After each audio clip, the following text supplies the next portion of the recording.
So sorry that there's like not music and it's just ambient noise. I could have sworn the title screen goes into the like normal Pokemon theme thing, but I guess it doesn't do that when you haven't really started. So let me just open up the stream. Hi, and welcome to the Tandemaus / Maushold only challenge run of Pokemon Violet. Alright, so let's just hop right on in and I can start explaining the rules of this run, more or less. Maybe not, I won't like cover everything super specifically, but I will go over like the main like idea of the run. Alright, so file's already prepped. I've already gone through the entire tutorial and the intro of the game. It's about 30-40 minutes. I did it like while I was on a trip. Really streamlined the whole thing. I was gonna prepare the file a bit more, get more rare candies like prepared, so that I won't have to like spend too much time grinding on stream. But the level caps are so close together that like it seemed like it was kind of unnecessary for at least the first stream, because the first few badges are actually like the first few badges are actually about they're like 1 to 2 to 3 levels apart for like the beginning of the game. It starts spreading out level-wise a little bit more later, and that's why I was just like, I got some candies, we might as well just get started on the run immediately. So the idea of this run is that I'm only allowed to use Tandemaus and its evolution Maushold for the entirety of the game, for my party composition. What else can I go on that? So it's not a solo run. I did consider doing a solo a playthrough where it's only using like a Tandemaus and that evolves into a Maushold for the entirety of the game. The one caveat of solo runs, I've done them before, they're not very interesting after a point, because it basically involves spamming X items to win and being over-leveled to like compensate for the fact that you're so outclassed by being one Pokemon. And especially in this game, there's a lot of things that can happen that can go horribly wrong for like the boss trainer fights. Like there's a really late game fighting area that I have to do, and I don't think that's entirely possible solo. The Team Star fights also require you to have 3 Pokemon to even challenge getting through the bases. Like you're actually required to have 3, so that's actually what makes the speed run really awkward, because you have to get like 2 Pokemon extra to like help you take down the bases. So yeah, that's why I was like, oh, it might be more fun if I get like I can get like a variety of Mausholds in Tandemaus that can be used in different ways to help me facilitate beating the game. Like attackers, debuffers, especially because Tandemaus Maushold doesn't really have like the most widest of movesets for a normal type Pokemon. Like most normal Pokemon like can learn like a pretty good variety of type coverage. Tandemaus and Maushold don't really have that. They have more like utility, because that's what their main build kit is kind of centered around, more utility stuff. So it's gonna be quite a challenge getting through this entire run, I think. So how's this run gonna work? Well, I have actually a command, !mouse, to have that goes directly to a raw paste bin of the explanation of all the rules I'm gonna be using for this run. So I am going to be going in the game's quote-unquote preferred order for all 3 routes. Yep, I'm not going to be just doing one route. I'm doing all 3, and also the final endgame fight. So it's going to be quite long of a playthrough. I have done the speedrun of this game. So I guess you should probably say, like, yes, I've actually played through this game 4 times already. Twice casually. By just playing with new Pokemon, because that's what I really like to do in a new game. The 3rd run I tried beating it in like a casual way, but as quick as possible. And the 4th time I beat the game, I actually did do the speedrun route using Flamigo. At the speedrun route at the time, which used Flamigo. I think they still use Flamigo. I'm not entirely sure. I haven't really rechecked on the route, but that one took me about like 6 something hours. But that's training 1 Pokemon, right? So that's not what I want. So yeah, based on my badge count, so there's 16 badges in this game. No wait, not 6. 2. No, there's 24 badges in this game total. So based on the count I have, I'm gonna be increasing the amount of party members I can have in my team. So At the beginning of the game, I'm only gonna have 2 allowed in battles. So this limit only applies to when I'm actually battling. If I'm just going around the overworld, it's fine for me to have multiple. But as soon as like I have to like do a scripted battle, or I want to engage in like maybe like a side trainer fight, I need to have only 2 Pokemon in my party. So I'm only limited to 2 Tandemaus or Mausholds in the situation for now. As I get more badges, it will increase. So on the rule set, I'm actually gonna increase my party size to 3 almost immediately after I get the first 2 badges. Yeah, once I get 2 badges, I'm gonna be able to have 3 Pokemon in my party. The reason for this is because from that point on, I have to start challenge. It's just preparation for the fact that I have to have 3 Pokemon for the Team Star fights. And honestly, after the second badge, it's definitely gonna require me to use more than 2 Mausholds or 2 Tandemaus, I think, for the run. So the gym route. So the route is gonna basically be first Gym, then Titan, then Gym 2, then next Titan, then Team Star, then Gym 3, then Team Star. Then it's a very odd. There's a point in the game where you kind of do more gyms in a row, and then the last Team Stars are also in a row. And then the last Titan fight is actually the last one in level-wise before you start having to do the endgame fights. There is a specific order I have to tackle the endgame fights because they do have max level caps for different stuff. So I will get through those in a specific order. So it's probably going to be Team Star midway boss point fight. Then it's going to be E4 and Champion after that. And then it's going to be the 3 final fights of the routes, one by one after the other.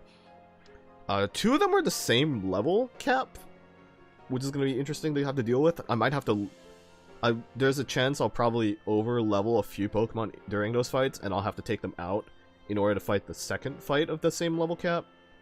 But then after that, it's all free reign for the final fight against, like, Nemona. Yeah, it's going to be a challenging run, and I'm really looking forward to seeing how fun it ends up being. So there is also a caveat for like tutor moves. Maushold and Tandemaus actually only have like 5 or not 5. They have 6 tutorable moves that they can learn from other Pokemon. It's basically egg moves, with the moves that you can breed onto them via other Pokemon. So my ruling for it actually was that I'm gonna only be able to do the tutor moves. So I can catch the Pokemon that give the tutor moves even if they're above my level cap. I'm only allowed to use let them tutor moves that that they learn within my level cap. So there's actually a few that I think I'm gonna have to start off this run with catching. There's like 1 or 2 that I think. Well, actually, no. I don't think I can. Oh, okay. So there's 1 Pokemon that I might have to go out of the way to get for the first tutor move because it might be pretty essential in getting through the first 2 fights. I'm not entirely sure how necessary it is, but it might be. Yeah. And then, and the nickname theme is actually given to me by my friend Cassie, who's Cassiopeia Luna. They gave me a nickname theme where I'm going to be nicknaming all the Mausholds after chemical compounds, which I thought was really fun. Like, it's going to be really funny to see just names that are like C6, H807, and whatnot. Like, it's going to not make any sense, but I have a cheat sheet, actually, that, like, will... like, I actually listed down different chemicals, and I put them, like, into different categories, so, like, I know, like, okay, these compounds will be, like... These compounds will be the attackers, these will be the debuffers, these will be the utility and whatnot. So, it's going to be fun for the nicknaming, I think. But, yeah, so, of course, I did play through the tutorial. I picked Quaxley as my starter, because that makes the two of the boss fights will have Fuecoco's final evolution and Sprigatito's final evolution. And, I'm not too sure if I kind of messed up on that. I went for it because I just don't want to deal with Quaxly's final evolution because it's part fighting. But that means I have to deal with Skeledirge, which is Fuecoco's final evolution, and that thing is like a physical tank. It's also part ghost type, but that part isn't relevant because it'll always tear it of fire or remove its normal weakness, so I'm not really too worried about that part. It's just that it's so defensively powerful that Maushold will probably need to do a lot of... I'm gonna have to do a lot of gimmicks to, like, get past it in terms of, like... I'm gonna have to set up on something early and then, like, just pray that I can kill it. What else is there? Oh, thanks for the resub, Cassie. Wow, 23 months. Oh my gosh. Let's go, Mouse is in the house. Yeah, let's go.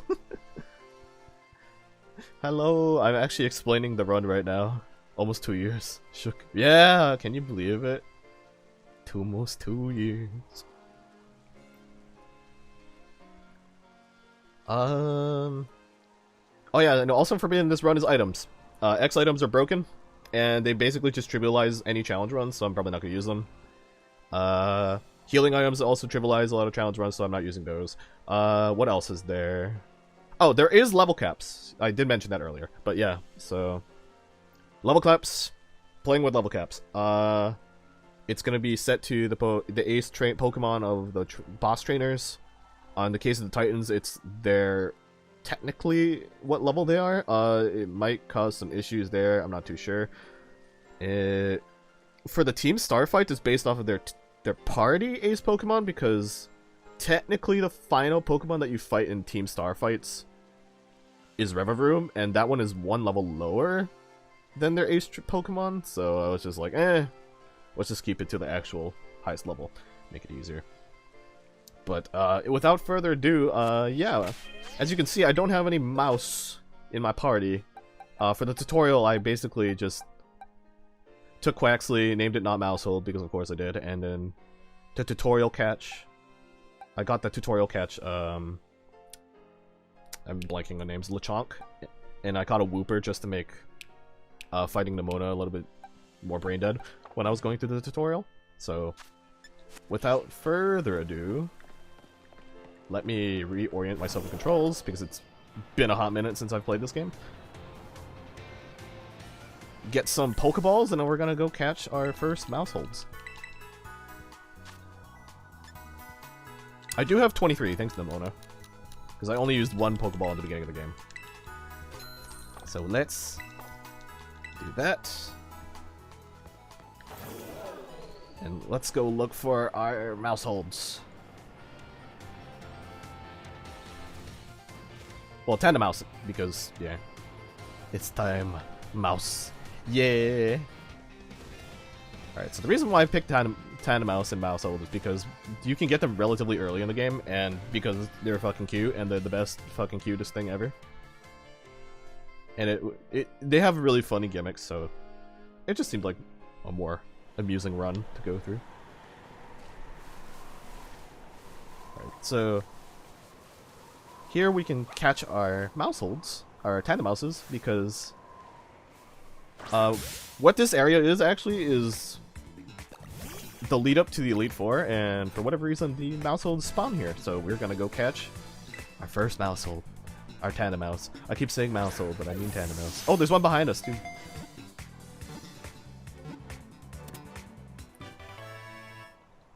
And just like that, our first catch of the run. Oh, that was easy, like it really was. Alright, and to start off the run, because I know it is one of Cassie's favorite Pokemon in this game, I will christen the first catch, Cassie.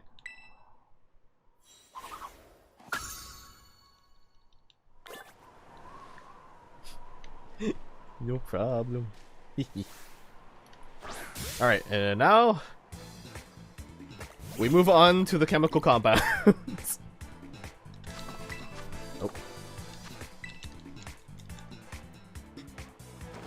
Alright, so currently, I'm only allowed to have 2 Pokemon in my party. But, we're probably gonna catch like a few Tandemaus just to get ourselves started.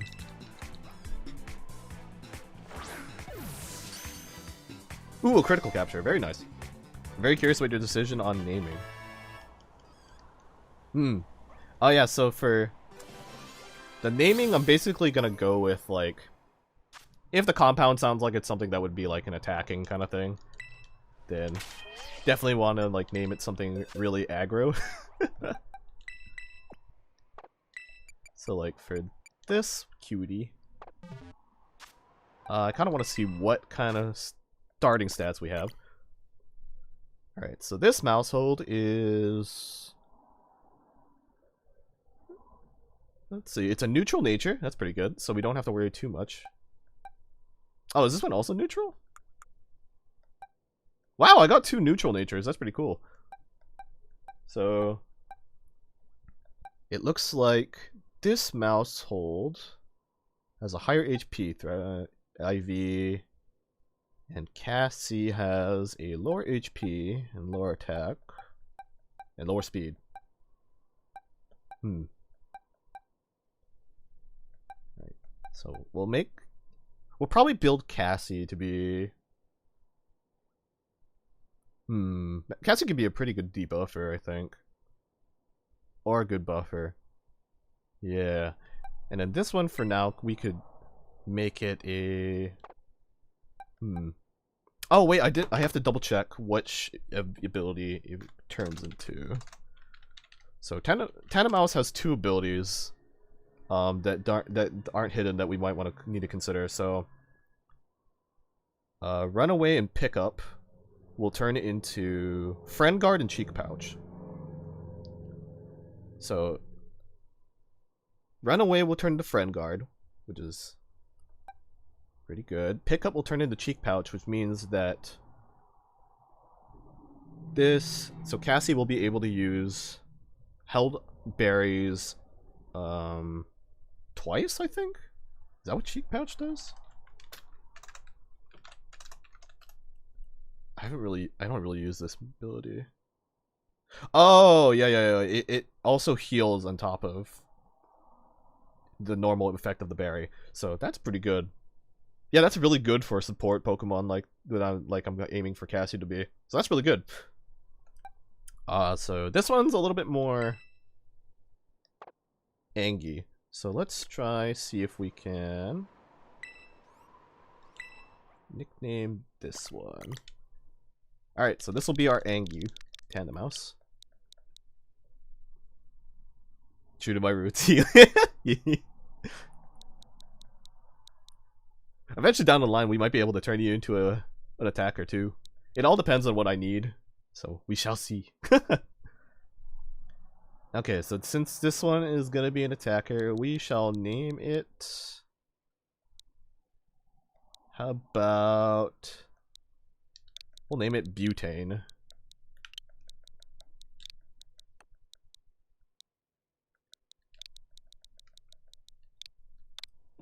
Turn into maybe a Docker, but yeah, that would be a pretty good goal. All right, so we got our first 2 Mausholds, and while we're here, we're probably gonna want to catch a few more. So let's go looking for a little bit more. Oh, they're so cute. They're so cute.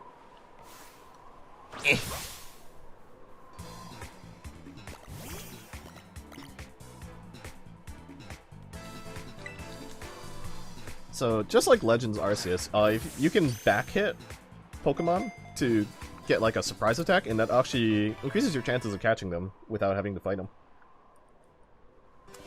So it's very useful. The little Doga is there too. Yeah, he's so cute. That's so nice. Yeah, it's very, very helpful. Wow, there's actually a lot respawned right now. That's good.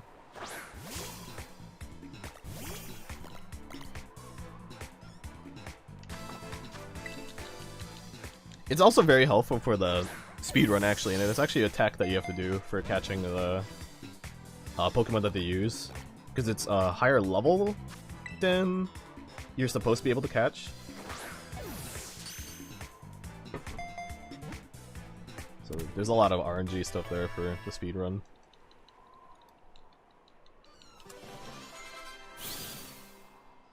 And through this, we're also getting some nice passive EXP, which is nice. Alright, so... we'll maybe catch, like, one more. And then we are gonna go hunting for a very specific Pokemon that I'm gonna need to remember how to go about catching.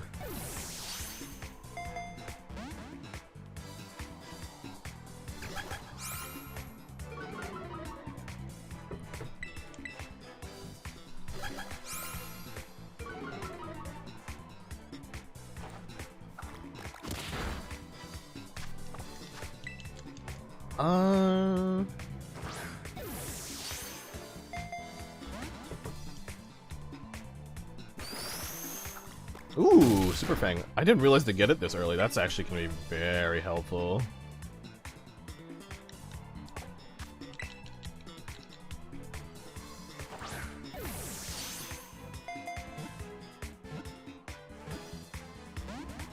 Oh my god.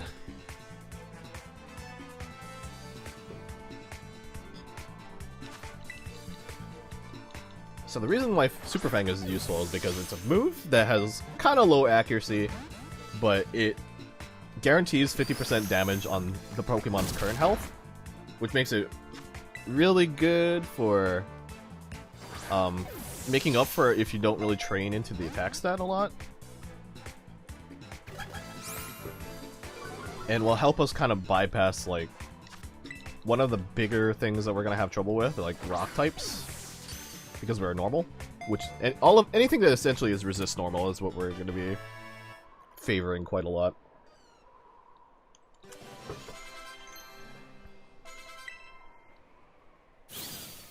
They're so cute.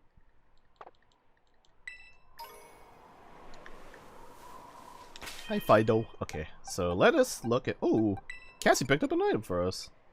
Thank you, Cassie. That's free money.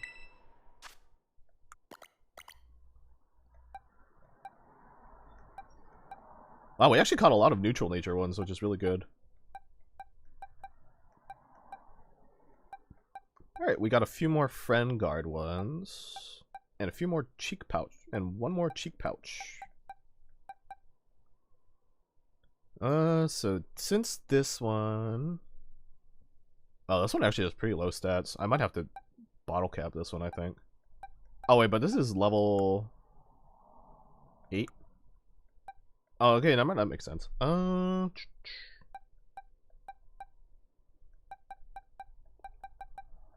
This one is pretty fast. Yeah, 23 speed at level 12, but level... Oh no, Cassie is hella fast compared to everything right now.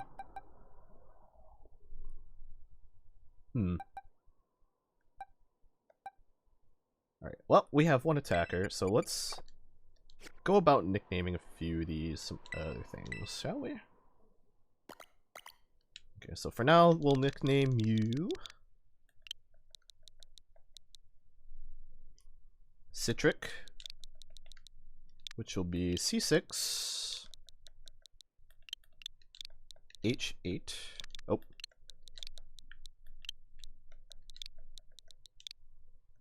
O7. So hopefully this one will become a debuffer. And then you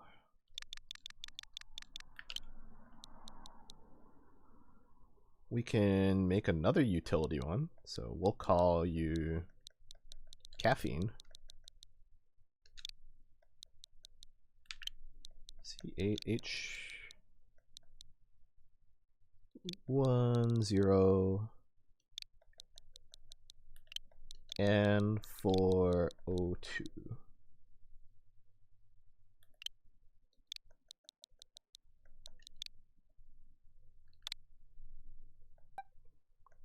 Oh, you know what? I could use markings. That might be... Alright, so you'll be in... So Tacker. You're... Oh no, wait. Cassie is a buffer.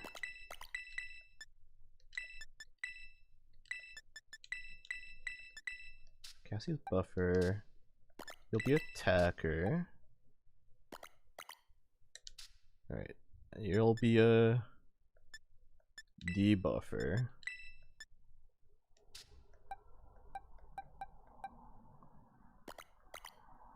You'll also be a buffer.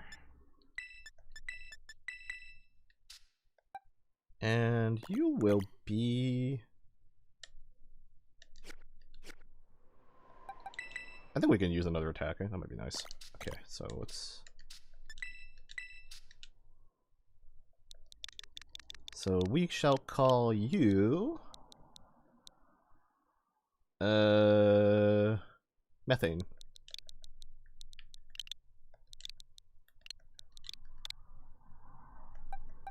Alright. So this is a good start. Alright, so... We're gonna keep Cassie in the party for now. And I think we kinda want... C4.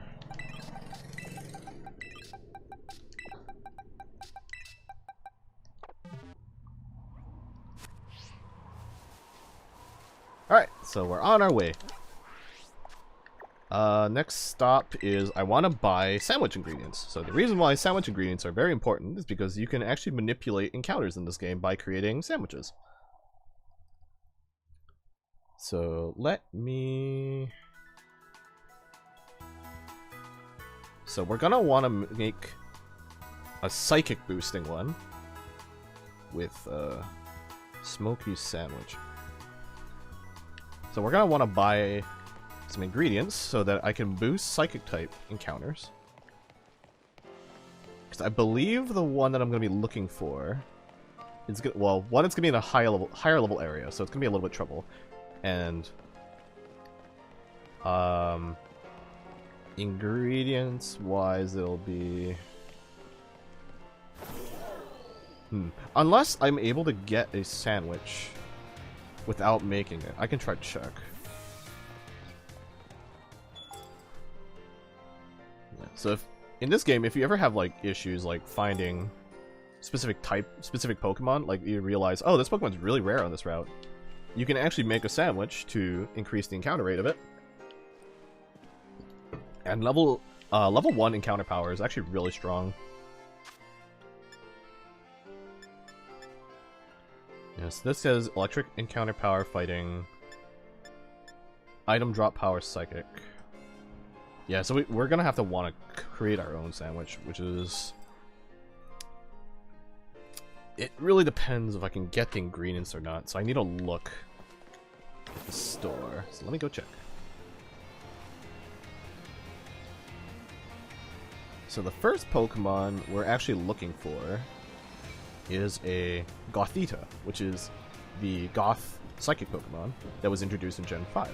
So the reason why we want this is because it learns the move Tickle, which is a debuffing move that lowers an attack by 1 stage and defense by 1 stage, which is going to be very useful for the first Titan fight we're going to have to encounter after doing the first gym. So the first gym isn't too bad, it's a bug gym. If anything, we'll probably have trouble against maybe the Teddy Ursa, because its attack stat is no joke for this point of the game. Especially if you're playing with level caps, so like we're gonna have to be a little bit more cautious than you would normally expect. Where the heck was the...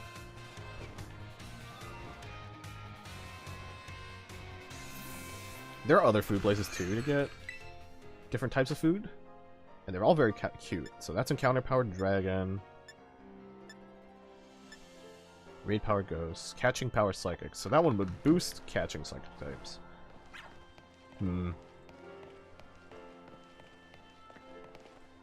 Wow, I really do not remember where the grocery store is in this. Oh, yes, I see. Ah, yeah, it's the deli's that way. Okay, so we need to go to the deli.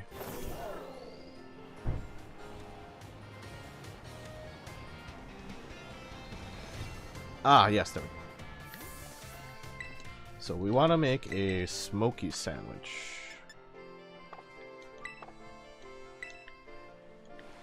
It might be really hard to get the ingredients I'm looking for this early in the game. Oh, never mind, we're fine. Oh, no, maybe we're not. I need to look up where to get smoky. I might have to travel to find this, which might be a bit trouble. Okay, ingredients. Pokemon.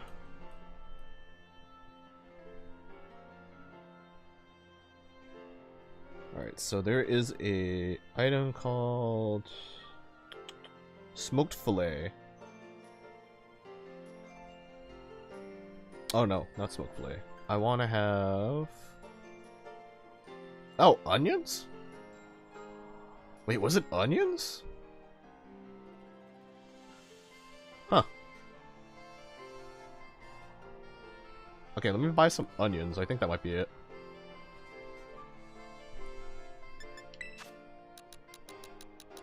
So we'll buy 10 because why not? Alright, so if I remember this correctly, then I should be able to just make an onion sandwich to increase the encounter power. So we're gonna have to go all the way over here, and we're gonna be passing a few story checkpoints along the way, which might cause some cutscenes that we don't want to see. So we're just gonna have to deal with that for now. Okay.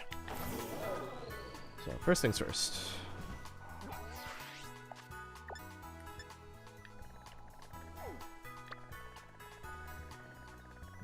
So we need to make our goal here.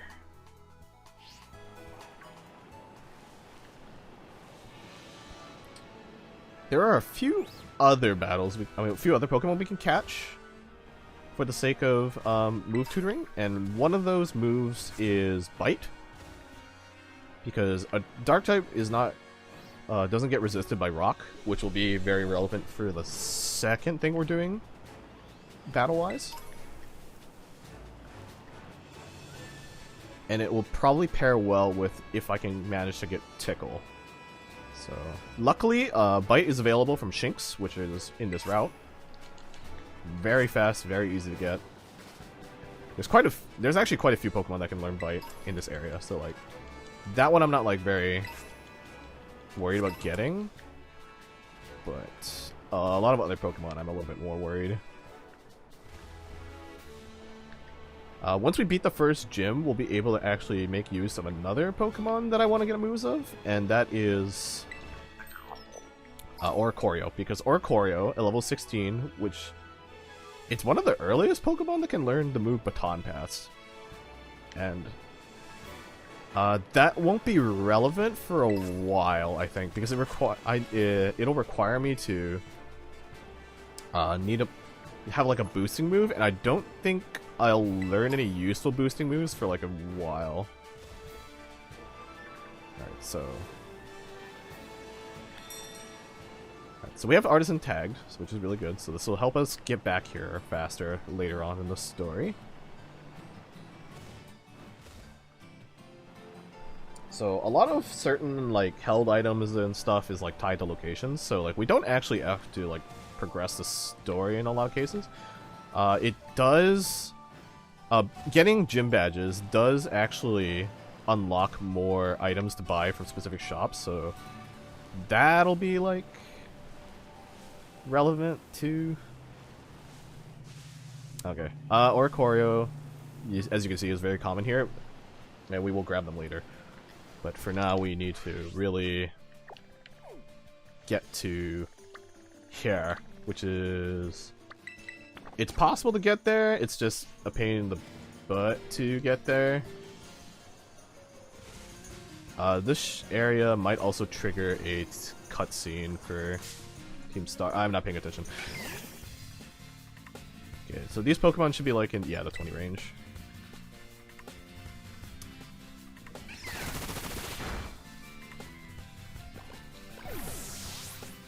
The good thing about having Tandemaus is that some of them, that like we looked earlier, some of them have runaway. So when I go into these higher level areas, which honestly I probably should have put this one in the front earlier, it would have been helpful.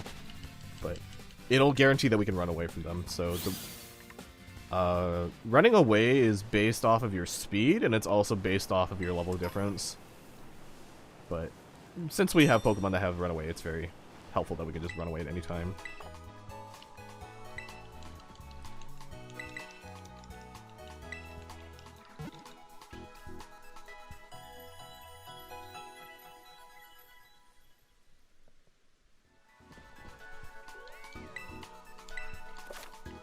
Ah, yes, and then when you first play through the game, Nurse Joy gives like a certain amount of tips, and then if you heal at the Pokemon Center enough times, she just stops giving you tips.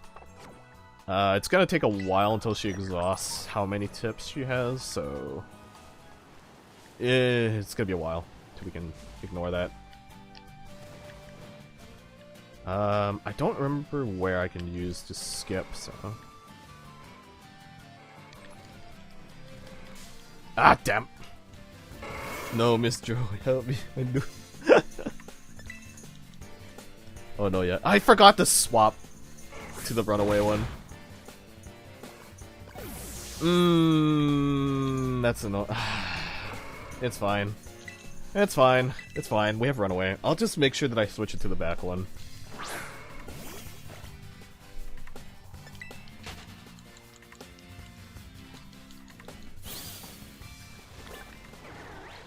Jeez. Okay. Let me do that now.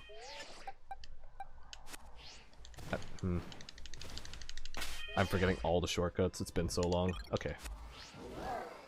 So this slope, I think, is good to do the trick on. So... Ah, shoot. Okay, so... Oh, that's not fun. Okay. So...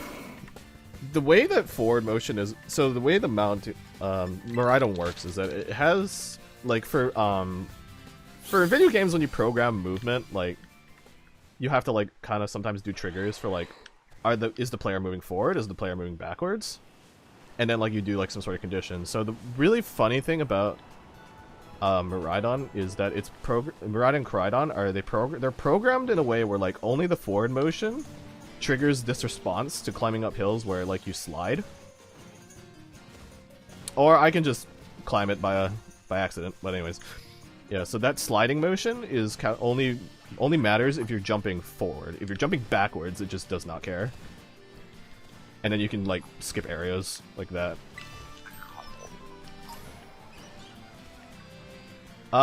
It also depends, though, if I can jump over, like... rivers, though, which might not be possible in certain cases. So we shall have to see if I can do this.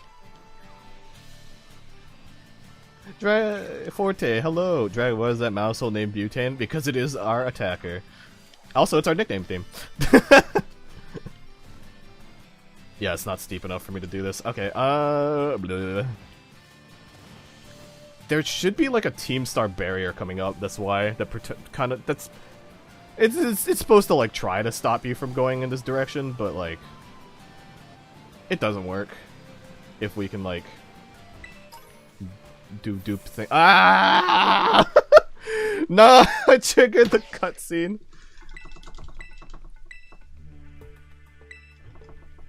Alright, so we're gonna just skip through this dialogue. Also, look, it's Cassie.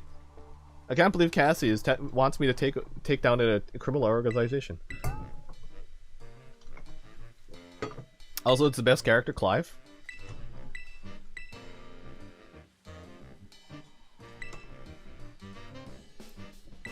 It you.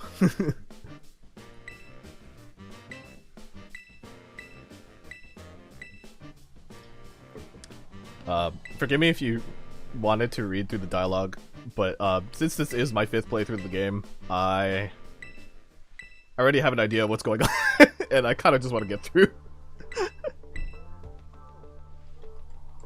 I think I also have technically cutscenes turned off, but cutscenes, as defined by the settings, are like very specific ones, and they're like, what they mean by cutscene is like pre-rendered. So there's only like a few cases of things actually being pre-rendered. I might turn it on at the end though, because I just really like those cutscenes at the end. But for as far as the rest of the game, I'm probably gonna keep them off.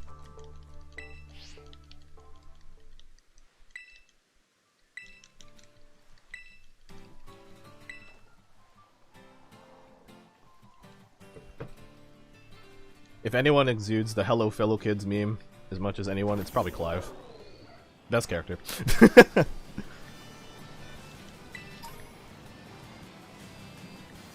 Okay, so they really don't want you to go this way, but we might be able to skip it. So I don't have like any utility like dash or double or high far jump, so yeah. There we go. So now we're in East Province too. Sounds like a future cosplay to me. Honestly, maybe. The pompadour might be the most annoying part because I'll have to actually get a wig. The one thing I don't do. Wear wig.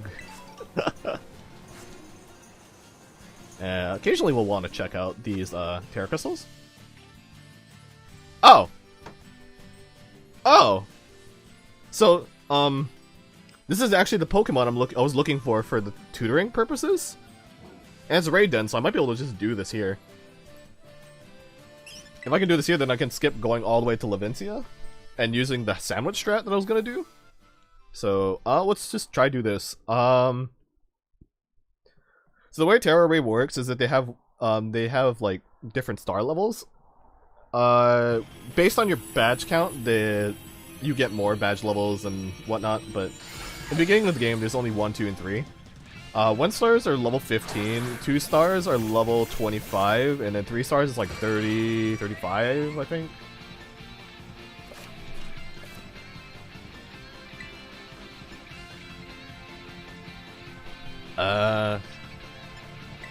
So in raid battles, when you're playing solo, every attack boost, defense boost all only stack once. When you're in multiplayer, they stack twice, which is really weird, but like they do.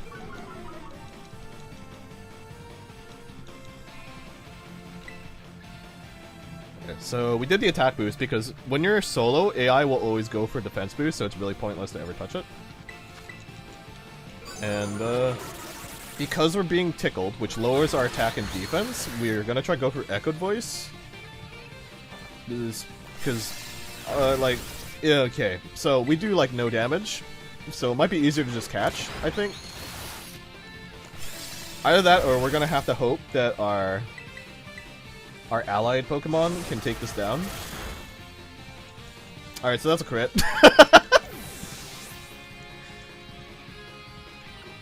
So this might be an ambitious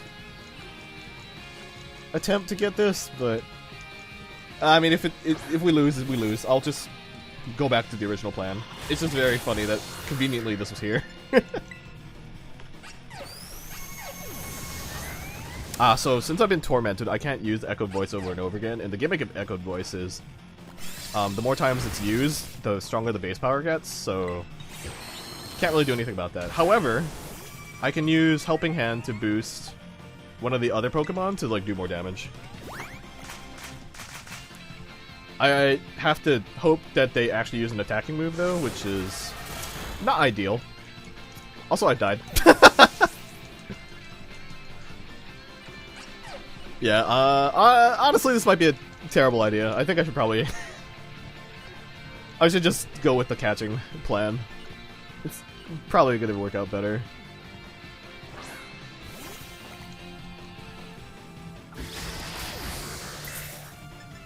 Honestly, Kricketune is probably doing the most damage in this.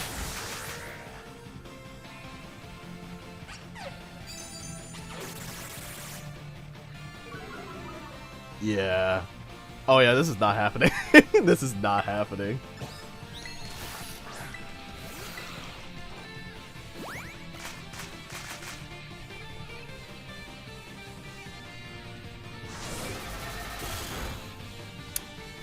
Okay, yeah, this is super not happening.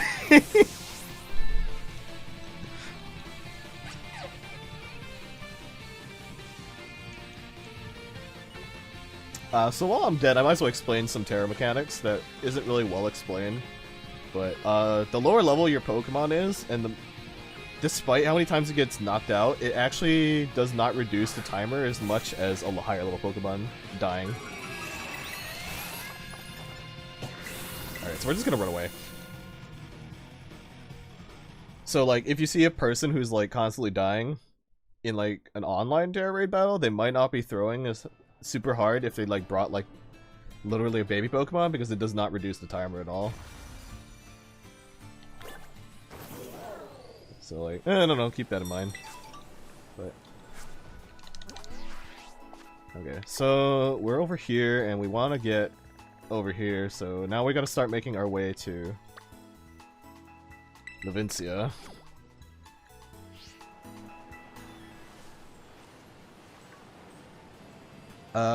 I don't remember if there's a bridge at the upper part or not. I know there's a beach, but I don't remember. Anything else? Luckily, we have Skyrim backwards horse to help us, like, get anywhere. Oh yeah, we're fine. We're definitely fine. We can make it over there. So yeah, any ledges that might give you trouble, you just do that. Easy peasy.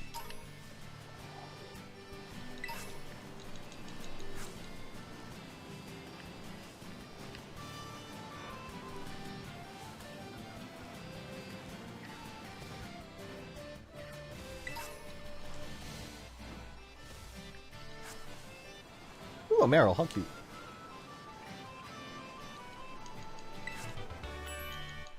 Light screen. Unfortunately, Tandemaus Maushold don't learn as much of a variety of moves as most normal types, as I explained earlier, so there's going to be a lot of dead on arrival TMs that we run across when we play through. Alright, so this is Levincia, or I don't know how to pronounce it correctly, but this is actually the third gym that you have to go to.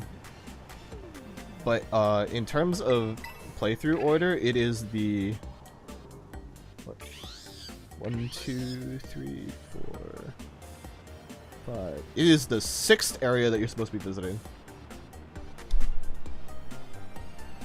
And it'll have a level cap of 24. So it's gonna be quite a while. We're gonna have to go through 5 other things before we're actually able to go to this area for legit reasons.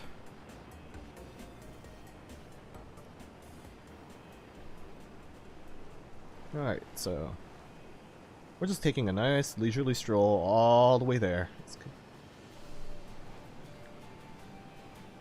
So we're gonna go through a desert, which will be the location of the third Titan that you're supposed to encounter level-wise, which is the Steel Titan, which is another Pokemon that I'm very worried about in terms of how we're gonna get past it, but we'll see. There might be a case of spamming left helping hand onto Arven's Pokemon to, like, help carry the fight more. But yeah, it's super crucial that we're gonna get this Gothita for the playthrough though.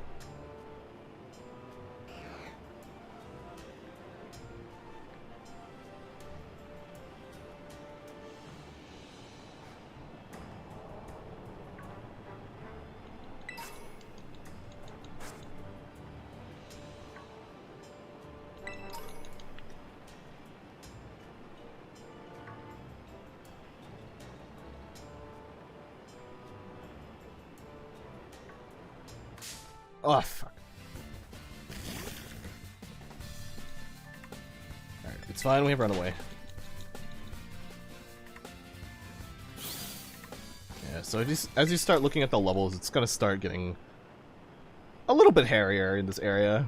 And we're gonna be aiming to catch something that's, like, on the border of, like, level 40 Pokemon, and those don't listen to us. And the good thing is that since we're only catching it for tutoring purposes, that's fine, but okay,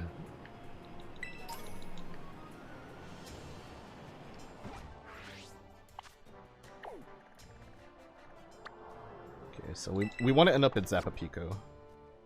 east.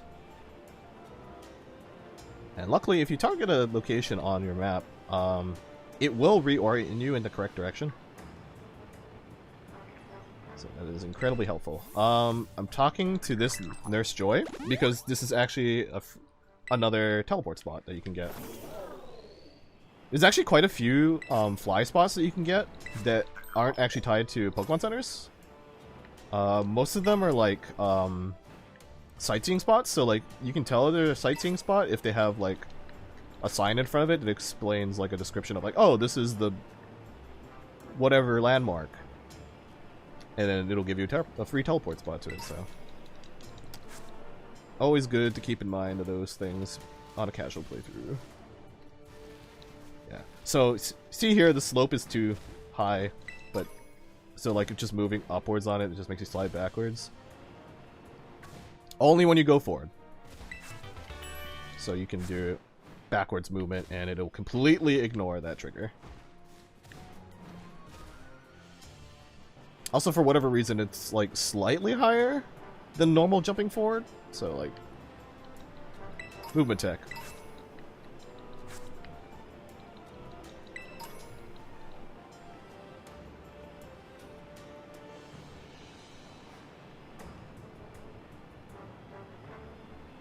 Okay, so we are more or less in the area we need to be to get this Gothita.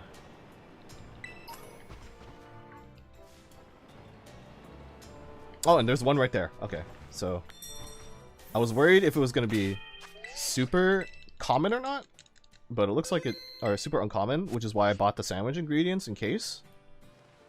So we shall see how this goes. So we really want to get like a back hit on it so that we have a higher chance of catching it. Especially because it's level 25. But it is what it is.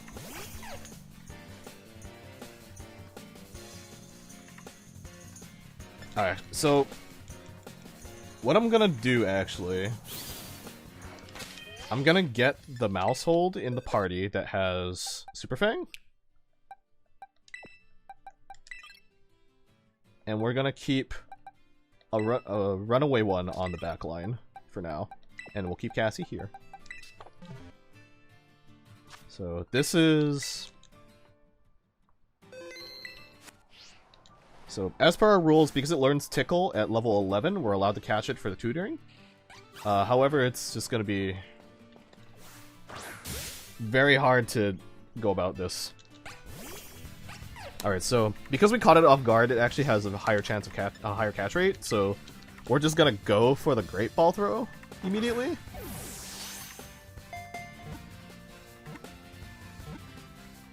Alright, perfect. So, no issues there.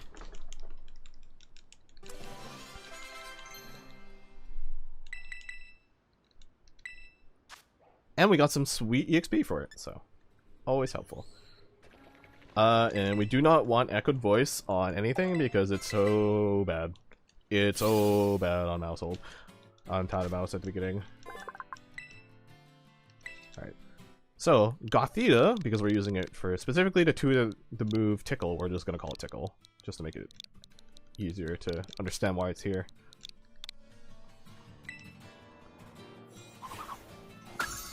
Alright, so that's one part of some kind of like the whole situation. So I may have that Pokemon to help teach Tickle onto the party. The problem is I need to get a specific item so that it can teach the party that move. And that item is all the way in the 4th gym area. So I need to go over there.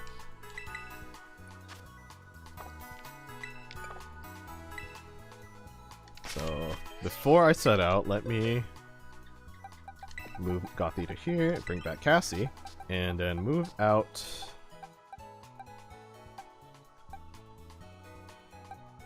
this level 13 one. Okay. Alright, so next goal is we need to go basically all the way over here. Because that's the only place where I can get the item right now. So we're gonna have to move to here in order to get across the bridge to go straight into the city. So let me plot a course and head straight there. So the beginning of this run is basically just getting set up to make the rest of the run a little bit easier.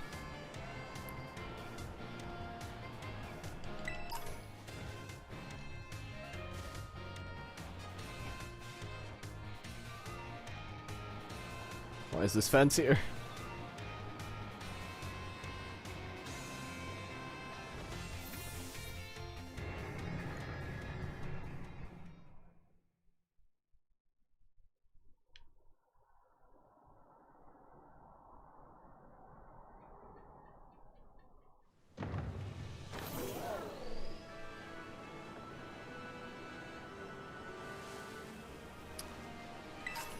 So this area actually heads in the direction of the first gym that we're going to be doing, and it's the first place that we're actually going to be tackling in this entire run, which is the bug gym.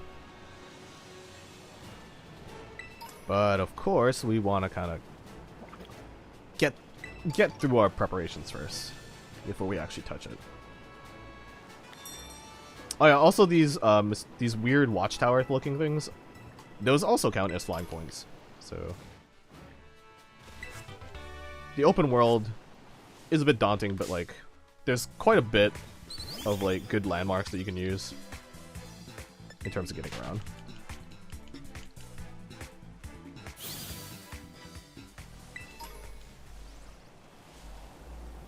Alright.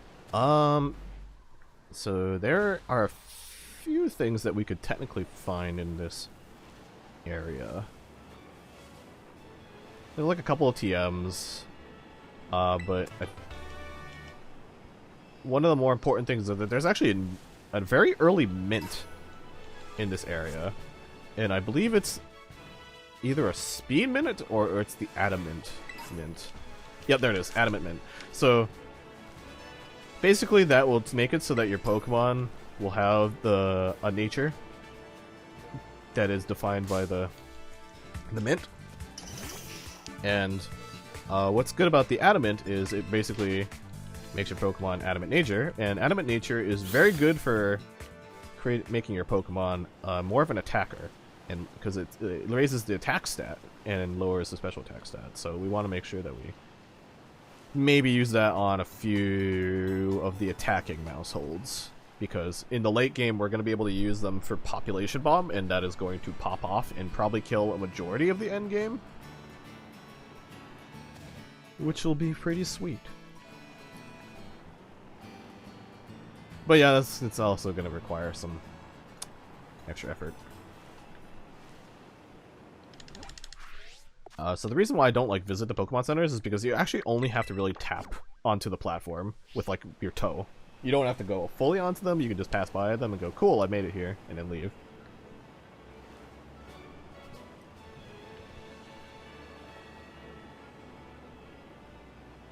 Most Pokemon games in the past required you to at least heal for it to register as a fly spot. But I think certain games, all it matters is that you've been in it. And I don't remember what generation that starts in. I think it might have been Gen 3, actually. So, like, early into the new, like, programming of the game series. Of course, we always appreciate more Pokeballs. Less buying for us. And if we ever find healing items, the good thing is that despite the fact that we don't use them, we can sell them for money.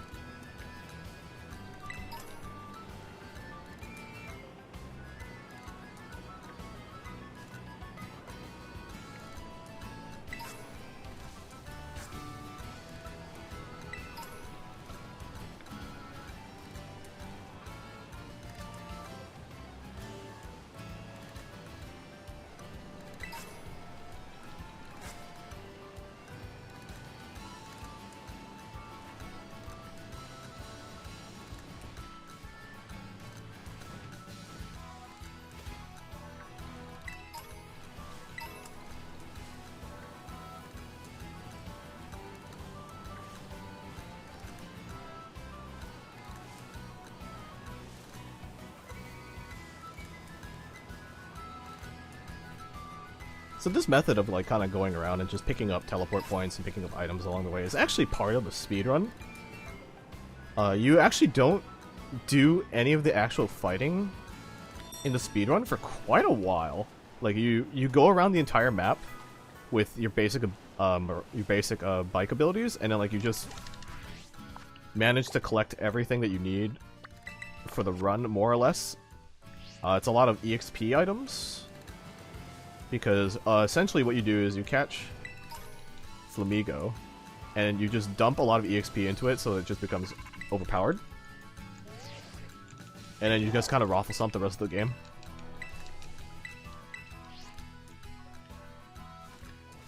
So this is actually the site of the second Titan that you're supposed to fight in the game, in terms of level, which is the Flying Titan.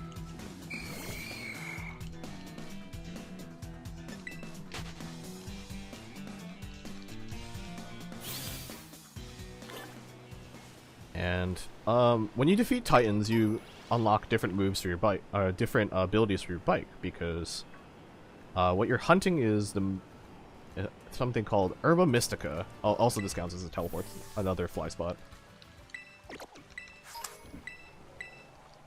Yeah, so there's a thing called Herba Mystica, which is, if you look at its abbreviation, it's HM. So it's basically the HMs of the game. You do the Titan fights, you get the HM, and then your bike gets a new ability. So what the flying one gives you is Surf, which is one of the more useful abilities in the game. Arguably the best two are jumping and high jump and speed boost. Rock climbing is okay, it just lets you skip certain things without having to use the bike, but like in terms of movement, you only really need 3 for like to get around basically anywhere in the map.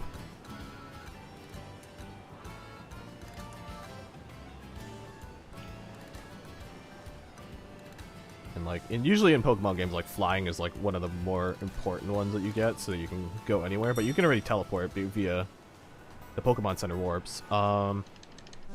What you unlock for your bike is gliding, which is both good and also kind of like it doesn't really offer you anything in terms of like movement capability, other than like on the speedrun there's actually a glitch where you can use gliding to super glide, and super gliding gives you a really huge speed boost.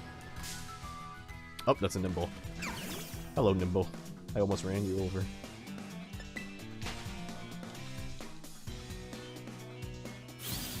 So despite this being like the Gym 4 area, everything here is actually relatively within the first badge level range that they give you. Ah, okay, I remember why you can't go. So they're trying to barricade you from over here, but like I almost did it. You can kind of do a backwards jump there to just go around it. But I kind of messed it up. Honestly, we might be able to Skyrim horse this. Let me see. The only problem is when you get accidentally turned around during Skyrim horsing.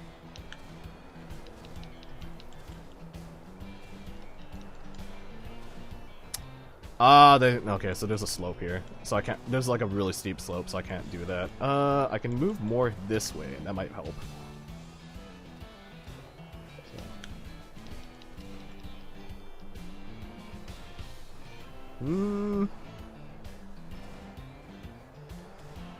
Okay, yep, you can. So that basically just prevents me from having to go to that other Pokemon's over center over there. So it's not like that much of a time saver doing that backwards jump here, but like, it's funny. Okay, so the item that we're gonna be needing is very far this way. Also, I can't really imagine living in this place.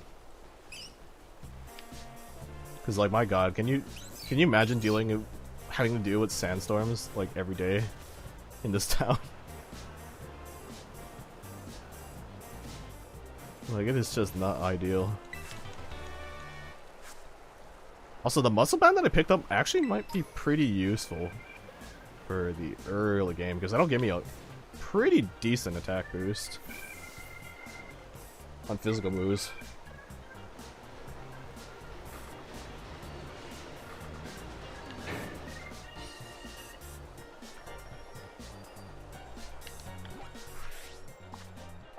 Alright, now that we're here, we should be able to pick up...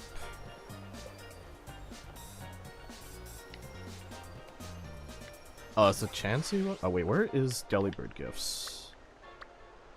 Oh, it's upstairs. I'm dumb.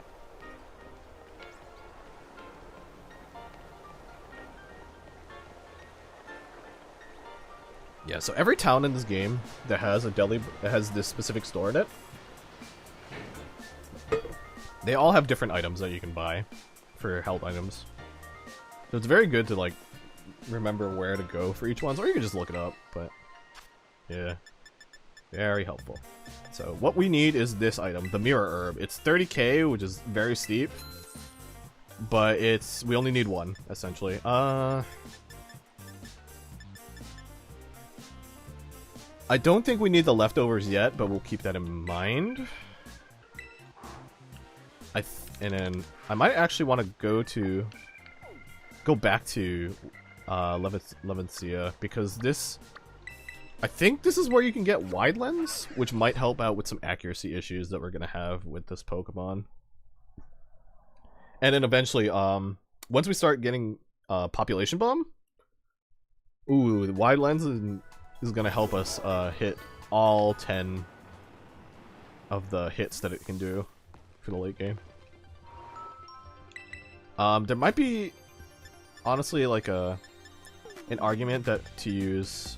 Ooh, okay, so here's the White Lens. It's 20k, but it's worth it.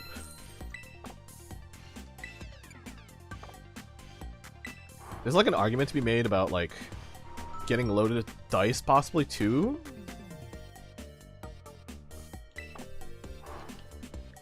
Because, what's it called?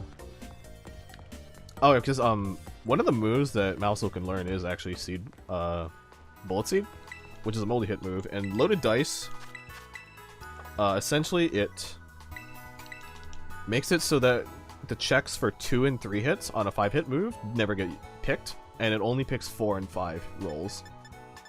So it drastically increases your chances of hitting all 5 hits without having certain things. Oh, actually, these might be useful outside of battle. I guess I shouldn't sell these.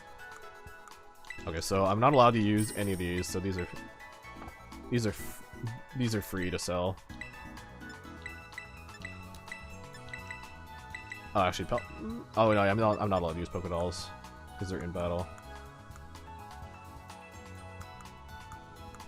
We probably want to get these out of the way. Yeah, okay. So for now, we'll get a nice, cool 11k.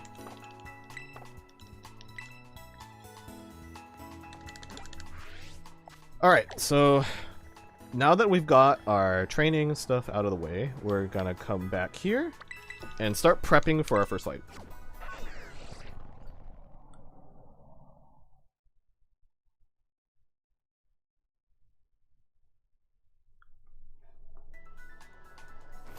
Alright, so we went through all of that to get this Gothita and to get this held item, is so that we can teach Tickle onto our Mausholds, which we're gonna do that.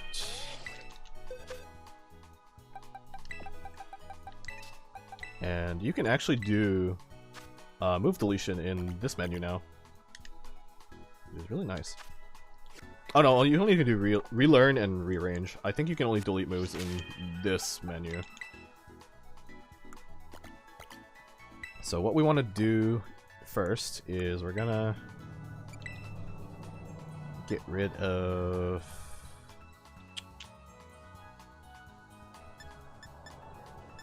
Alright, so we're gonna make Cassie, like, pretty big utility.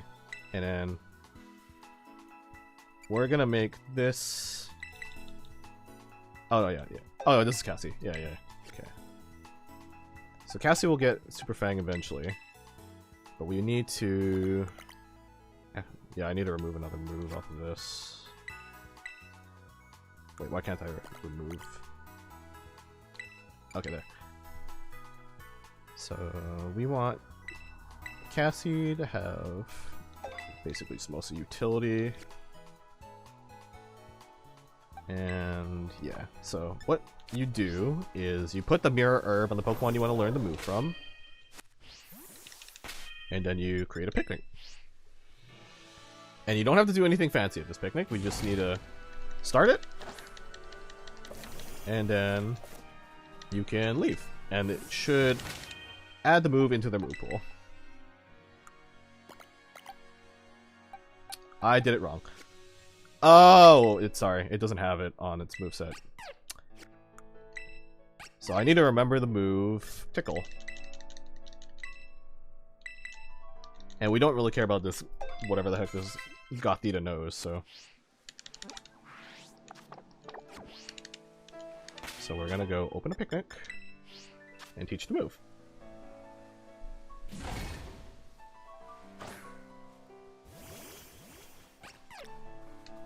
And by doing that, we should be good.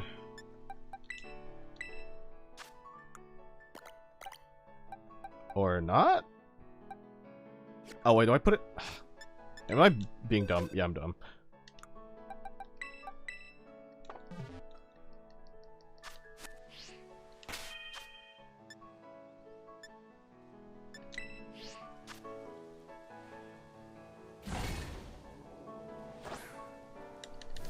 Okay. Yeah, there we go. Sorry. Brain farted on that one. I'm supposed to put it on the Pokemon that wants to learn it, so...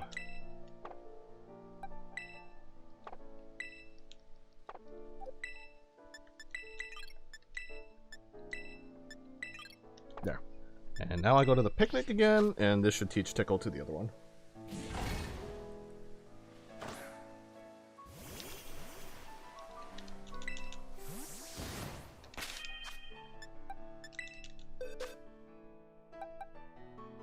Excellent. Okay. So we're gonna move this back onto Gothita, and we're gonna move Gothita back in.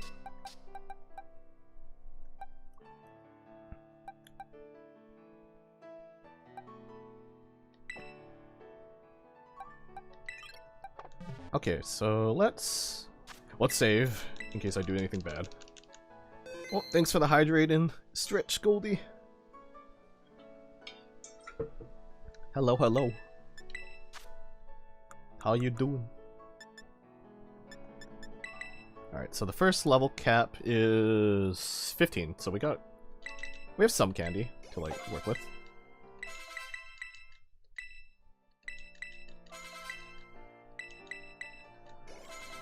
Perfect.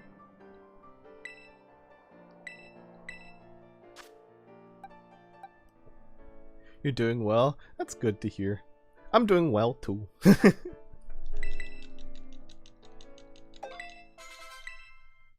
I'm very happy to start this challenge run. I've been waiting to do it for a while. So, feels good.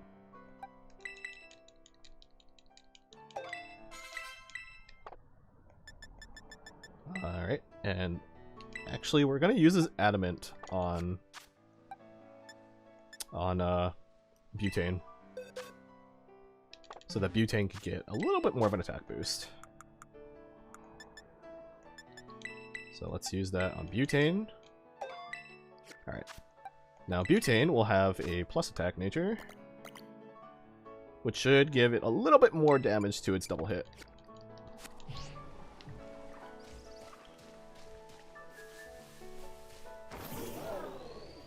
So, let me... Yeah, alright, so we're ready to start off the first gym. It only took about an hour to get everything ready. But for challenge runs, you kind of have to do that, you know? So my hope is that we get through at least 4 of the stuff for today. That is my hope. I don't have a lot of candy though, so that might require some minor grinding, so we'll have to see.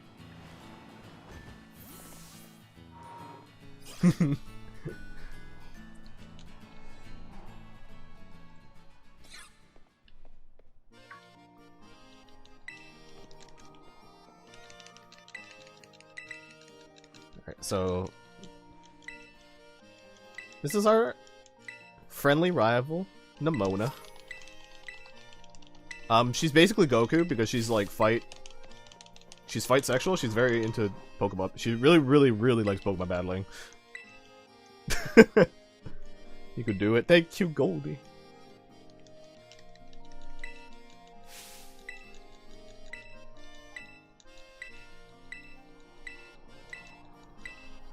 Right, and if you're new to the Scarlet and Violet games, every single gym has a test that you have to do before you're like able to beat the gym leader, as a la all the gym puzzles of the original games. So this one is the olive roll, and the basic, the kind of like in-lore reason why this olive roll thing is a thing is because this city is a it's known for olives and cooking and because an olive harvest essentially. So what it's kind of mimicking is like, oh, you're kind of like you're like a bug trying to roll the olive into a basket. That's why it's so gigantic. And it's kind of like they're saying like, oh, this will help us like this is like our little tradition for having a good harvest, kind of thing. So that's like the in-lore reason for it.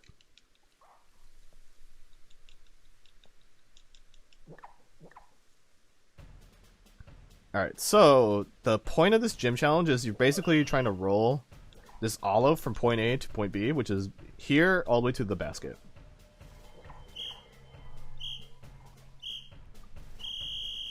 And normally you just kind of run into it, but you can do this. You can actually mount the bike and you can just kind of just finagle it around stuff. It's kind of funny. So if you don't want to do it the normal way, you can just kind of just do this. And it for the speedrun purposes, it actually is faster. Because you can skip all the quarters and whatnot. So these little Swallows, they actually do form a barrier that go like past the ceiling, so you do actually have to go around them. Funnily. Oh, and I could just do that. That's smart of me.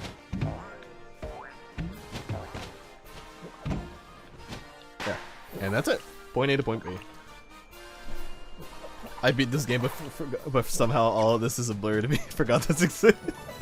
Honestly fair, Goldie. Honestly fair. It's so weird.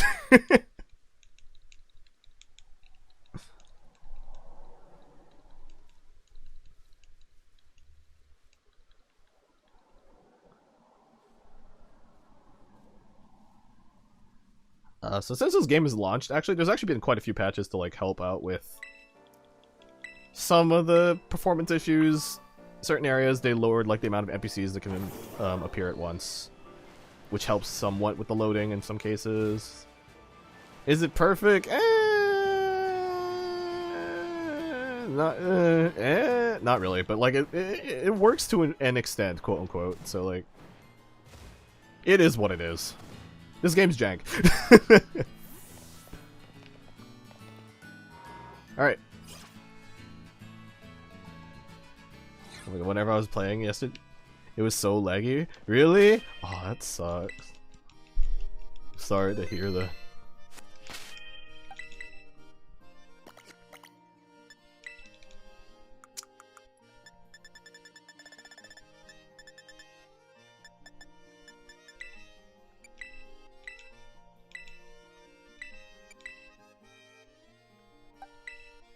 Even with getting stuck in walls, it was fun with it. Yeah.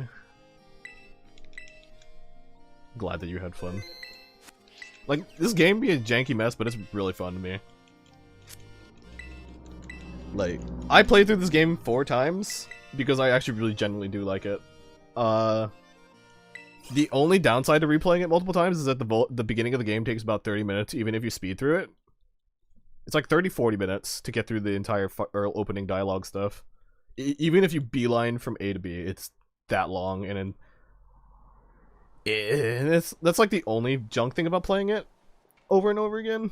Honestly, I think Sun and Moon's worse. The entire first island is a tutorial. So, like, that's over, like, an hour or something. I remember that, yeah.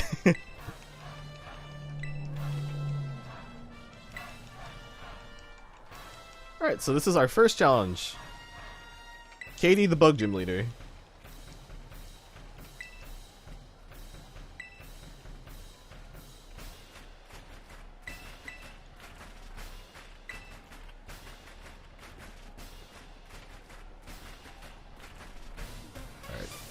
So our strats are basically just gonna be beat the shit out of everything because it's a bug game. I don't have like any attack EVs though because I, used candies. So it'll be very hit or miss whether or not this goes well, honestly.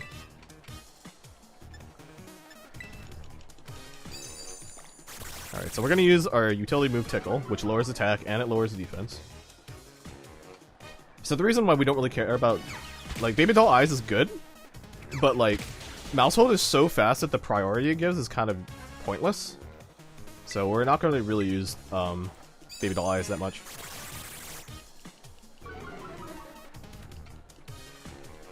So right now we're just lowering its defenses to kind of set up for a nice kill on it using double hit.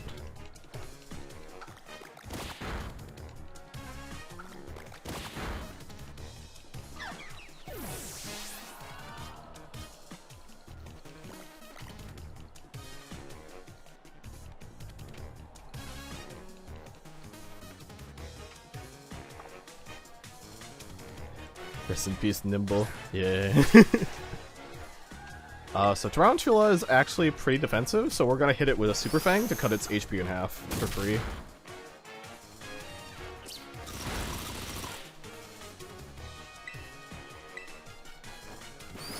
Then we're gonna lower it to about a 1/4, so that when our other Tandemaus comes in, it'll basically get a free kill here.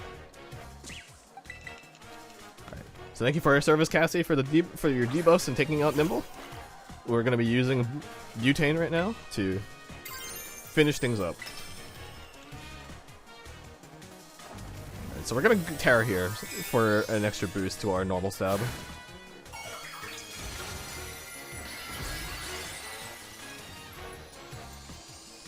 They're so cute. Look at them.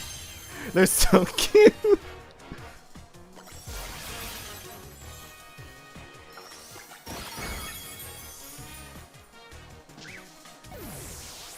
The hat, yeah, the hat.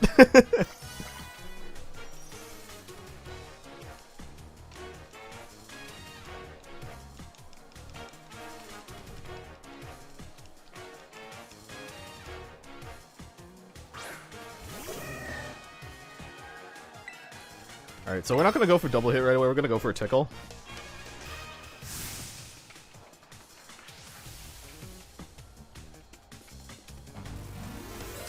So the gimmick of all the gym leaders in this game is that for their ace Pokemon, it's not going to be of their actual type, but they'll terrestrialize it into their gym type to like kind of carry on the whole Terra theme. And the gimmick of Katie's Teddiursa is that it goes for Fury Cutter. And what Fury Cutter does is it's a really low base power bug move that just gets stronger every time it hits. And I believe that they're always more or less programmed to use their signature plan, their signature move for like the fight. So this Teddiursa is at -1 and we're gonna double hit it. Alright, so that's not a kill, unfortunately. But we should be able to kill next turn. This Fury Cutter though is gonna hit pretty hard. Yeah. So if this double hit misses, we actually are fucked. Okay, we're good.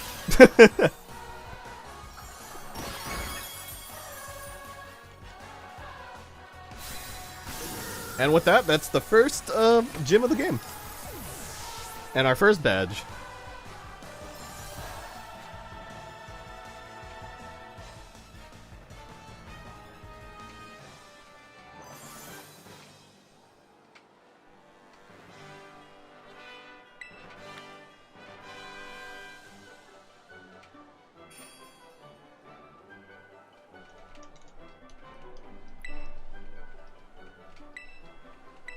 So let me... So with that, our level cap goes up to level 16, which is not very much more.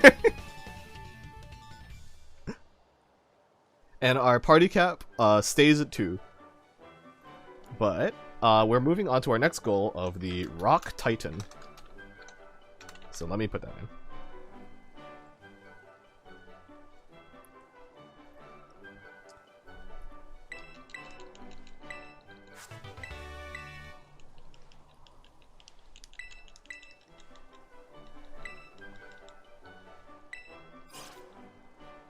So yep, 1 fight down.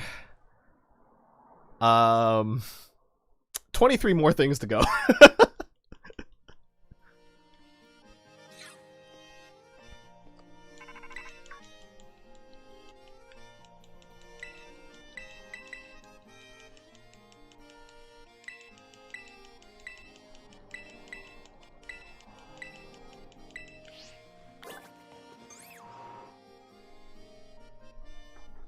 You are coping and seething.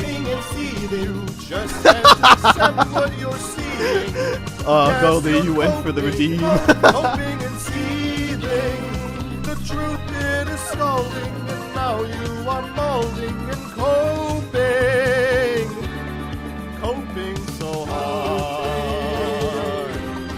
Coping and seething. Thank you, Goldie, for the coping redeem.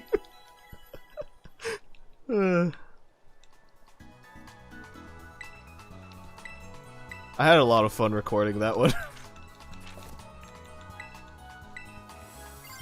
You can thank Hase for showing me that meme and asking me to sing it, actually. Your voice sounded so good. Thank you. I appreciate that compliment.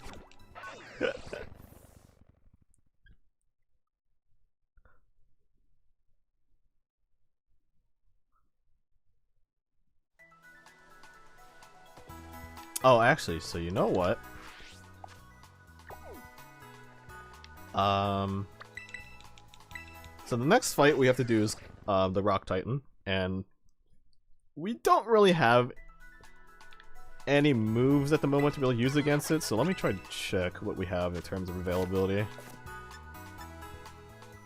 Oh, we can get Protect already? Wow, that's actually really useful. And the Fang moves? Really? I'm honestly surprised, but like, yeah, unfortunately Maushold does not... Maushold can't learn a lot of moves. Oh, we can get low kick though? I didn't know that it learns low kick. Ooh. That's actually really good for Clarf, actually. Okay, so we already have 1 TM for low kick, so we're gonna actually put that onto Butane. And yeah, we're gonna just basically remove Baby Doll Eyes at this point. It's had its purpose of nothing at this point, so. So we should be okie dokie, hunky dory. Alright, so that because we have availability of low kick, I'm actually gonna not do what I was about to do.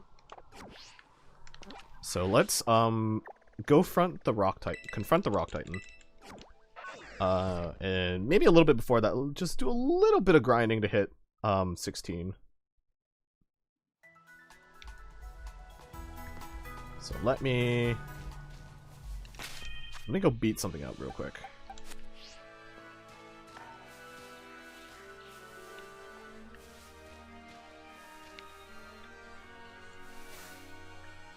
Level 15 Gulpin. That might be too much.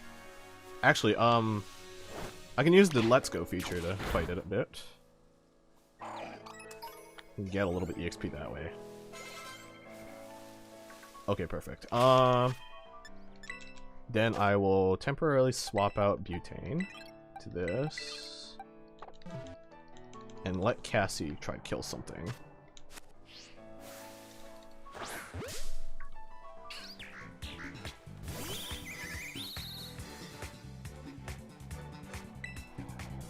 Okay, so let's Super Fang this Rickety.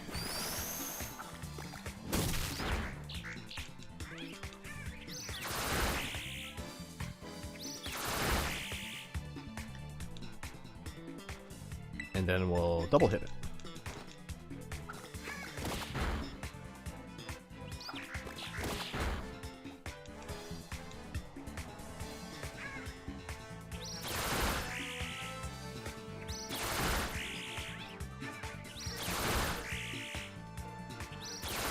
Oh my god, please stop.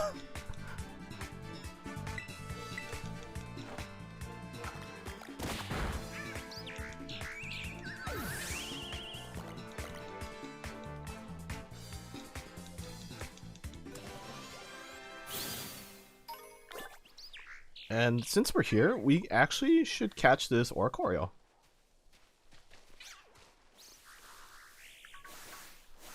Because this Oricorio will let us learn Baton Pass. Still not going to be relevant for a while, but like, good to get it now.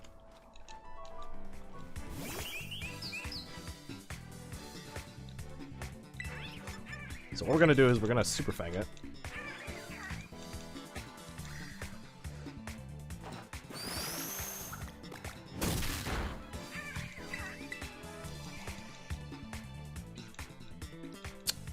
Ooh, and luckily for us, it's just going for Baton Pass, so no damage for now.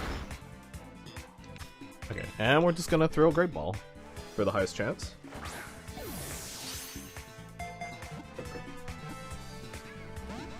Alright, I guess not. Alright, it's still failing at life here.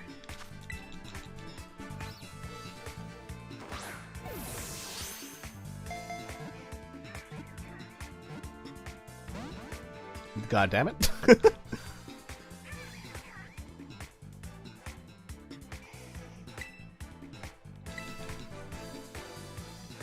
Okay, it's just going for Baton Pass, so I'm just gonna lower it to a 16th of its health. I mean, an 8th of its health. And see if that helps.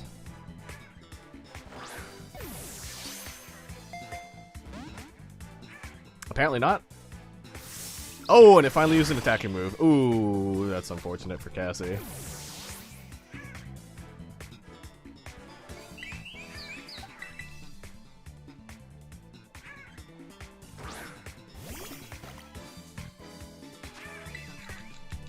And the fact that I'm lower level means that this is even more of a risky catch.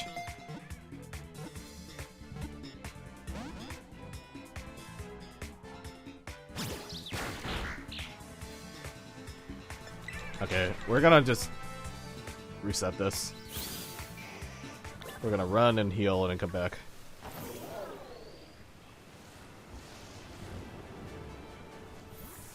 Very unfortunate.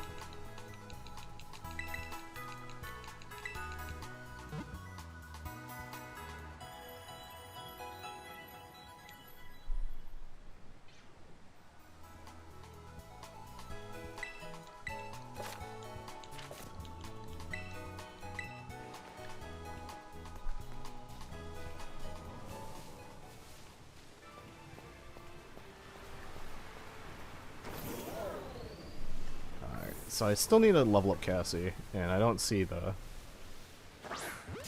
anything that I can catch, so I might as well just kill one of these squawk abilities. That's unfortunate.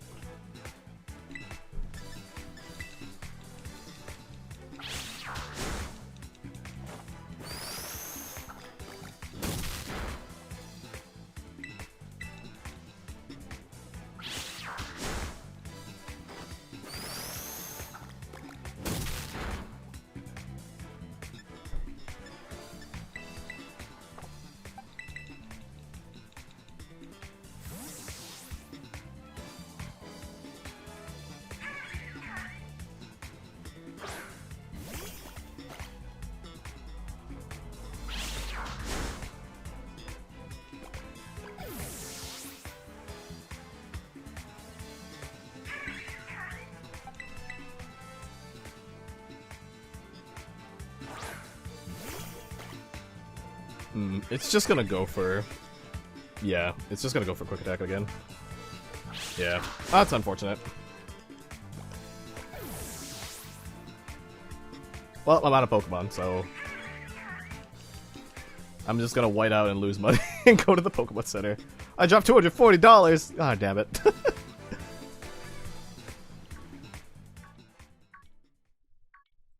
Alright, for the sake of simplicity, I'm probably just gonna use Let's Go then. If that's that's just gonna what's gonna happen.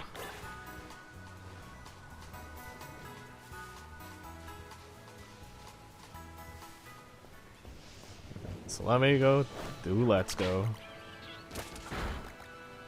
Ow.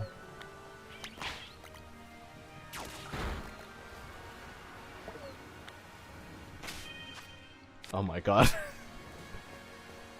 Alright, so don't do that with Gulp. Oh, poor Cassie.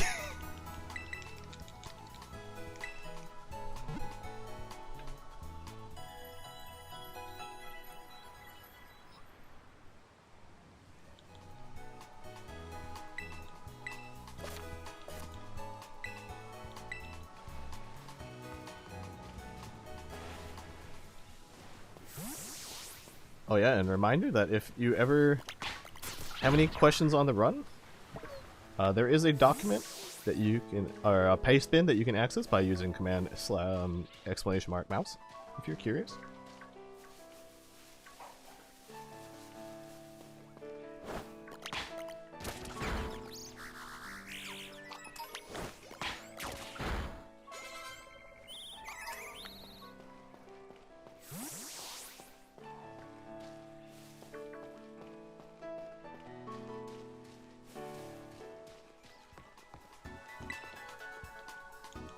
Man, this is really awkward. This area is like more or less around the levels of my Mausholds right now, so like that's why losing Let's Go fights is pretty common at the moment. Oh, okay, we might have another shot at getting Oricorio. So for this one, Jesus Christ. Okay, let's go for a back attack instead.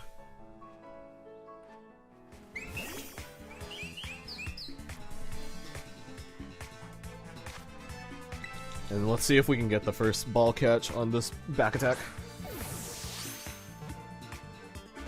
Nah, okay. Alright, so let's just go for Super Fangs.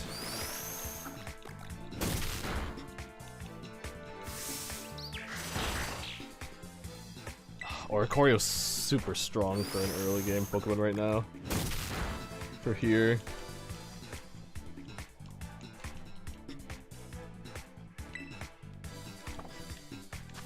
And we really want to get Cassie XP by catching it, but if it's just not going to stay in the ball, this is just very unfortunate.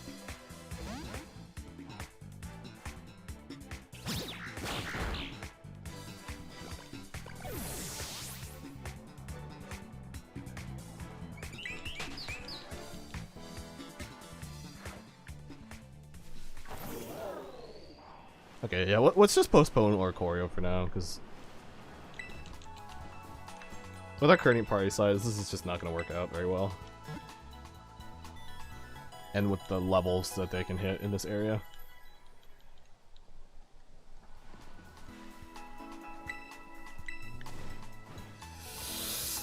Okay, let's just try to kill something.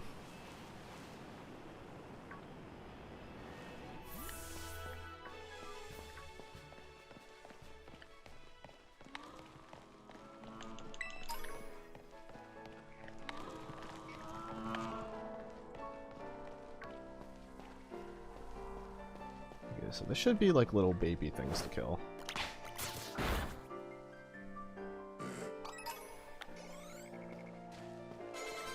Okay, perfect.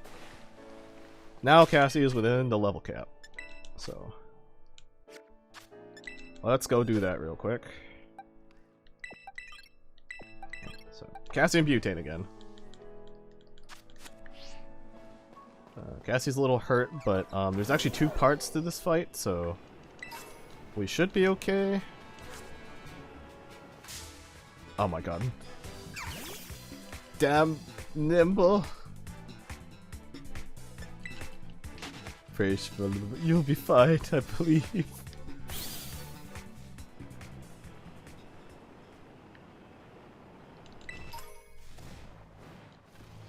Okay, so there's Clarf. Okay.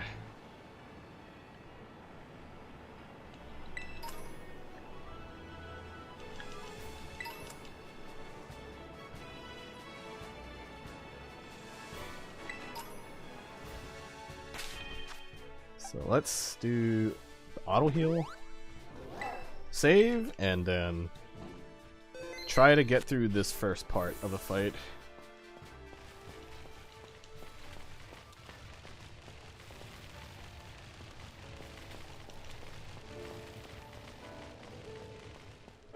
Oh, right. You confront it over here first. So let's go do that. He's just a derpy boy.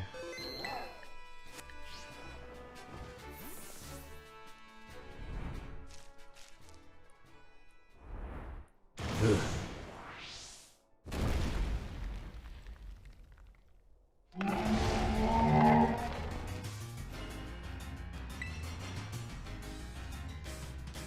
Okay, so we should be able to just...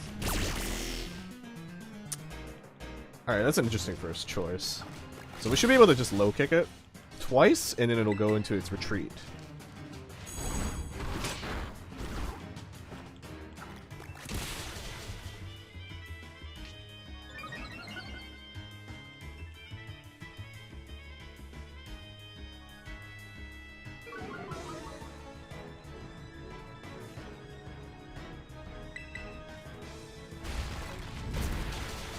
Ooh, God. Alright. Oh, wait, right, you have to kill it on the first part. Go Cassie!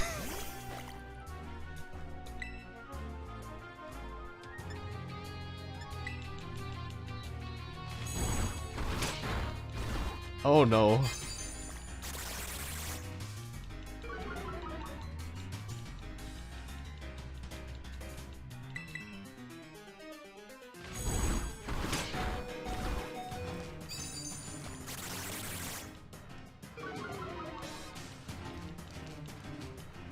Alright, this is a wipe.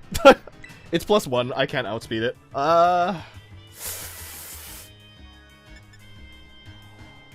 Alright, so this is a reset. Let me go reset real quick. Oh no.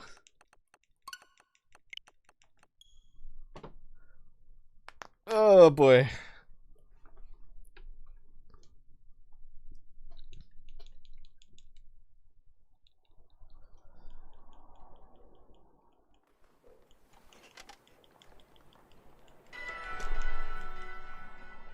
Alright, so what we want to do is... we're gonna want to debuff the hell out of it first. So that we can avoid Anger Shell altogether.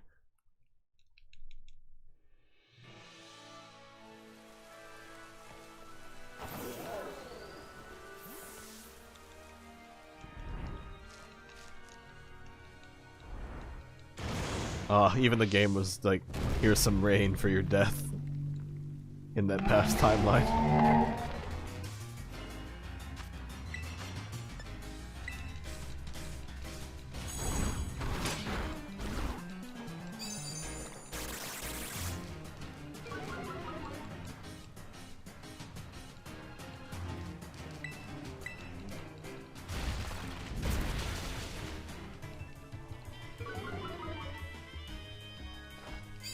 The fact that it outspeeds this Maushold is kind of terrifying to me.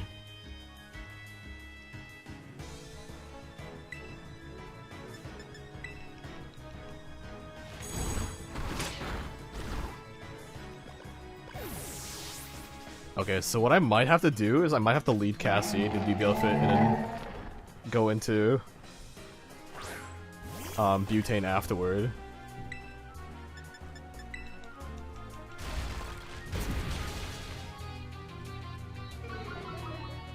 getting mine in this defense is so awkward. I might have to make another low kick TM for Cassie. Cassie is so fast though, compared to the other Maushold.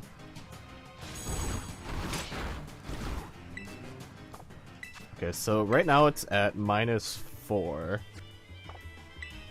I think we can afford doing.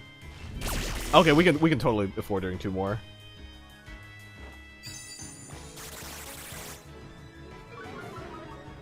The only thing is the double hit is not going to do that much damage, but honestly, at -6, it might be fine. I just don't have a neutral hitting attack for Cassie.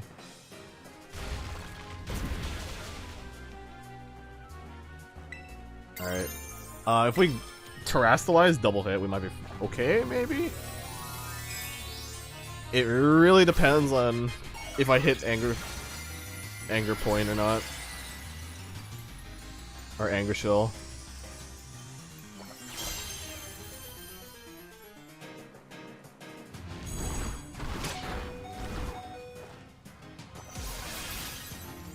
Am I speed tied? No, that's not enough.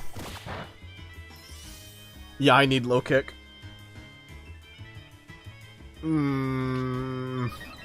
Okay, yeah, now it's gonna get plussed.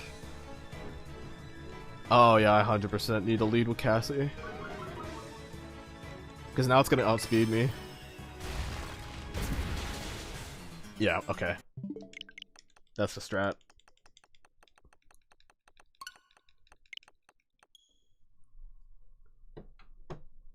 I need Cassie to debuff the hell out of it so that Butane can come in for the kill.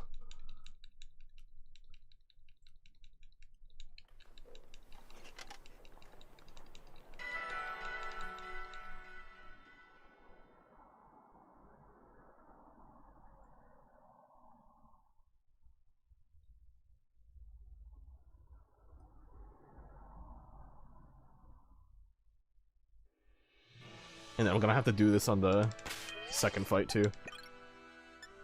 So, every Titan has basically two fights that you have to do, and some of them you don't have to do them one after the other. But in this case, this one, yeah, this one doesn't require you to do the fights one after the other. A few of the other ones though are one after the other, and you have no break in between. So I'm gonna have to make sure that I'm set up properly for each fight. Okay, so.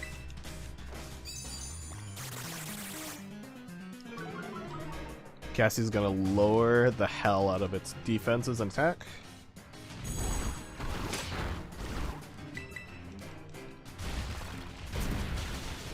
As much as possible. If it keeps going for Rock Smash, that's really bad.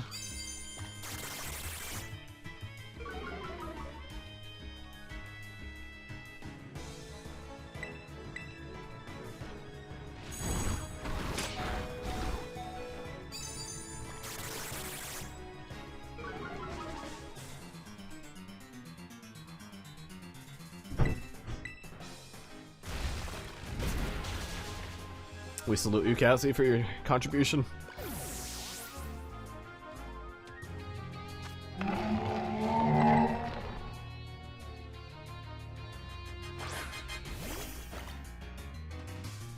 Okay, so it's -3. I think we kind of want to go for as much minus as possible. Okay, that's block is super free. Nice.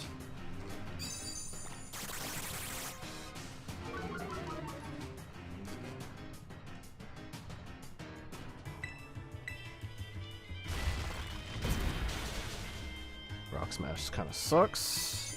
Oh, no defense drop though.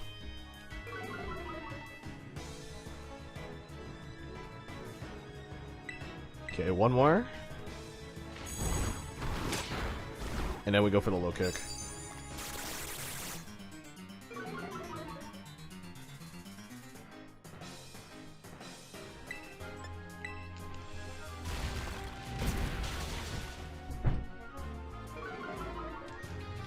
This defense is okay. Okay, we got it to retreat. Okay, perfect. Alright, so we don't want to fight that yet, so let's just, Actually, I think they might heal you before you go in. We might have been fine. I just want to do this now, though.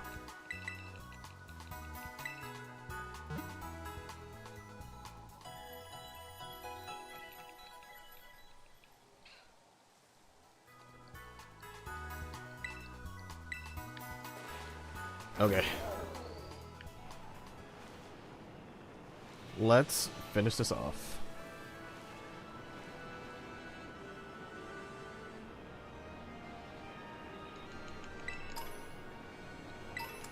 As I go the wrong way.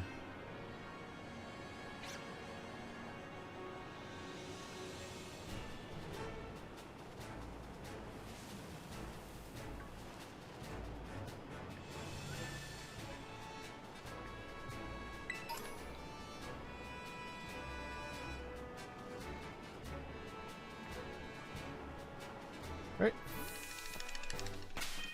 Let's save. And go in there.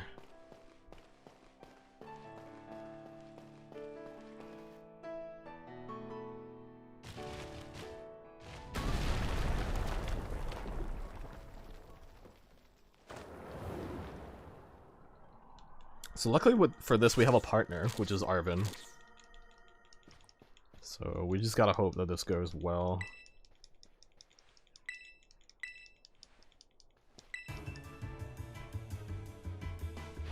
Because it does get a boost from this.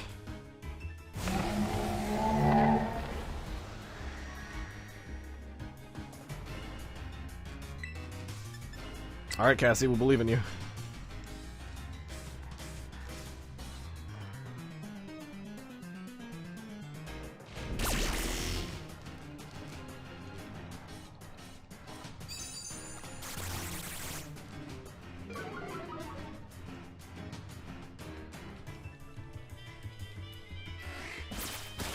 No shelter, you fool!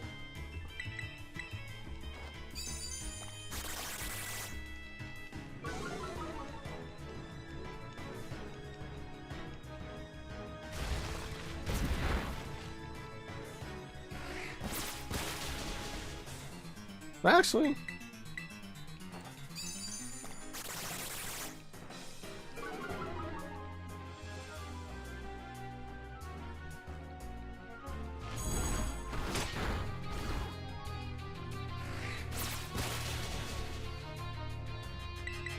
so once it hits half HP, that's when we get into awkward territory. Because that'll activate Anger Shell, which will give it +1 to everything, but minus defense. Minus its defenses by 1. It kinda depends on how much Arvin attacks. Okay, so we're currently locked in the fight because we got blocked. Okay, yep, there it is.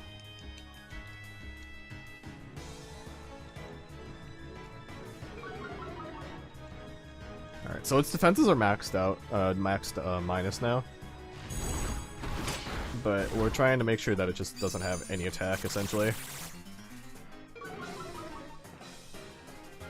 It is halfway though, so we might be fine actually to go for double hits now.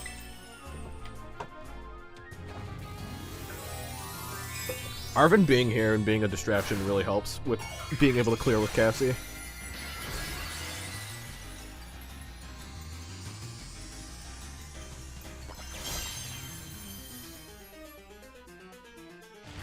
Rock Tomb.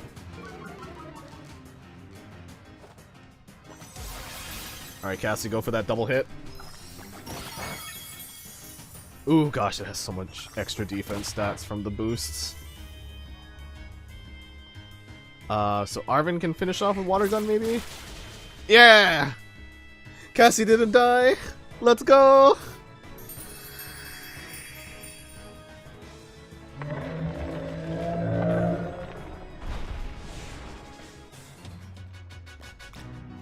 Oh, the little blush is so cute! So cute.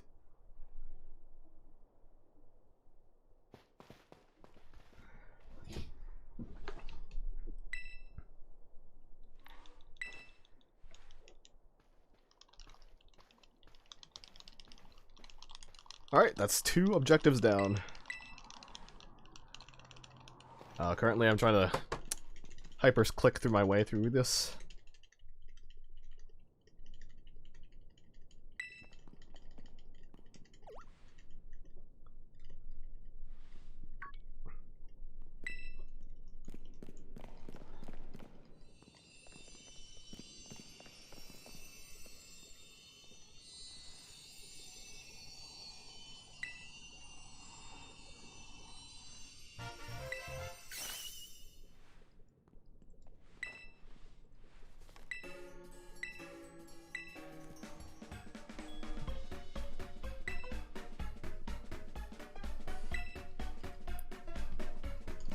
Alright, sandwich time.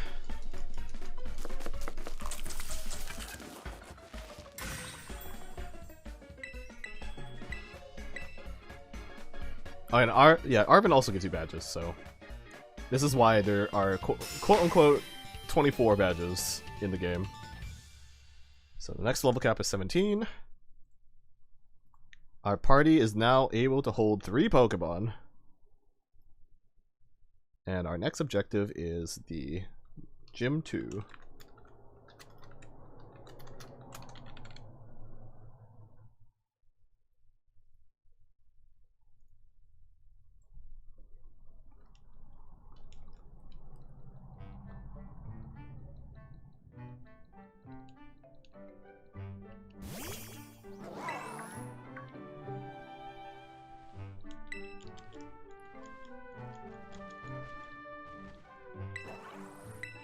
And so we will give our bike a lovely sandwich. Here you go, bike.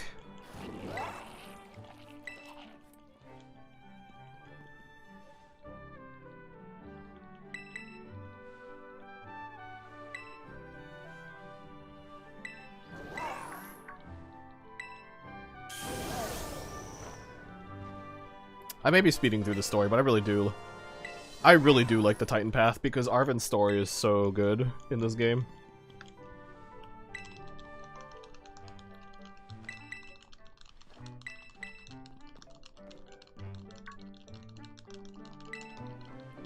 I love Arvin. Right, Goldie? His story is so good. He kinda dumb, but you know, he has the spirit.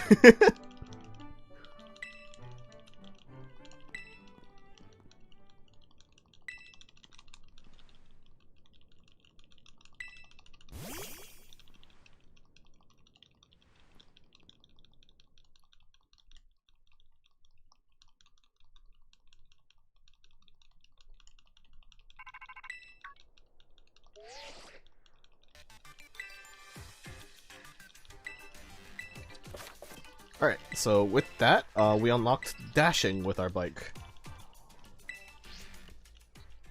It's not a crazy superpower, but like it's very useful to just getting around a little bit more comfortably.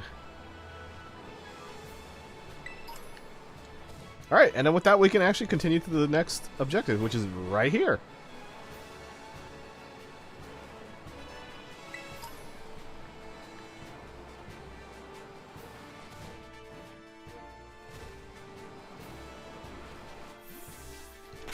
Alright, so, because we have a new badge, that means we can slot a 3rd party member. So we're gonna bring in...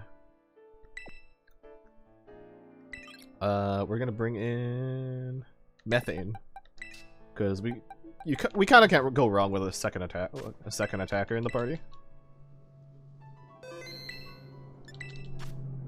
Alright, so first things first though, we need to get Methane cut up to snuff. That was too much. Alright.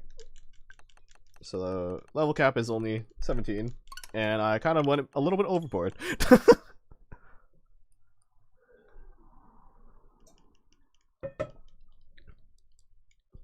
Alright, so medium candies are still a no-no for now. I guess I have to just keep using smalls.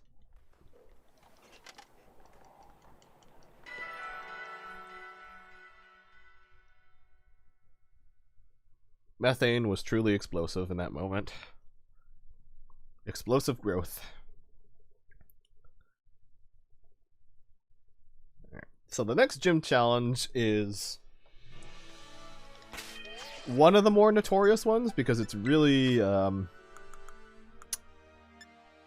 very I don't know really how to describe it other than it's like it's definitely one of the more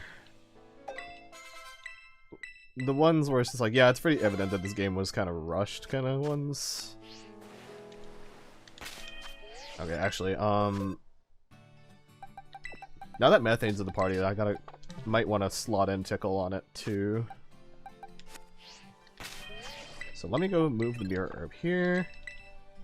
Let's remove baby doll eyes for now. Well, actually, I don't think we're gonna need a helping hand on it, so let me do that. And having pound is like a good general move. But let's go do a picnic real quick. So that Methane can also learn Tickle.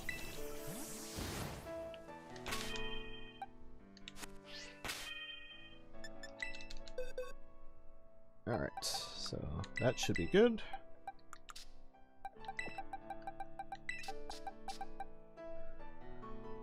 So I could get Baton Pass currently, but that won't be really useful at the moment. So I think we're fine for now on terms of moves.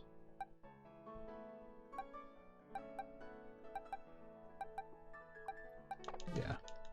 Alright, so yep, now we're gonna go into kind of one of the more infamous gym challenges of this game.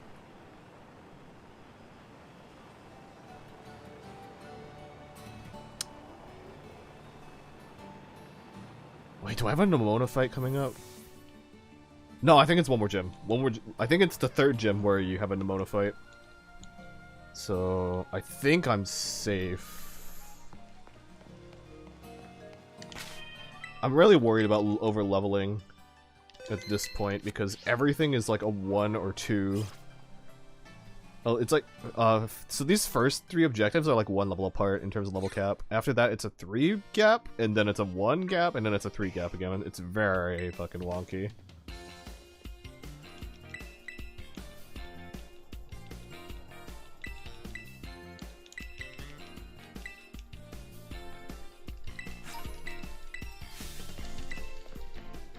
Yeah, okay. So Nimona there basically tells you that she wants to fight you the next time you meet up, so that is the 3rd gym, and I keep pressing the wrong button. There we go. So this is only the 2nd gym. We don't actually do the 3rd gym until 1, 2, 3, 4, 5. The 6th objective on this list that I'm doing. So we're just gonna see how far we get tonight. Okay, so this is the Sunflora gym challenge. And, well, it's not as bad as a much later gym challenge, but this one is still pretty incredibly awkward.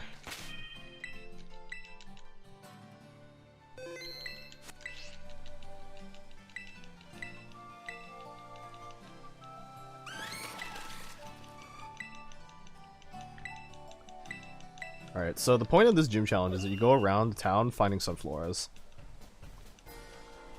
Most people in their first casual playthrough will encounter a few Sunfloras where you have to battle them in order to get them to follow you. As it turns out, there's more than enough Sunflora in this area to like skip all the battle ones, actually. Because the minigame you can actually go for... you can actually do this minigame again, and there's actually a higher amount of Sunflora that you need to find. So, that's the reason why there's actually more than the More than the required 10 that you only need for the gym. And I don't remember which ones you don't need a battle, but I might just see if I can find all the ones that don't require battling. I know which ones require you to battle, the one you have to chase, and then there's another one where it's like on an upper platform, and I don't think I want to risk fighting more than one, so let's just see.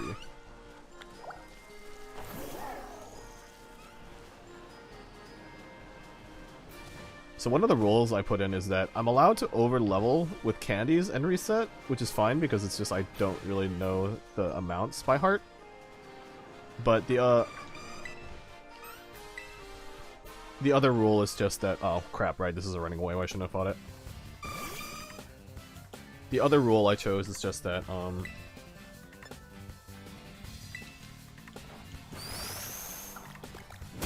if I over level through battling, then I'm not allowed to reset, kind of thing. Yeah, so this gym challenge is considered like, is honestly one of the more kind of like notable ones, is because all the Sunflora are moving at like 2 FPS. You know? It's extremely awkward that they do this. Like, it's only in this gym challenge that they have such reduced frames. And it's one of the things that people will try to like kind of point to be like, this game's unfinished, you know? But there's a much worse minigame, honestly, more down the line, so I think that we dodge a bullet, honestly.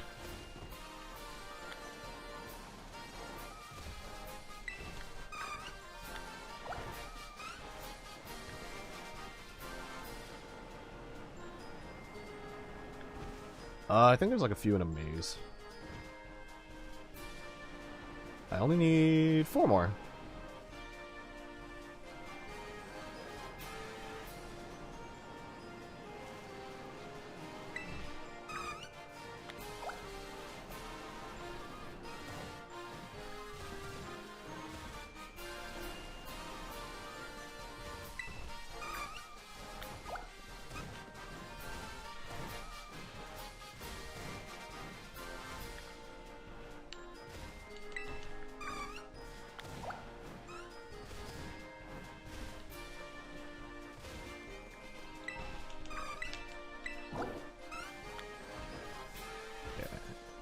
Yeah, so there's quite a bit of Sunfloras, so you don't have to actually battle any of them.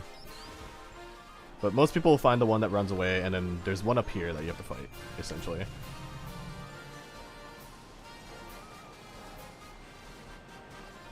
Which is useful knowledge for a speedrun, but for like a casual playthrough, it's fine.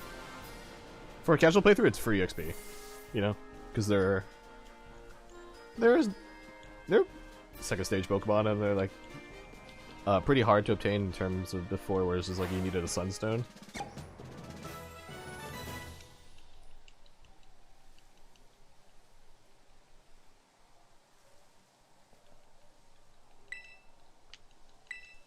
Okay. So now we can challenge the second gym leader, Brassius. But before we do that, let's go heal.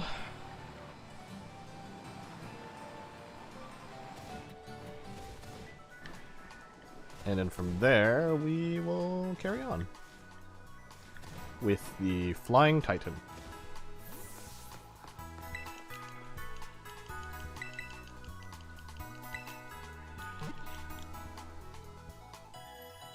Alright, so my party size won't increase to 4 until I get 6 badges.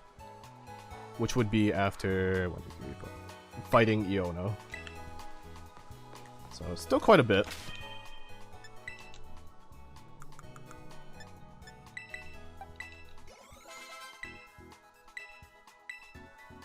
Ah, now we learn bullet. Oh shit! I forgot to save. It's level 20 now. Ah, shit.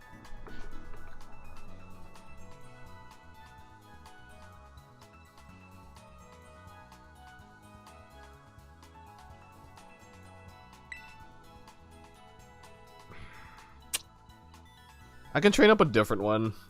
I don't know if I want to redo the challenge. Ah, that sucks. Okay.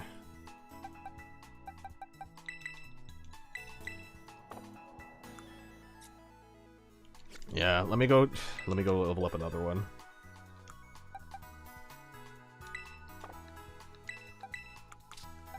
I didn't realize I grabbed a medium candy there. It's very my bad.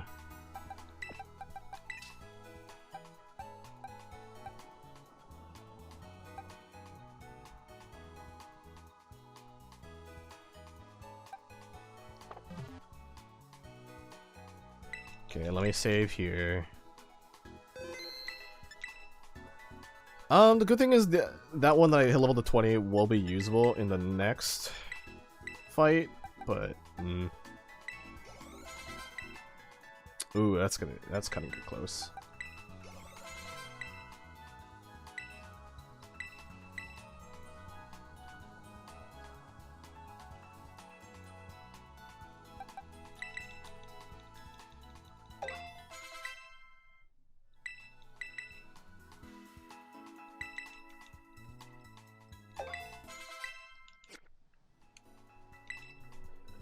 Okay, do I have anything useful early?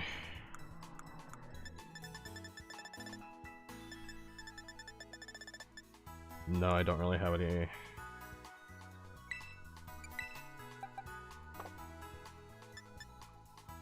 Lumberries.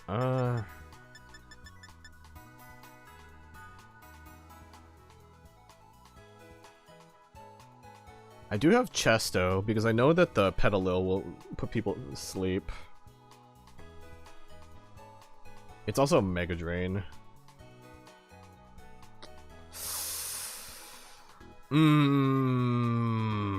Decisions.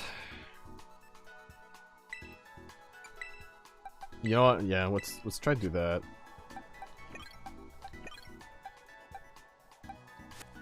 This might be the team. Okay.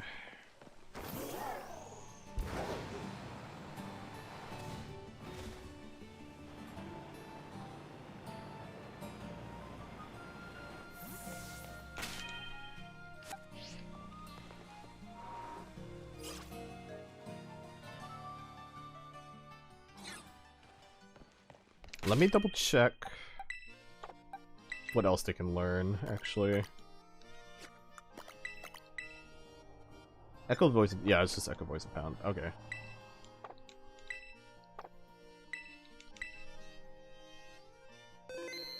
Okay, so I think the Petalil goes for sleep first.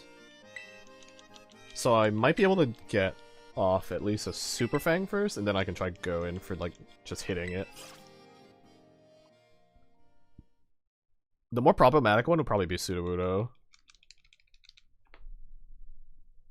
Because it's just going to keep getting faster, and I don't want that.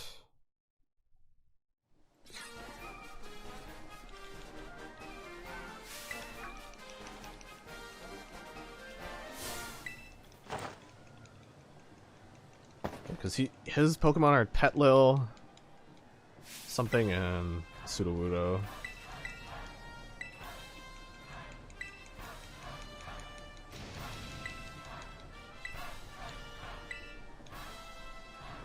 Yeah, Trailblaze is gonna be annoying if I can't do much about it.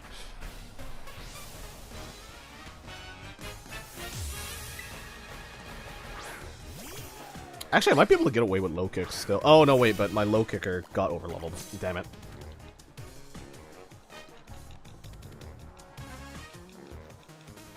Okay. Yeah, I'm just gonna go for Super Fangs. Because I'm pretty sure this goes for sleep first. Oh, it doesn't. Wow. Okay. I stand corrected. So we'll just go for Super Fangs. If it goes for sleep, it kind of screws itself.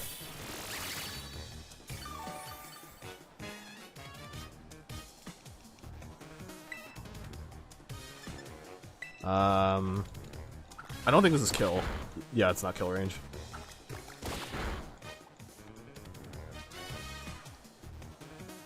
Oh, it went for sleep. Okay, we're good.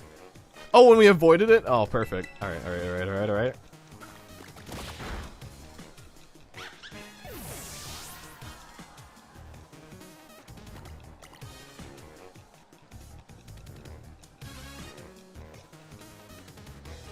Oh, yes, Smoliv. That's the second one. Right.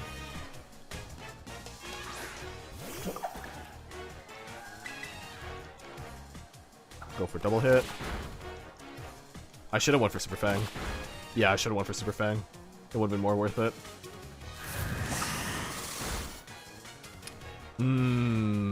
Okay. Okay, this is where it gets a little bit more sketch. Because even if I debuff the attack of Smoliv, it can get... If it crits, because of Razor Leaf's higher crit rate chance, I'll get screwed over. Because it ignores the attack drops. Okay. I might as well just go for double hits and pray that Razor Leaf miss. Alright, cool.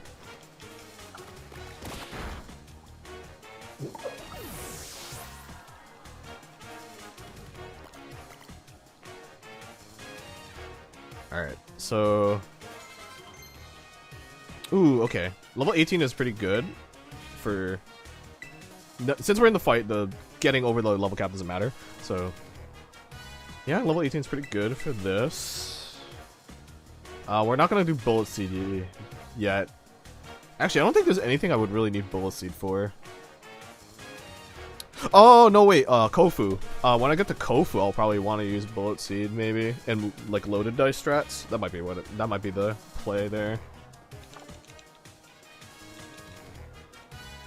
Okay. Since I have Cassie out, I'm gonna be doing Tickles to lower Sudowoodo's attack and its defense. I spammed A too quick. This is unfortunate. So the good thing is Sudowoodo turns grass, so it doesn't resist my normal hits, but I really wanted to get the tickle in so that it wouldn't be doing really strong trailblazes.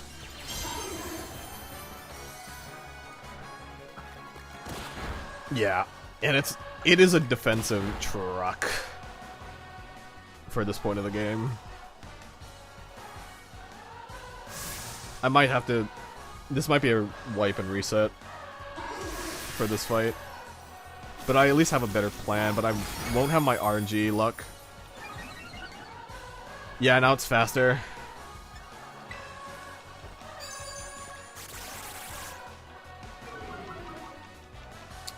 I think it just goes for Trailblaze every time now.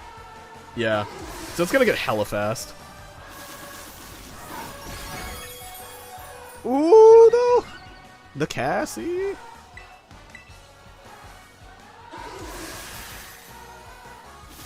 Oh, it's so fast, though. Okay, that's an example of where I should have used Baby Doll Eyes for the minus attack. Because it's priority. But now I know that that Sudowoodo doesn't outspeed Cassie with +2, so I can actually manage to get around a few things.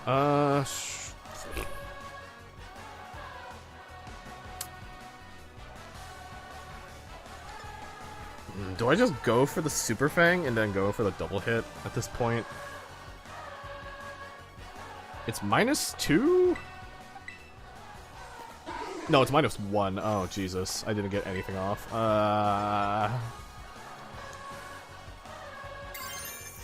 I'll try -2 it and then go for Super Fang double hit. And maybe it'll be fine. I might be inting.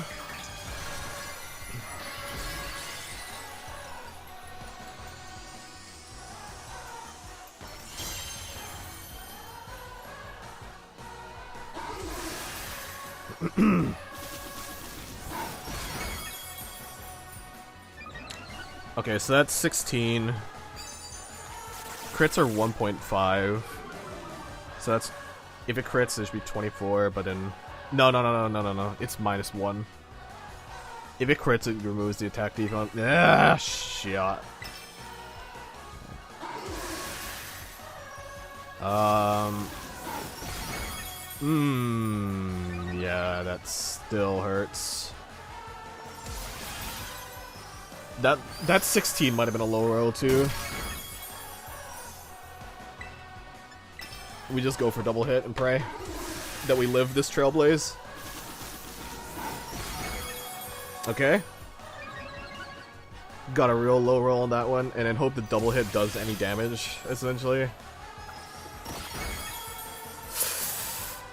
Not quite. Oh wait, yes! Oh shit!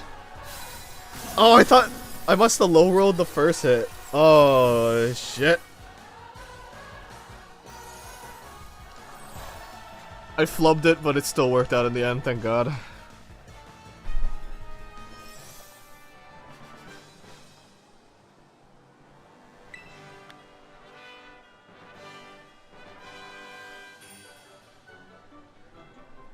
Oh, that's 3 badges.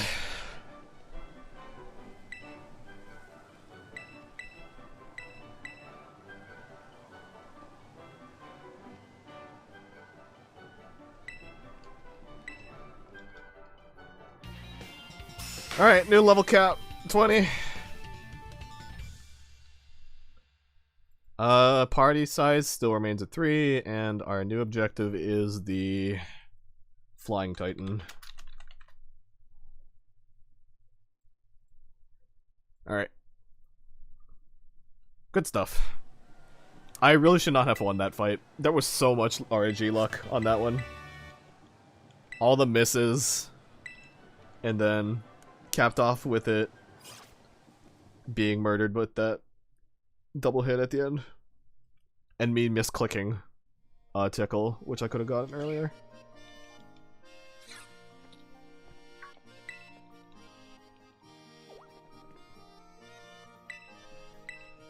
Oh yeah, Hassel, another good character. This game is just does not miss on characters, honestly.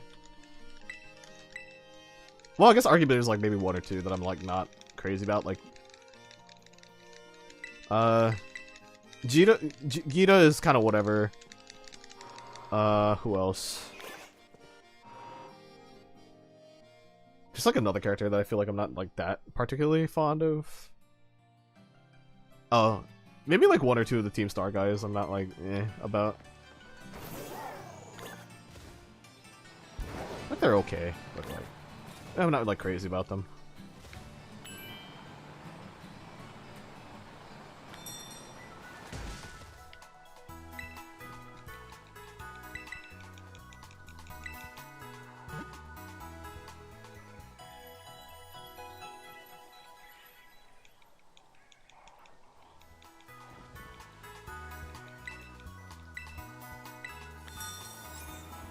Alright,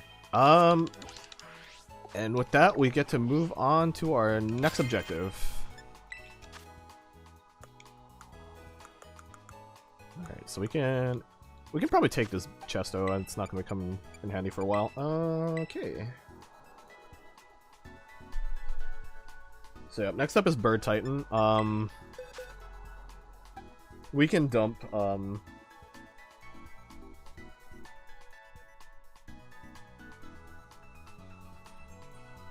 we can dump caffeine back because of that overleveling blender, but we're fine. Now we have not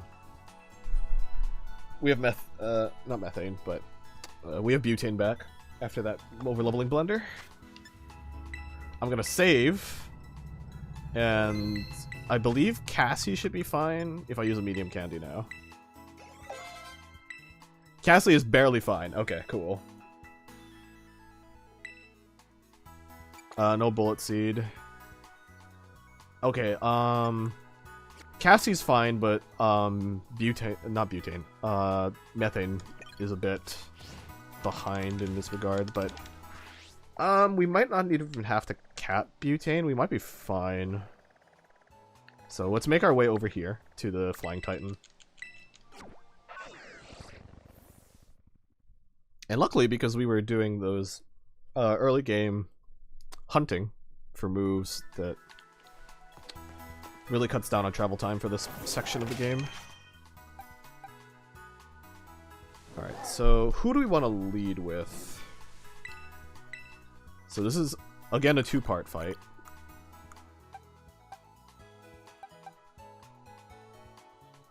I think in the end, low kicks is still a lot of damage. From what I remember from the Flamingo run, so we might want to keep that. And then, yeah, lead off with Methane, go into Cassie, and then finish off with Butane.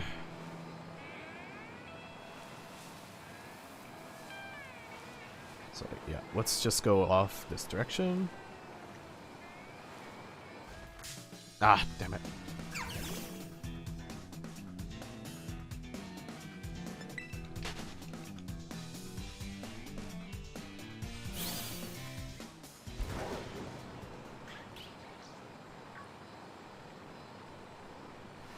Alright, so the gimmick of getting to this Titan is that it drops boulders and you just kind of gotta dodge them when you climb up.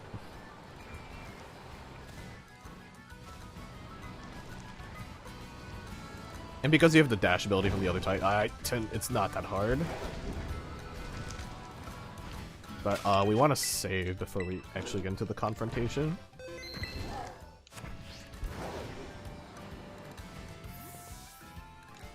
Okay. So let's go take care of this Titan.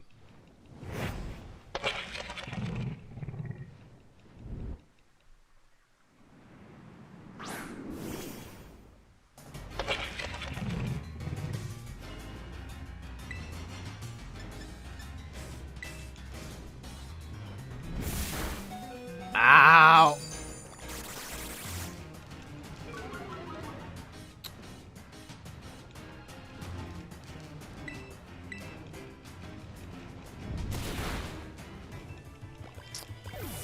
Alright, so this Titan might suck. Just a little bit.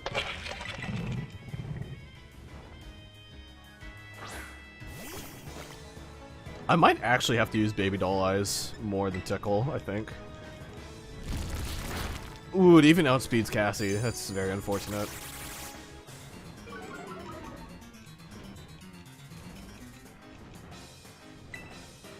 Yeah, honestly, I might go for Baby Doll Eyes just because it's priority right now. The attack needs to drop enough so I don't get completely murdered on the attack on the final Pokemon.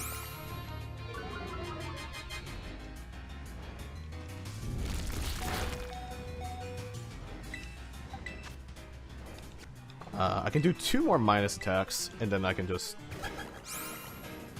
go straight into defense reduction. Ooh, okay. Hang in there, Cassie. Oh, good, the rock throw miss. Cassie can get 1 more tickle in.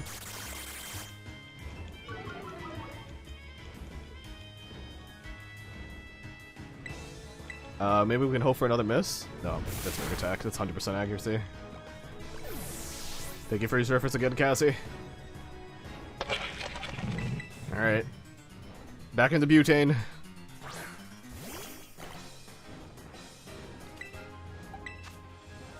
Okay, so it's -3 defense. I think we might be okay to just low kick it now. Yeah. Actually, how much does double hit do? Without Terra? Oh, I missed.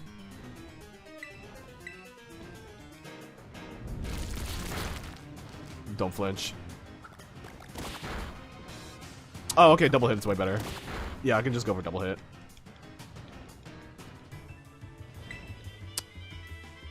We go for low kicks just because it's 100% accurate for this part.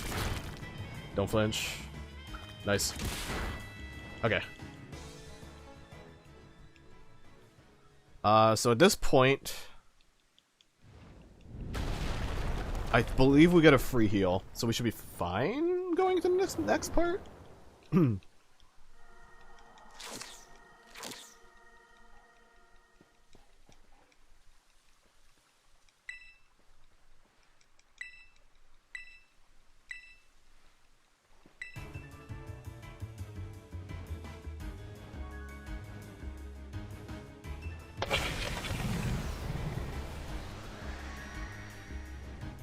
Okay, so it It has a lot more stat. Oh no.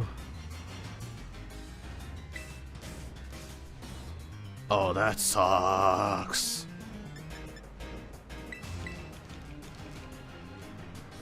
I really need it to be focusing on Arvin.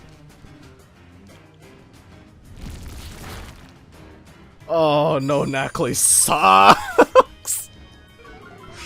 No.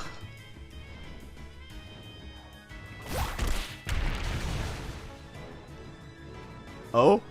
Okay, Nackley? Let's go, Nackley, actually. Oh no, please. Ah, fuck. Okay.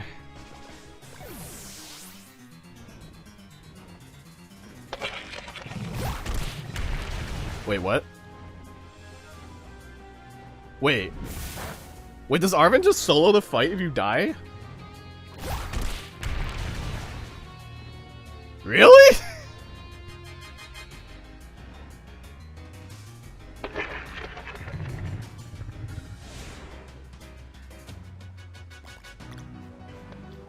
I don't know if I want to count that. It's actually really awkward.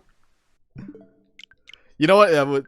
I know that now that I know that that's a thing, so I can keep that on my. I can consider it, but I'm probably not gonna let that count. I didn't know that you could die, and then Arvin just wins. That's actually hilarious. Also, hi JJ, welcome, welcome. I didn't even. I did not know that you could do that. Are you winning, Drago? Kind of. There's a lot of sacrificing going on, which I don't know if it's a good thing or not. But, yeah, I think I'm winning. Are you naming each mouse? Yeah. Cassie gave me the suggestion of naming them after chemical compounds, which I thought was fun.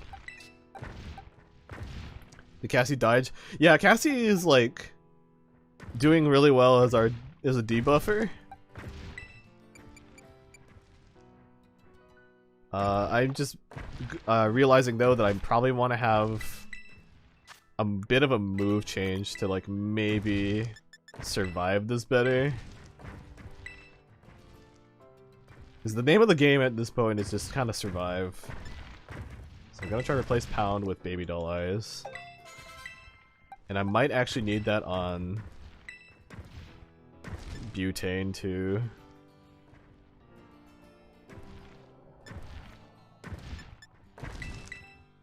Am I just adding more and more cartridges? Oh no no no! it just happened to turn out like that. Funnily enough.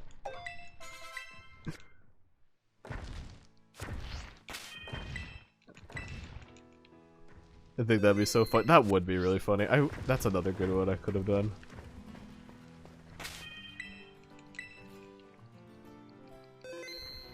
But yeah, now I know that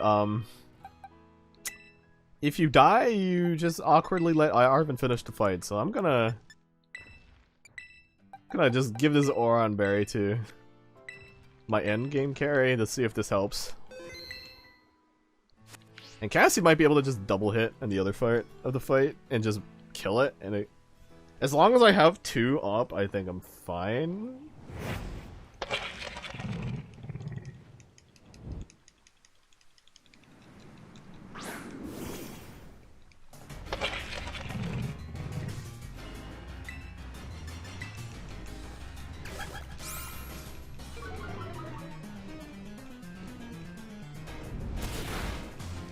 Fuck, that hurts. Wait, it has pluck? Oh, doing Oron Berry was a stupid idea then. I forgot. I'm dumb. I even saw it use pluck earlier. That was so stupid. Mori... Mal's giving you trauma again after what Mori did to me. I'm so sorry, JJ.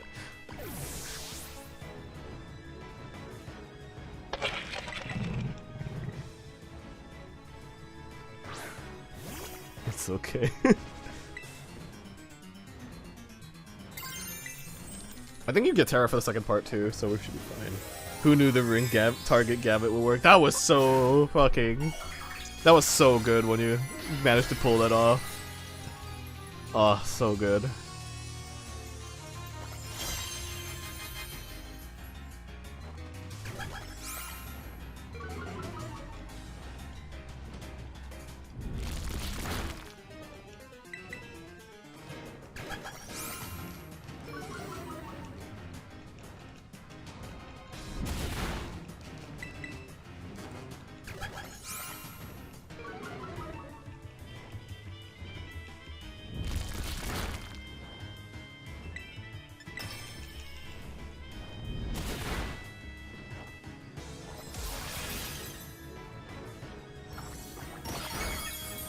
This Bombardier is not minus defense though, because I've been using Baby Doll Eyes, so it's gonna be not great. Ooh, crit too.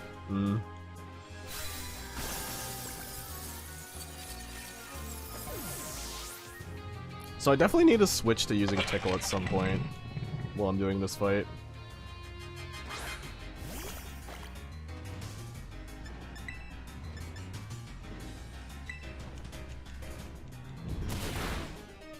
Well, there goes my berry.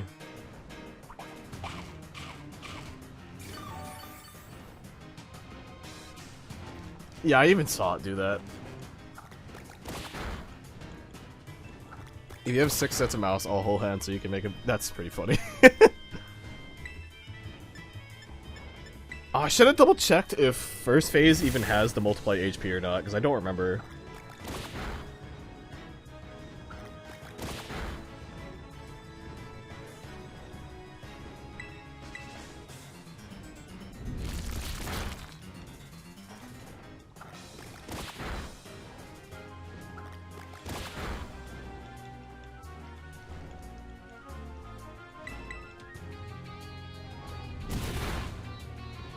Yeah, I think this. I need to rethink my strategy in this.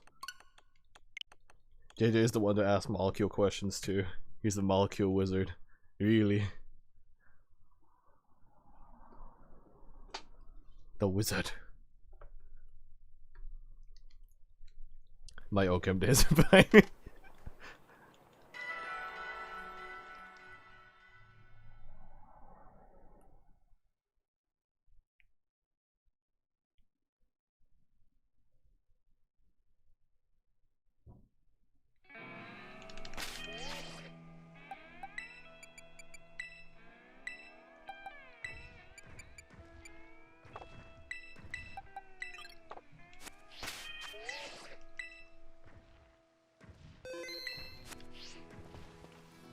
All I remember are struggles in the lab, why I couldn't get a good yield for your good percent yield. Oh, it pets you.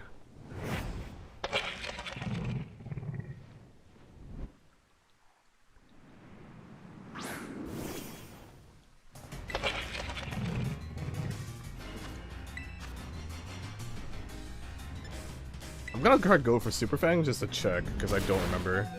Ow. Okay, it doesn't have the multiplied HP yet. Okay, that's good to know.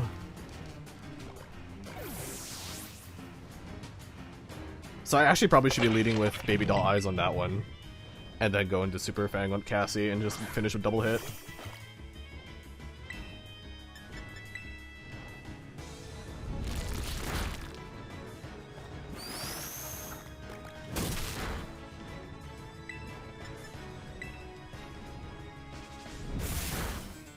Okay, yeah, that's the strat. That's the strat. So that I can save more Mausholds for the HP.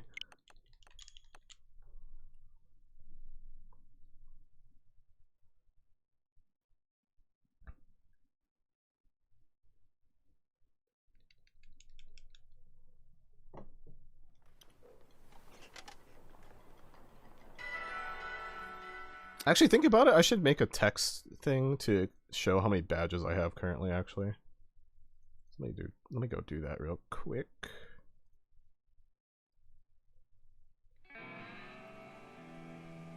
This will be 3 out of 24.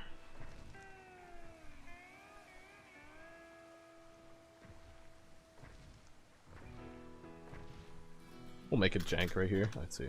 Badges.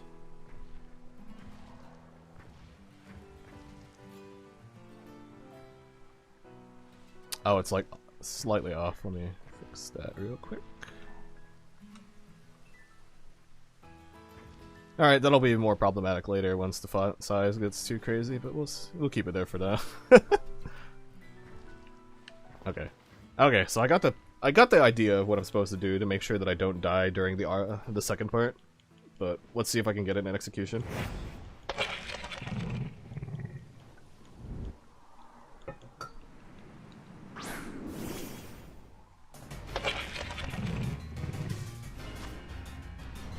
Alright, so, first things first, baby doll eyes as much as possible.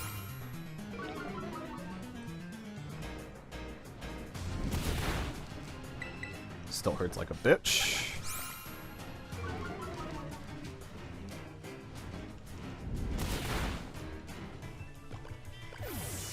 You've done your part, friend.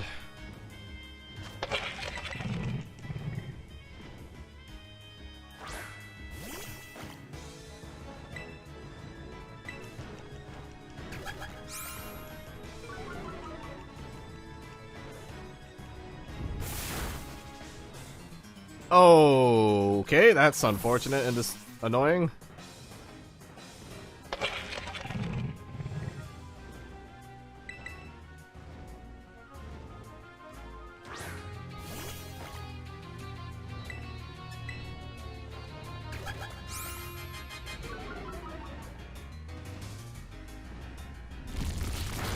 I could see how it plays out instead of just resetting again.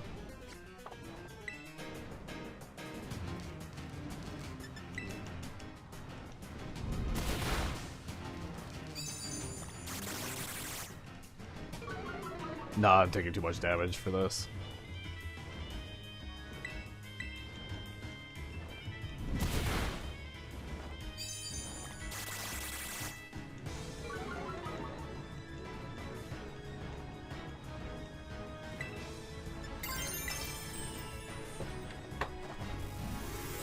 There's no way I'm gonna live during the Arvin section for this unless I get really good RNG.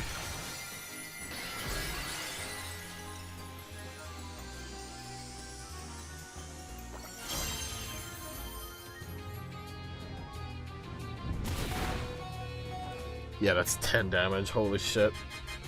Oh, and it dodged. All right. Yeah, no, this one's over. God, the early game is so painful for Maushold. Or for Tandemaus. I think I can get it without letting just Arvin win. I think I can get it. It's just gonna require a little bit more.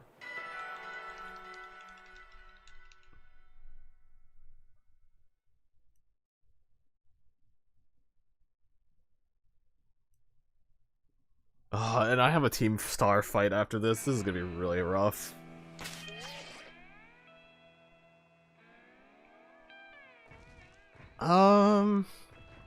The HP from 2 levels might matter. I might want to do that real quick.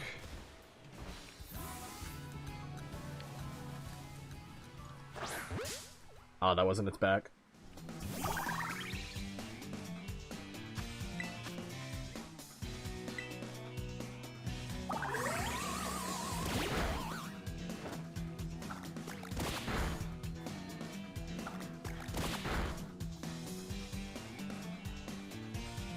Oh wait, what's the XP on my other two, though? I meant to check summary. I keep clicking too fast. Rally Mouse RV. Hi Aru! Welcome, welcome. They're doing their best. How am I on? Oh, I should not be doing this. I gotta retreat to the Pokemon Center, and then heal up, and then just get the last 2 levels on. What's it called? Methane.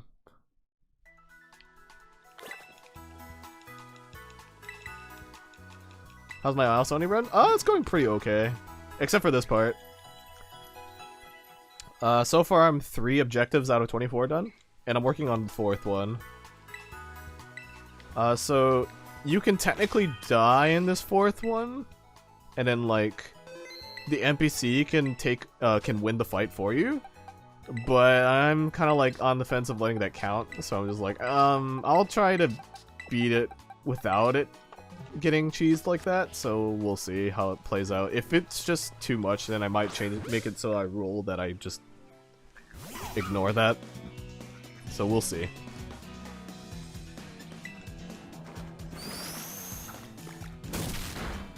It might be very RNG heavy whether or not I can get that part to run. Oh my god, really?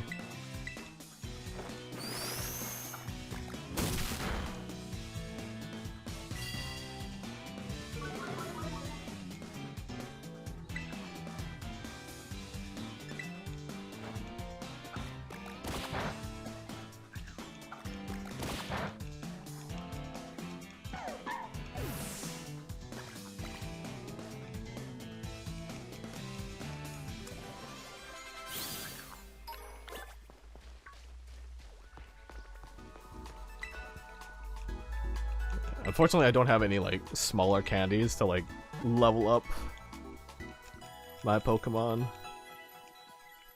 I could do academy classes to get some. No, wait, no, I don't think there's any midterms yet. The midterms would be where I would get the EXP items, unfortunately. So yeah, that might not be viable. Yeah, I'm just gonna have to grind up a bit on these mons.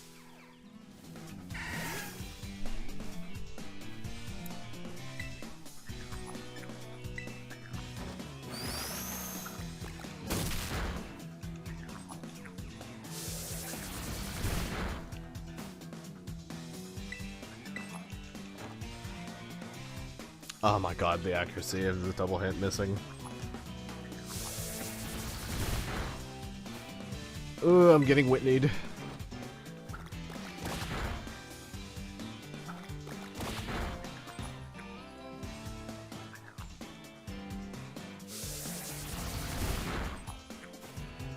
Am I really gonna get Whitneyed right now? Okay, good.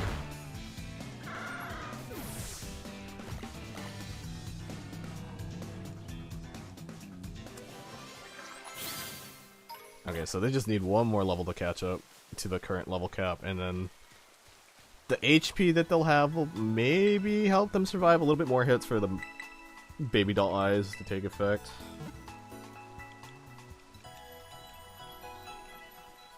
I could cheekily buy a Protect TM and use that, maybe? Let me check, actually.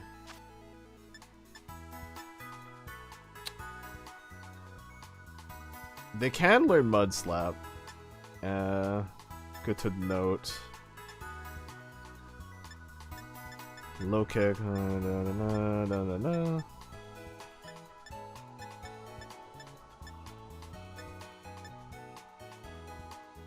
Psychic terrain. Yeah, the Mud Slap and Protect might become relevant. Not for this fight, but maybe for a different fight, I would want to have Mud Slap, actually. I might grab 3 of these just now, for the future.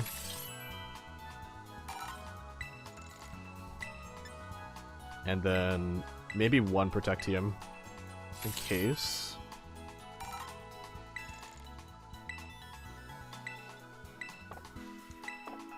I don't think Protect would help me now?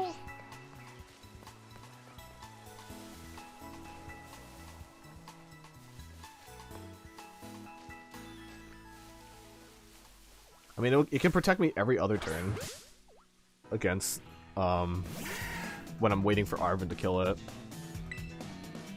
Because I wouldn't be technically dead, so that'd be fine for the rule set.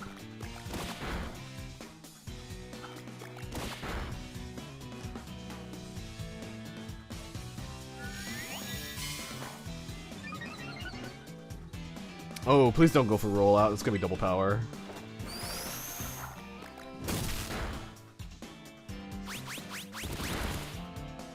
That's also annoying.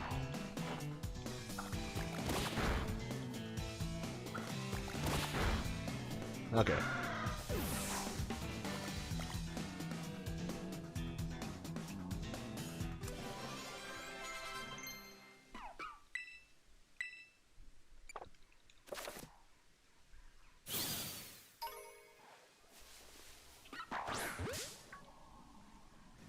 Yeah, this early game is gonna be really rough.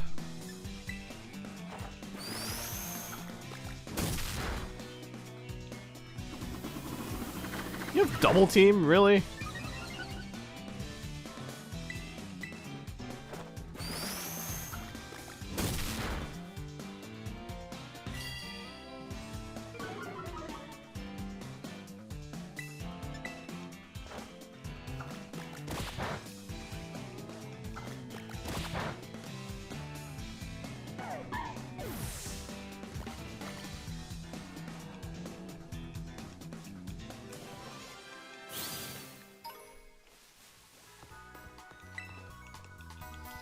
Okay, maybe I might be able to let's go for the last couple of EXP.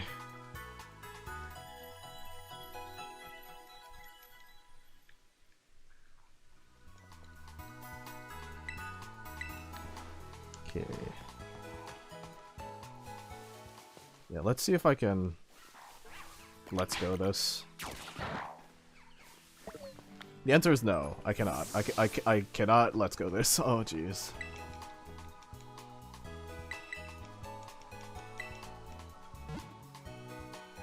Might be worth it to go to a lower level area into let's go for EXP.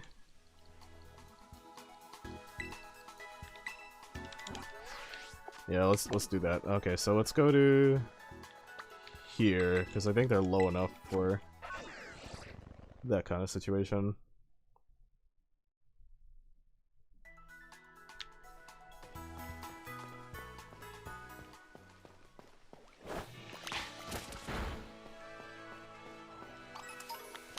Okay, yeah, this... Oh, this is gonna take fucking forever if I do it this way.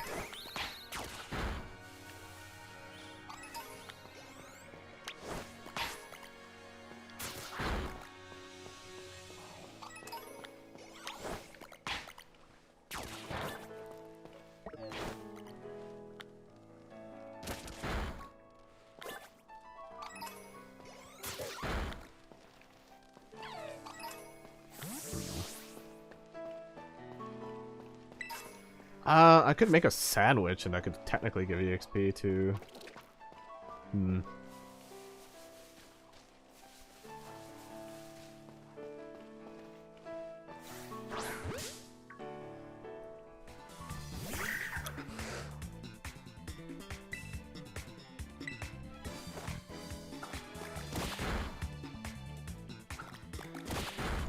Okay, maybe they're low enough that I can just battle them normally.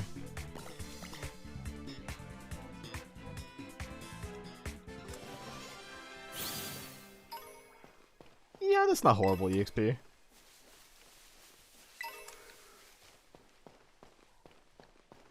Yeah, I think definitely in between streams I probably should farm up for some candy. Now that I'm in the world, it's a lot easier for me to do it with my other files to, like, do raids and stuff.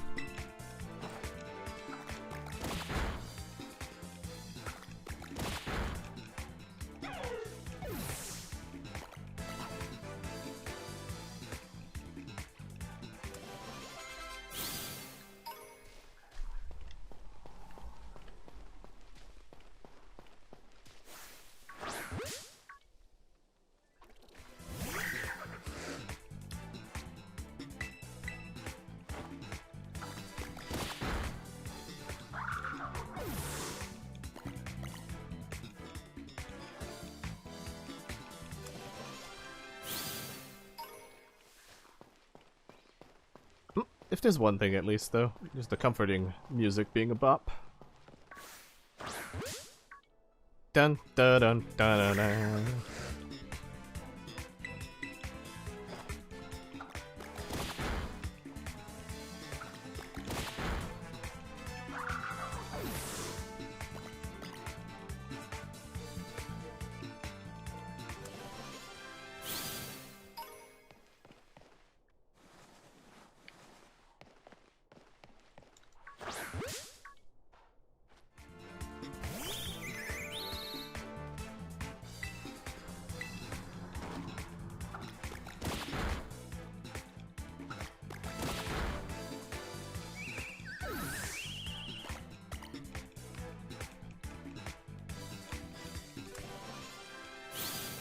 Okay, we're so close to being done with this.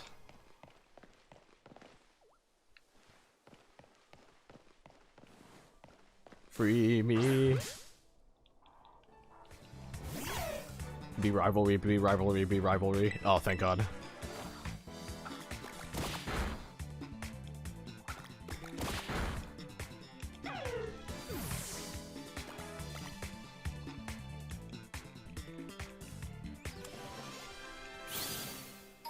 Just a little more.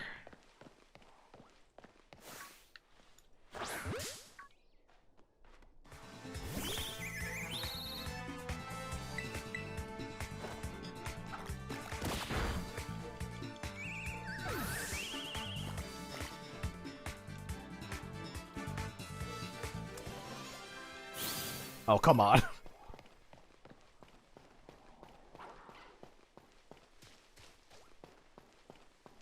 Okay, we should be able to just let's go the last bits.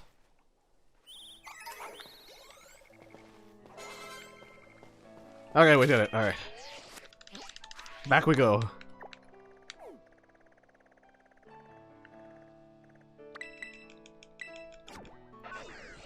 Alright, we're level 20.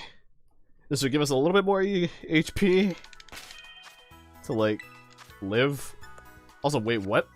The pick, it got a moonstone? Alright, cool.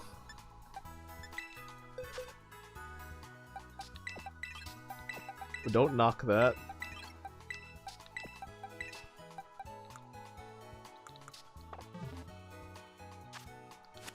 Alright. Let's see if this makes it any better.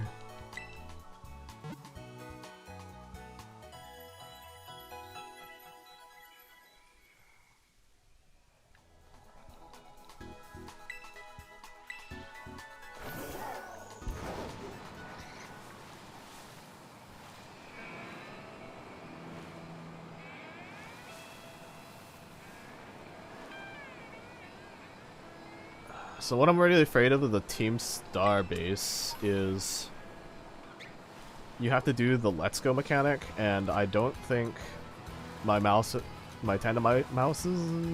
are gonna do very well against the Let's Go mechanic. I might have to look for very specific enemies to kill. And if I wipe on Mela, then I'm gonna have to redo that every time, so that's gonna be annoying. So, hopefully it works out. We'll have to see. Oh, not Mela, on Giacomo, because he's the first one.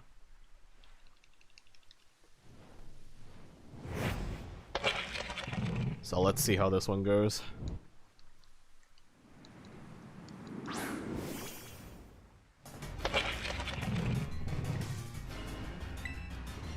Alright, so baby doll eyes.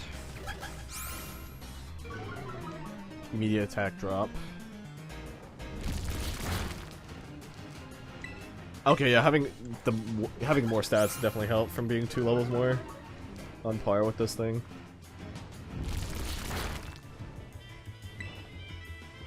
I could probably get away with 1 more and then yeah. Or just go for 4? I go for 4. Kiro, thank you for the raid. Holy moly. Hello, raiders. I am, URAunitB or Drago. Let me shout out Kiro real quick. Kiro, how was 16 again? Are you getting... I saw that you changed your entire schedule to be 16, so like, how's it going? How much have you progressed in it?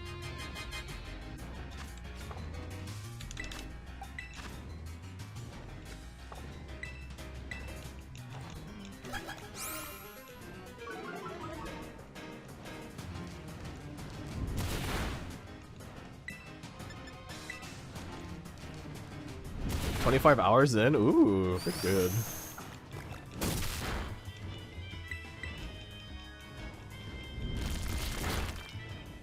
Are you really liking the story so far?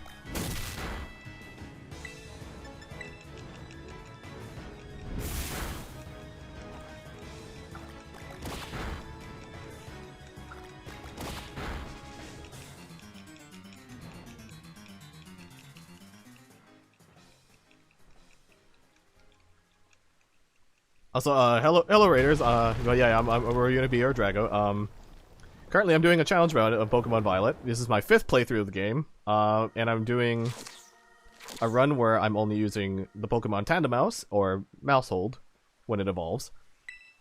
If you need more explanation of the rule set I'm using, you can use !mouse to get a paste bin that explains everything I'm doing for the run. The story is so-so, but the battle system and fight cutscenes are super fun. That's good. I always appreciate a really good combat-oriented game, even if the story is kind of whatever.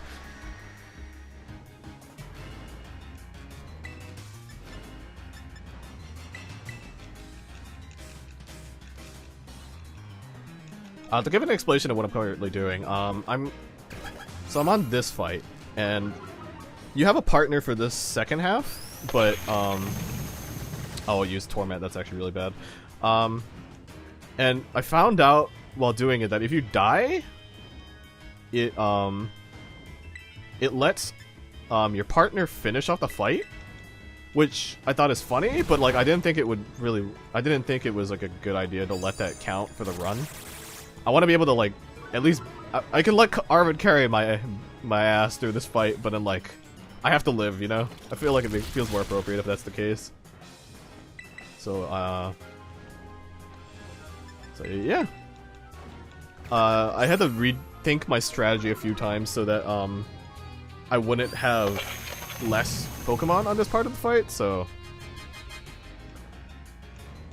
yeah, it looks like my shuffling of the strategies has really worked out in the end. So in this case, I'm only going to lose one Pokemon through the 2 sections of this fight, which is really good.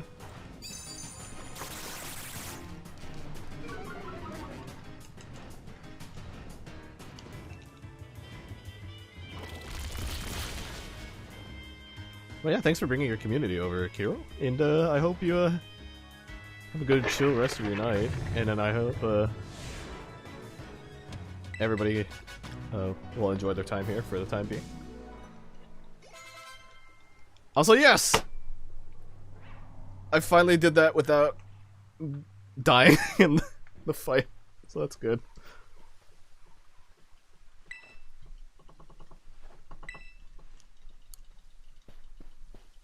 So if you don't know Pokemon Scarlet or Violet, the game technically has 24 badges. So I'm going through the entire game using only Maushold Tandemaus, and I'm gonna try to see how possible it is with level caps, no healing in battle, no items, etc. So we'll see. Time to snack and rest. Okay, have good food, Kiro, and rest well. You got more 16 to cover tomorrow.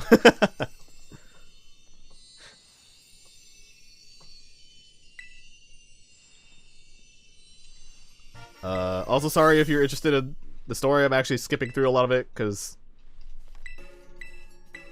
like I said, this is like my 5th playthrough of the game, so this is mostly just for the challenge run aspect of the game, being able to play through it again.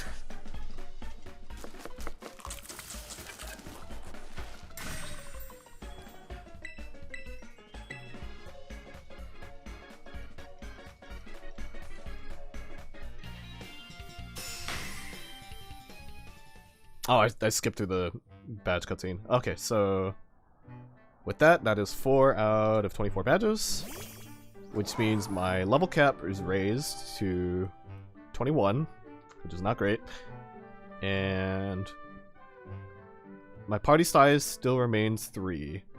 Once I get 6 badges, I can raise my level cap. I mean my party cap. The next objective is Team Star Dark. And I didn't really think about the sizes of this text, so it's just gonna be cutting off sometimes. Maybe I could just do this. Yeah, that works.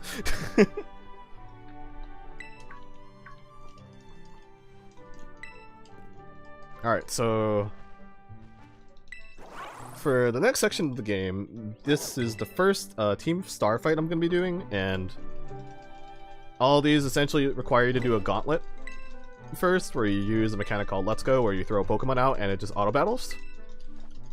The problem with it is that Tandemaus isn't really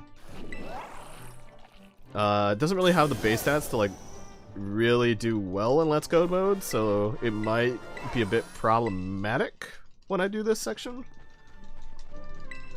So we'll have to wait and see. I've never done it with anything this low statted, low level, so yeah, it really depends on how well this goes. Also, the cool thing with Team Star bases is that they don't give you any EXP, so I don't have to worry about over leveling when I go through it.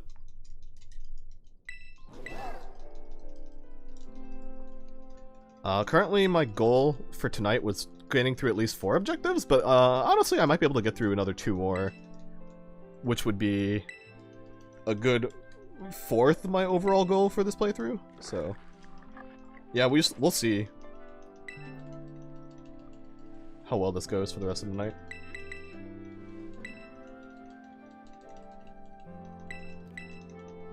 I think maybe next time I might need to plug in my turbo controller so I can mash through this faster.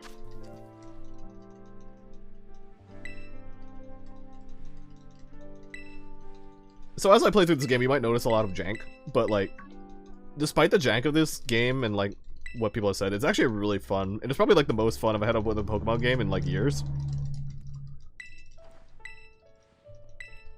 Which is saying a lot. Like, I don't really count Pokemon Legends Arceus as like it is a main Pokemon game, but like, in terms of like an actual general Pokemon game where it's like the mechanics or whatever, what you expect, this one's pretty good. And then like, the testament to it, like, that this game beating is pretty funny is that this, like I said, this is my 5th playthrough.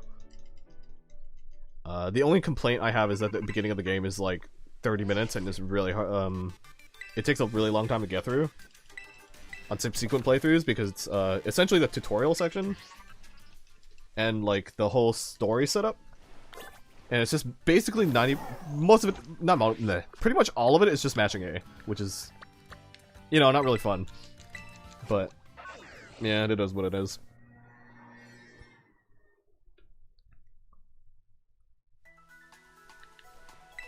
Okay, so coming up is the Team Star Base Dark. My party is consisting of 3 normal type Pokemon, so this shouldn't be an issue, but like I said, Let's Go, I'm not really quite favored at the moment for Let's Go with my my team comp, so we shall see how well it plays out.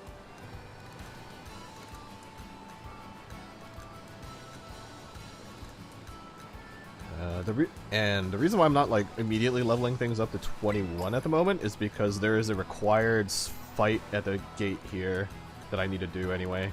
So that might give me enough EXP to like cover a few things. And then it's only going to be these 2 that need it. Okay, so oh, actually.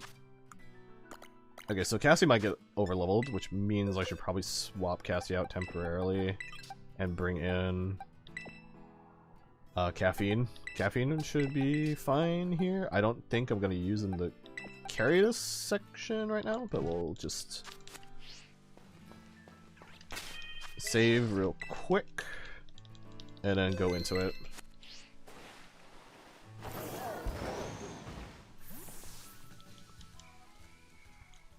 I believe these trainers have a Murkrow,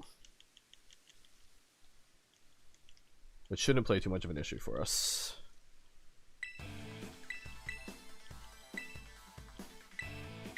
But yeah, ideally I want to get through 2 more sections of this game.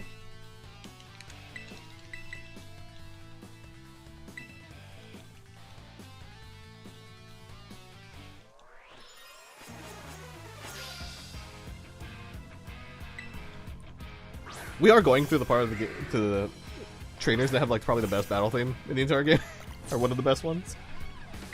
So it's very appreciated. Okay, it's only level 19, so it still hurts like a truck. Hits like a truck though. Okay, yeah, never mind. How much did that do? 14? No, 20, 24? I can assume that was a... Yeah. Good. Oh, goody. It missed.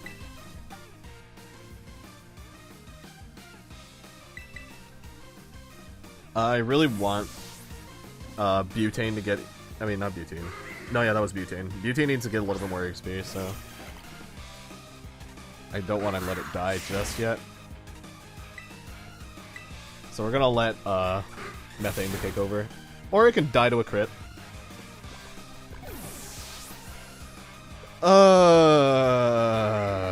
Boy.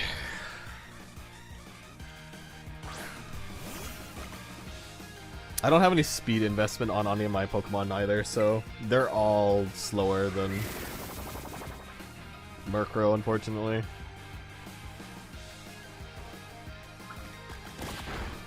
I could do some EV training, but like that's gonna be a lot of effort.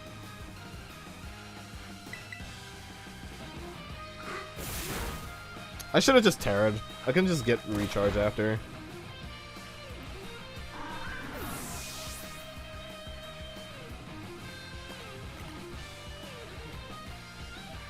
But you know, hindsight's 20/20.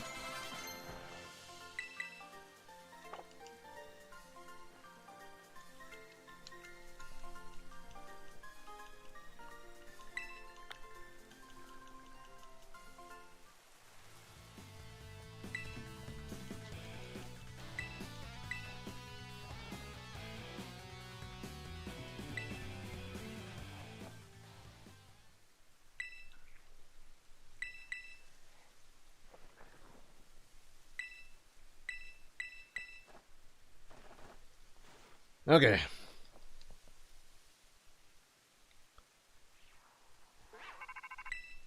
So, this upcoming part is the only reason why I had to design my roles so that I have 3 Pokemon allowed at by this point in my party. It's because they actually won't let you do any of these sections of the game unless you have 3 Pokemon in your party. I found this out via the speed run when I was learning it.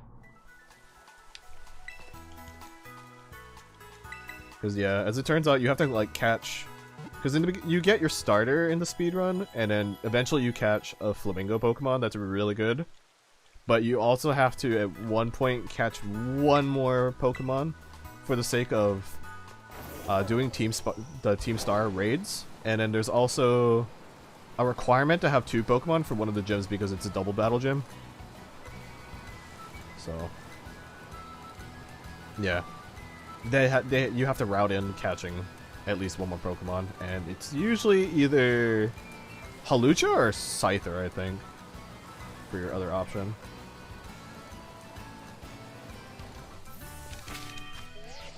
Alright, so I don't think it'll matter that Methane's 1 level below this time, compared to the 2 levels below that it was for the Flying Titan, which made it extremely rough. And that in that case, having the more HP in the defense really helped, like, actually clear that without dying. So we'll see how this plays out, because I'm very unsure if I have to change my rule set just because of these bases.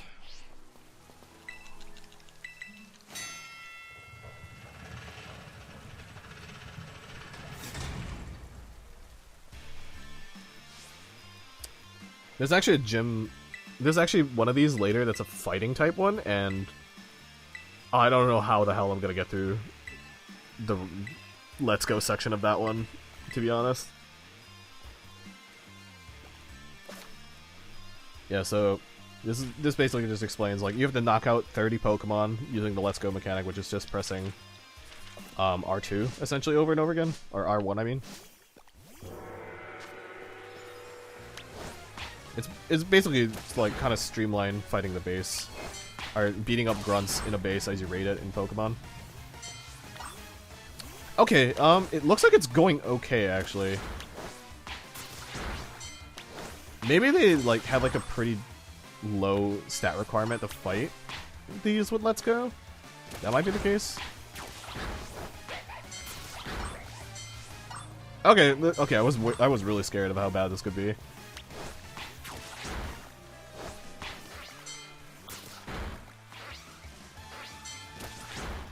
I wonder if they actually have a defined level for what you should be aiming for here.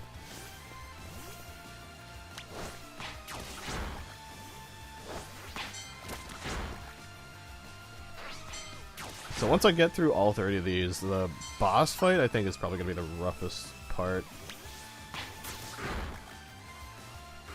Okay, yeah, the Murkrows are definitely the ones where I'm actually taking damage, which makes sense.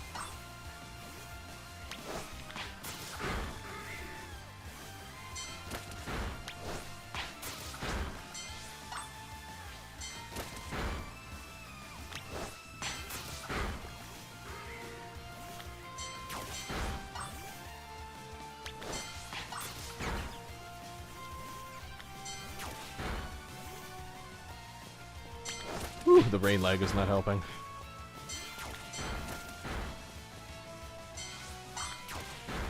Alright. Now we get to fight Giacomo.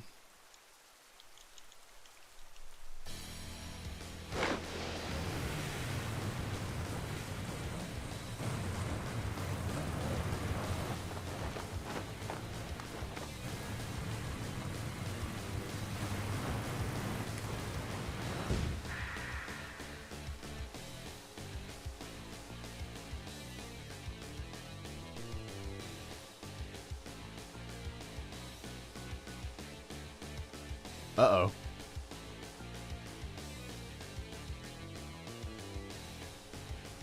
Okay, cool. Whew.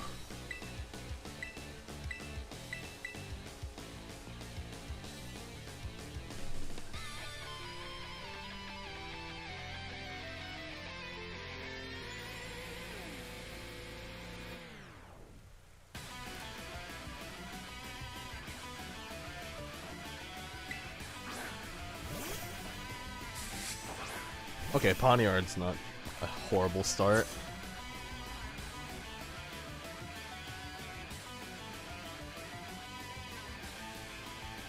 I forget, do you have two? Yeah, you have two Pokemon, and then you have the final fight.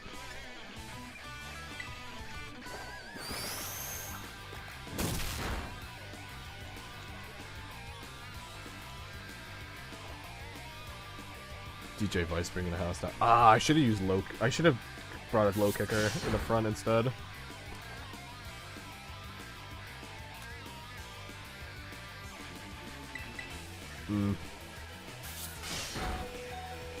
It is what it is. I'm gonna have to just eat this.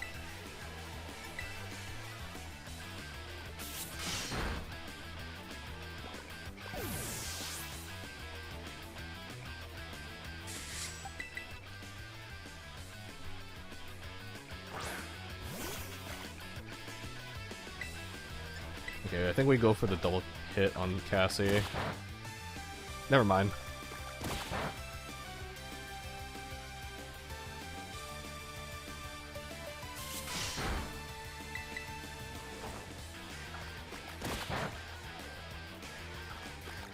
I really need Cassie to stay as healthy as possible for the final phase of this. If that means I have to buy a low kick TM and teach it, I might have to do that. Oh, wait. Oh, wait, he only has one Pokemon, right? And then he does Revivium. Okay. Intimidate? I'm fine with that.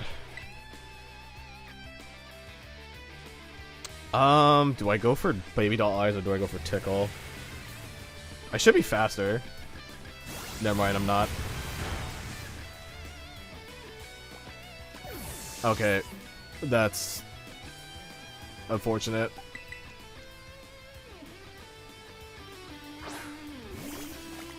Okay, I'm definitely gonna have to redo this base.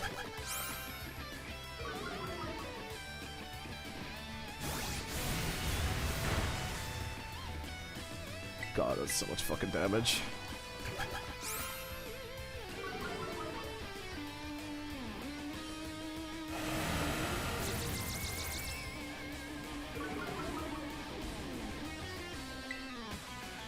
Is Wicked Torque? No, it's not. Oh, right, you have Snarl. Oh, God. I'm gonna really have to think about how to go about this fight.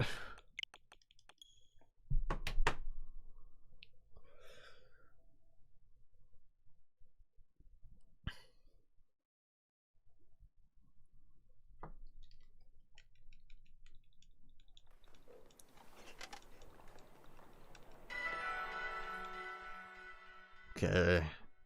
So that Reviv is Dark type, if I remember correctly.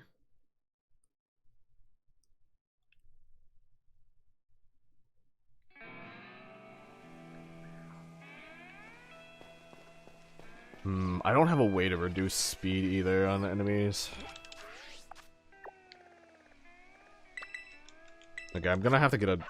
I'm gonna have to buy and use the low kick TM for sure, though.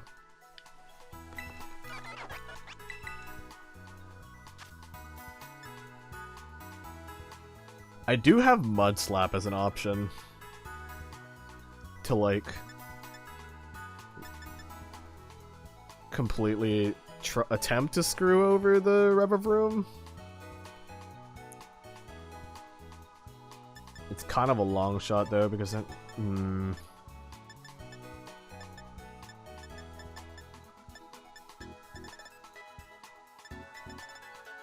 do I learn Encore again?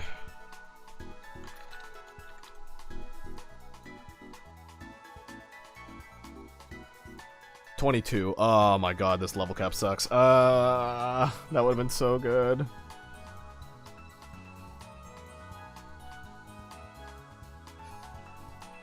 I could farm for Charm, because -2 is really good, but because the immediate -2 is really good, but I don't know if I can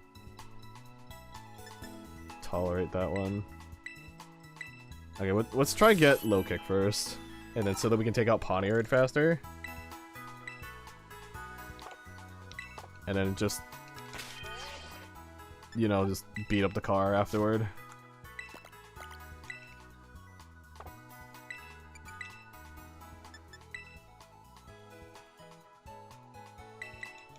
Okay, I don't think you need double hit for this fight.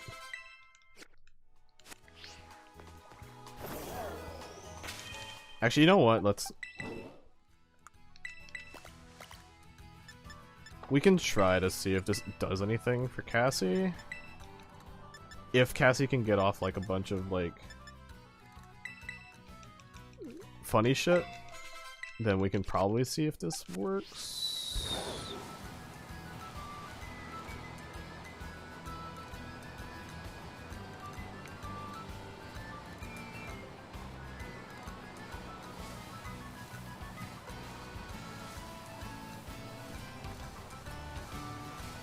Like, we can definitely pray that low accuracy strats work, but I mean, when it hits, it's gonna hit, you know? But we definitely can aim to, like, debuff it to hell and back before it can even hit, before it can even reach the last member of our team.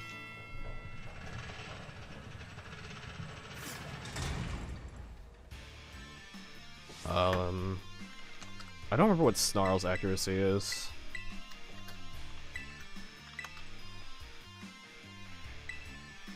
It's 95, so it's not like a terrible idea to lower accuracy on this. I think Torque, though, might be 100 accuracy, which definitely isn't ideal for a low accuracy strat.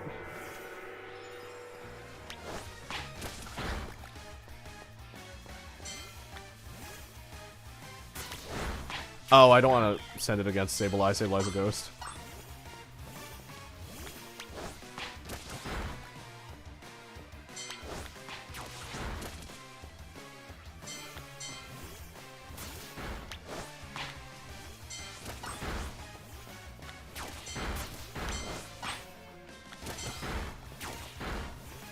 Okay, without the rain, this is going pretty smoothly.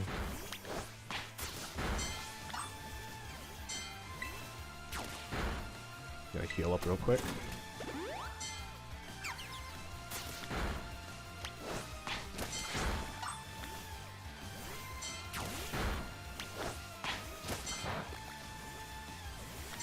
Yeah, the Poniards are definitely gonna be trouble if I try to confront them.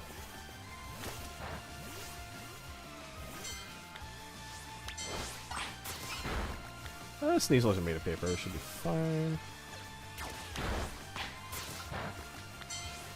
I sent it out against the Poniards again, huh?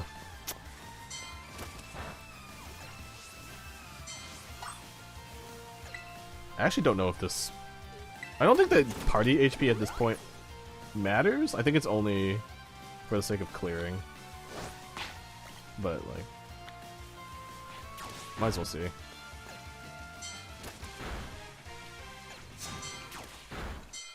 Okay. Let's try this again.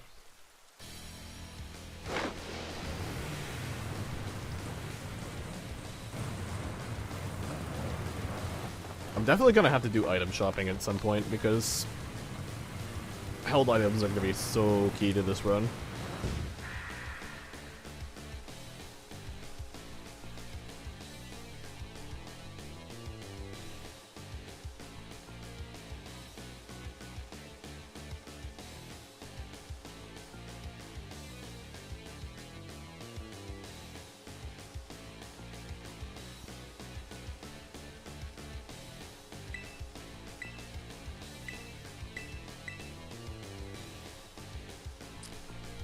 I don't know if this is if it's super black screen because of the cutscene skipping that I have the setting turned on to.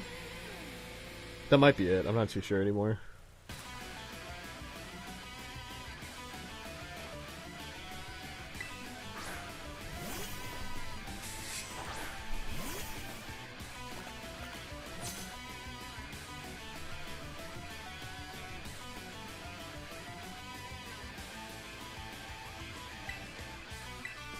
Okay, let's go for the low kick.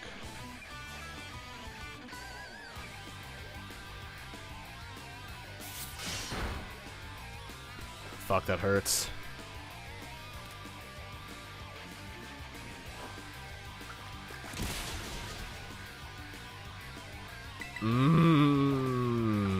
That sucks. Wait, are we speed tied?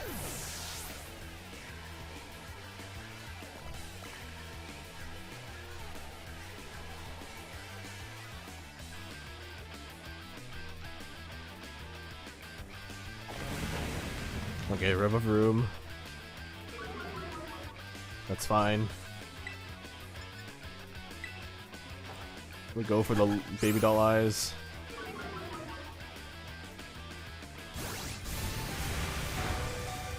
Oh? The 1 HP? Okay, I'll take a -2 for a beginning attack.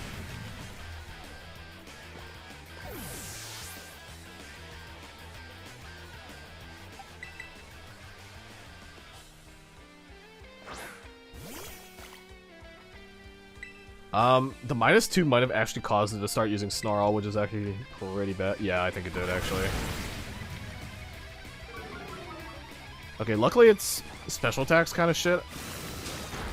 So now we can try taking advantage of Mud Slaps, I think.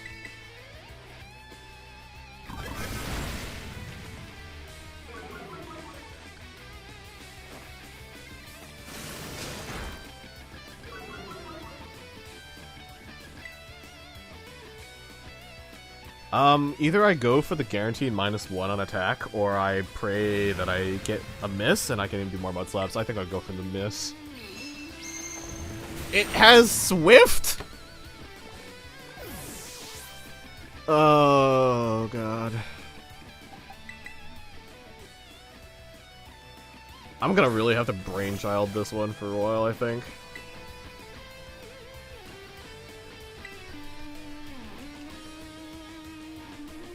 Okay.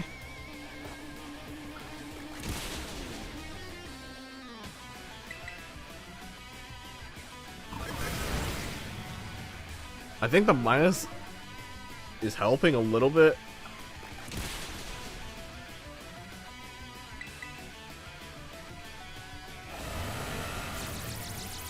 That metal sound is a low accuracy move. The fact that hit is actually kind of triggering.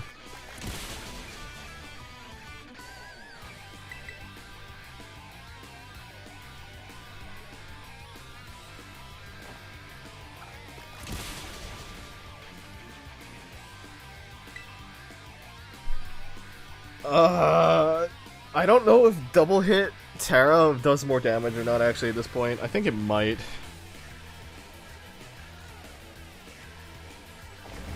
I mean, I can find out now just to see. Because I have to hit 2. I have to hit 2 low kicks in order to win. So I can use this as a scouting opportunity.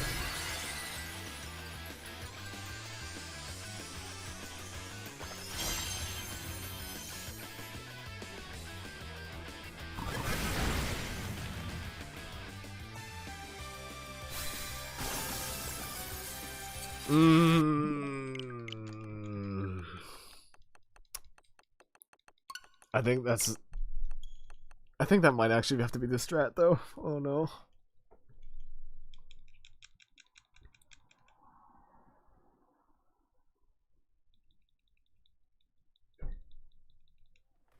Okay, so I think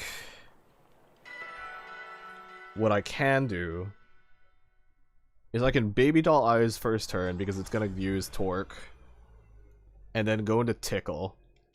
Because I think as soon as it hits -2, then it starts using Snarl. So I might be able to get away with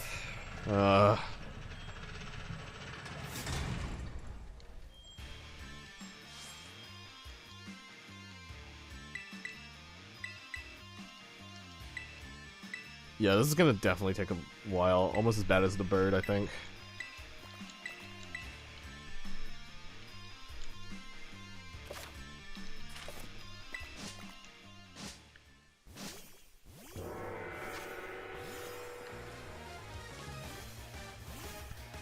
Yeah, it definitely might be a situation where I think I can definitely clear a lot of the early game. It's just I'm gonna have to be really smart about how I go about it.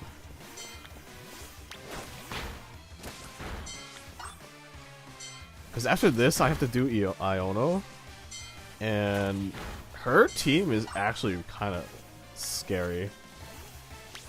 Because she's an electric gym.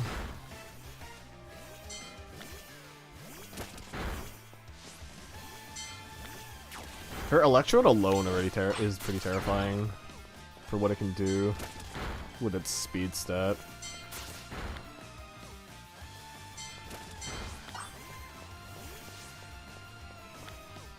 And I can't really afford to buy vitamins at this point in the game, it's too early. Because if I could invest into speed and attack, then like a lot of situations might be a lot easier. And like, I could manually EV train, but that's gonna take me forever, because I'm not gonna have any of the items that boost it.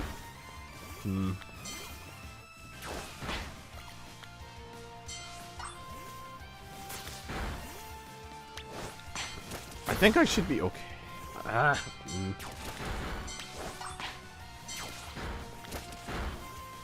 think I'll feel kind of annoyed, though, if I have to... annoyed with myself if I do the EV route though, but yeah. The point of this run for me was to do something that sounds cute and also hard, so I really should want to go for not doing a lot of extra dumb stuff just to get through. I think I can get through without doing that stuff, so I guess we'll just see.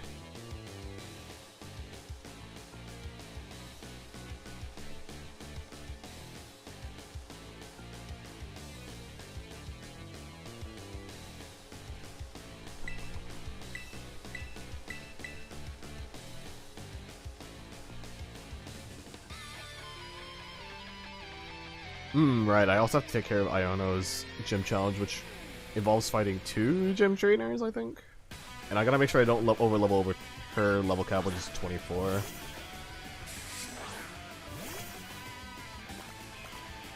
Yeah, I might have to stop short of doing 6 tonight, because it is getting late. And I think this is gonna take me a while. Alright, so... ouch! Right, Poniard. I forgot about Poniard.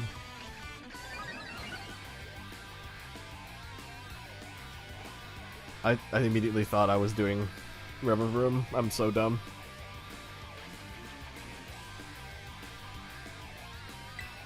Okay, though.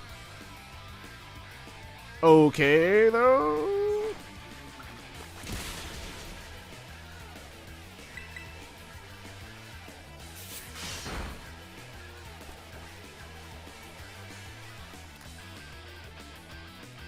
This is 100% a 100% a wipe though, because I fucked up in the beginning. Oh god.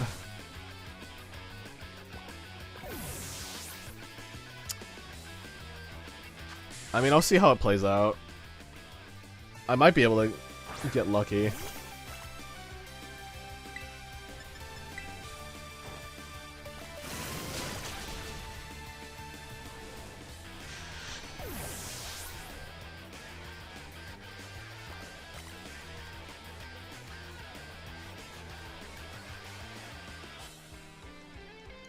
Okay, so we'll go for Baby Dolls first to lower Torque, and then we'll go into Tickle, and assume that it hopefully still goes with Torque, and then from there go for Mud Slap.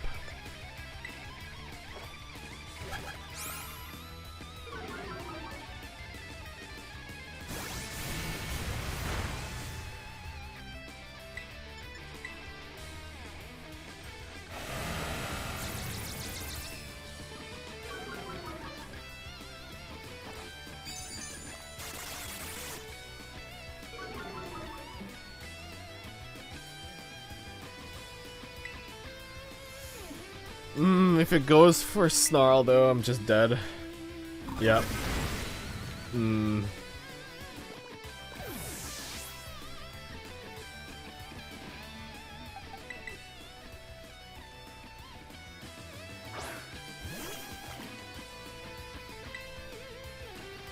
I just gotta go for low kick.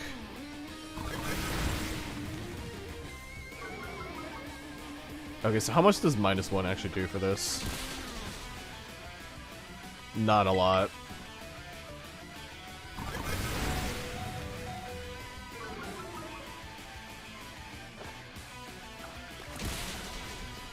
Well, actually, no, that's a lot more.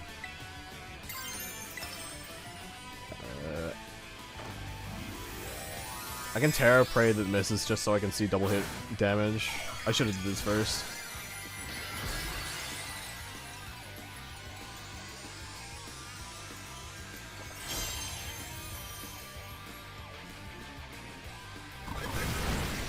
Yeah, I should have did that first, so I could have seen what damage it was.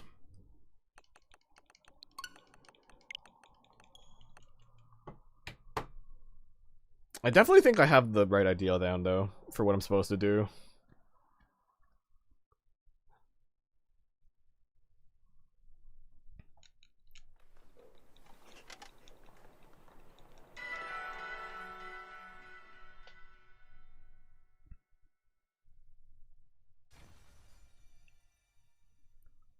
So let's get through this section again as best as we can.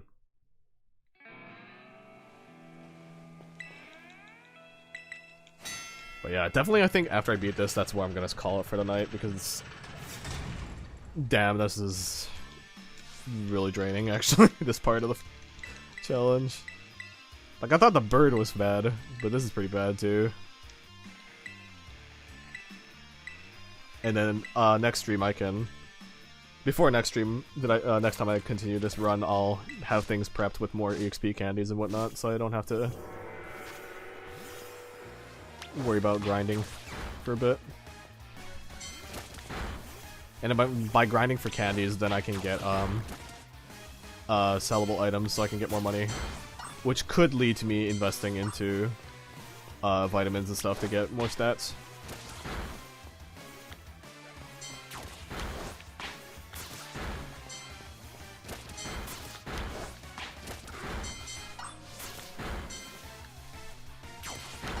And then last run, I was able to reconfirm that, yeah, no matter what HP you are, going into the final fight, you start at full health, so you're fine being low in this section.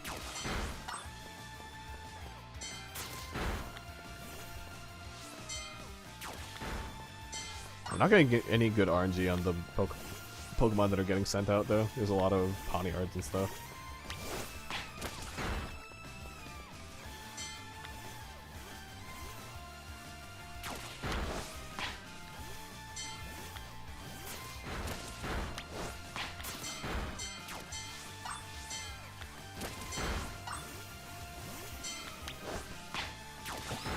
Okay.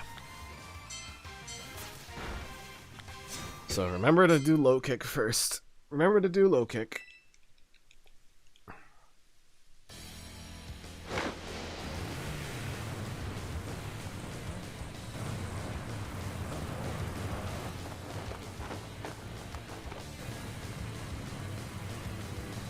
Once I'm able to evolve, I think a lot of things are going to get easier, because I'm going to get when I evolve, I get a setup move, which is going to really help for a lot of stuff.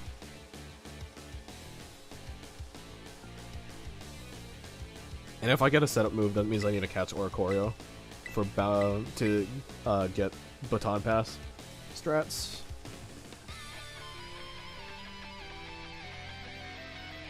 And then I gotta just pick a Pokemon to bully the hell out of to set up on, essentially. But I don't know if Iono has anything that I can really set up on. Because everything she has is special attack.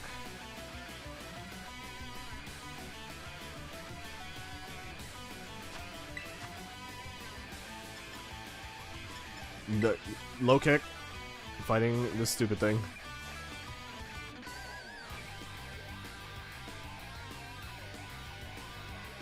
Okay, we got the good RNG miss on the first one, so that's good. Oh, this is a 3-hit though.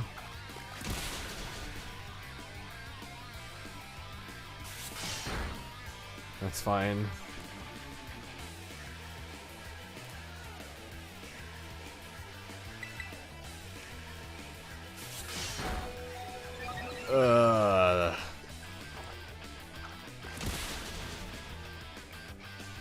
It might be prudent for me to actually get the 1 level so I can do more damage on that.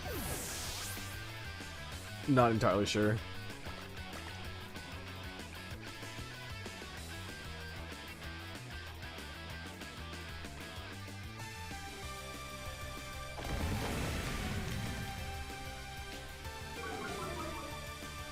Okay. We go for the -1. It goes for Torque. We go into Cassie.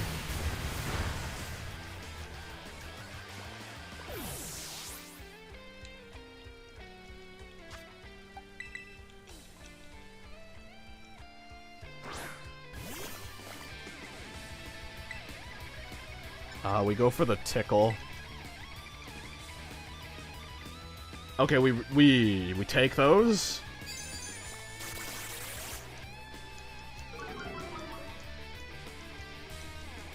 Okay, now for sure it's always gonna go for Snarl, I think. And then we just hit Mud Slaps. That's fine. That means we're not gonna live 1 Snarl though, I don't think. We want to hit a few of these, if anything. Okay, we live 1. Okay, we'll take that. We'll take that. -2 accuracy is not gonna help too much, but yeah.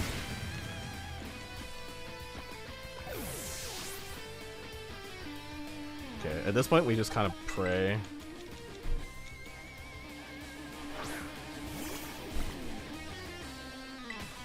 Okay, we're gonna see what double hit does in Terra with -1 defense. Low kick is about like a little less than a 1/4 of the bar. So we'll see how much this does.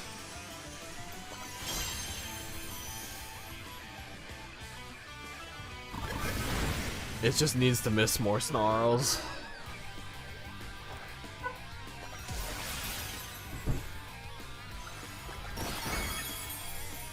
Yeah, low kick's just better. If I can manage to get -2 defense, that would be really good, but it's just not gonna happen, I don't think. Metal Sound is so low accuracy, and it's -2, and it's still hitting.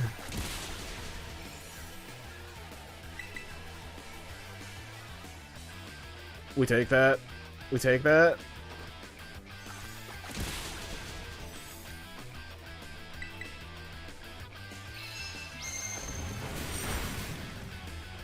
Ah, the fucking Swift. That's closer. That's closer. It's closer. Oh, pain.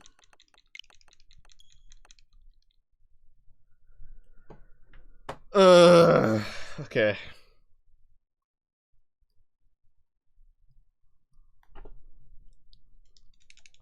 We try again.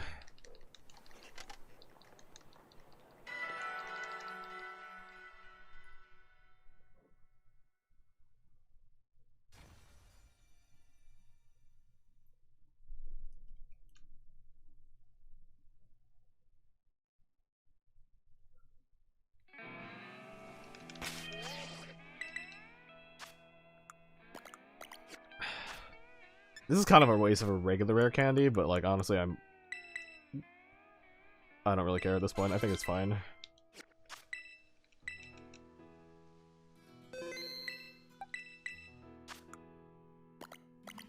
It's a little bit more attack. That might help it. Actually. So...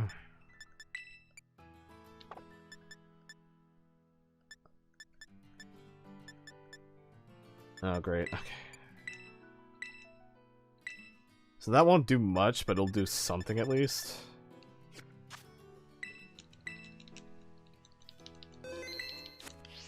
If I get really desperate, I might go back to a town to buy something as a better held item, maybe, but...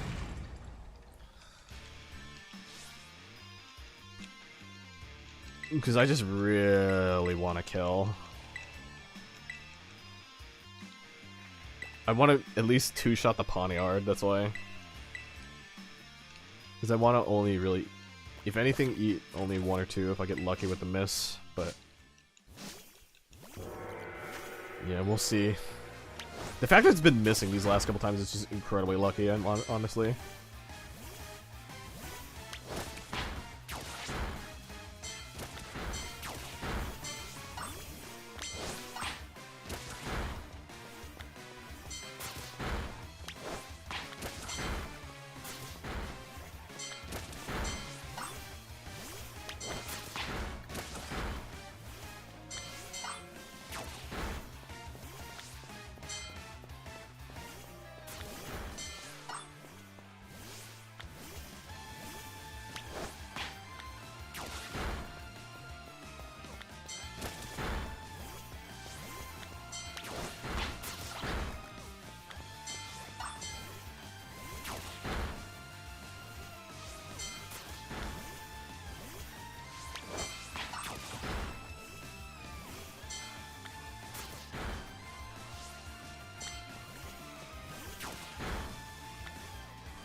Yeah, though, once Tandemaus evolves, I think we might have an easier time in some sections, but like, it's gonna be a while to get through this at least.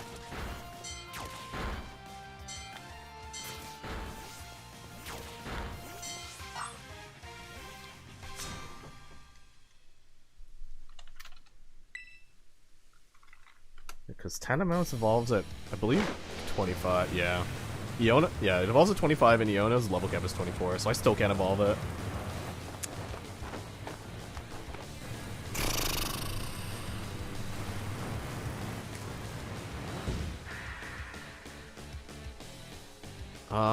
Can I learn anything useful though? I mean, I'll get Encore, which will probably come in handy.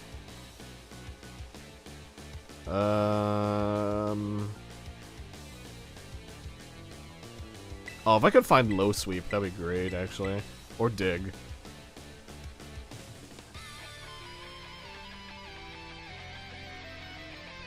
Yeah, I might have to, like, look up how to find certain TMs again. Beating Giacomo will actually unlock a good amount of TMs, so I need to see if any of those are useful for Iono, actually.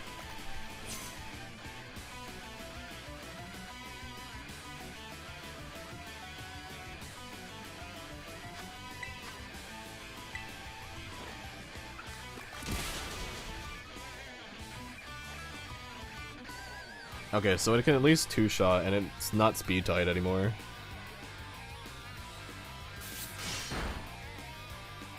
Okay, we take that.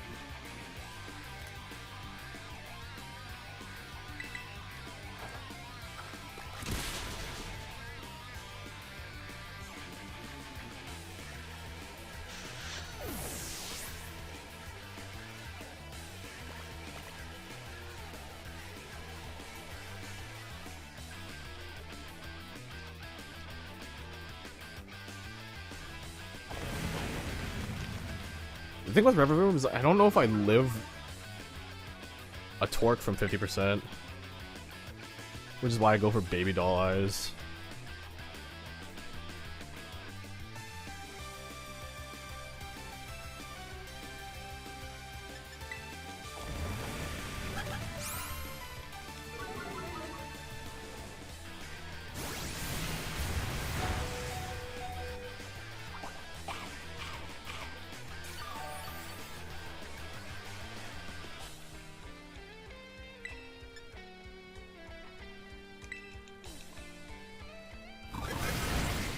Yep, there's a snarl.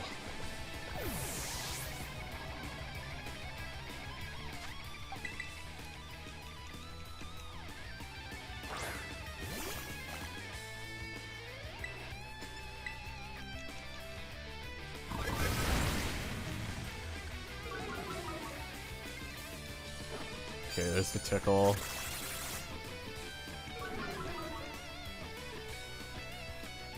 Honestly, maybe it's better to go for 2 tickles? Because of the metal sound? Yeah. But,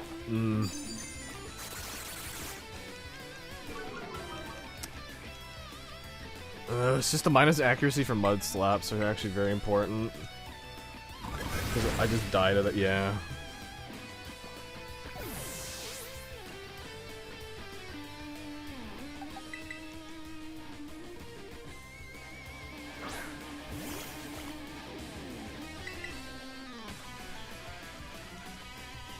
Okay, missed metal sound though. Okay, that's more like a third. That's better. That did so much this time though.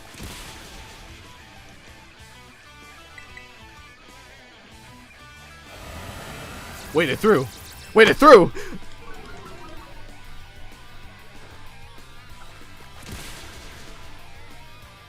Holy sh!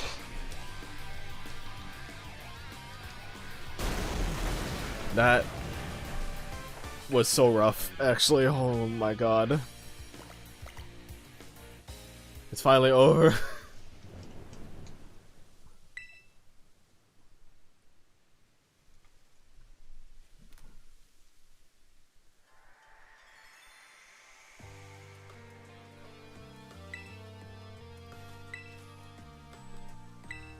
Holy shit.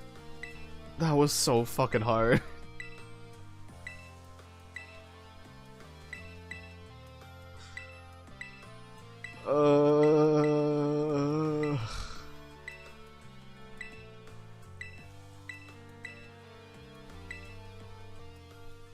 Okay.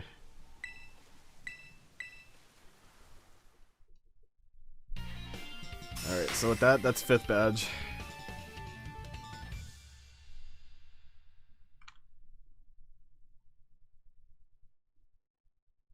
And that means my level cap is now 24. And party's still... yeah. It's not until I beat Iono that I can increase my party size again.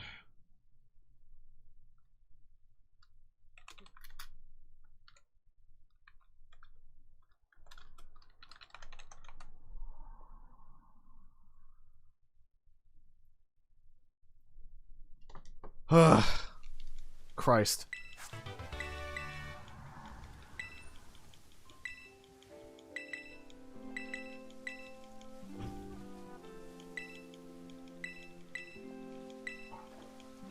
Alright, so there's gonna be a lot of mashing A at this moment.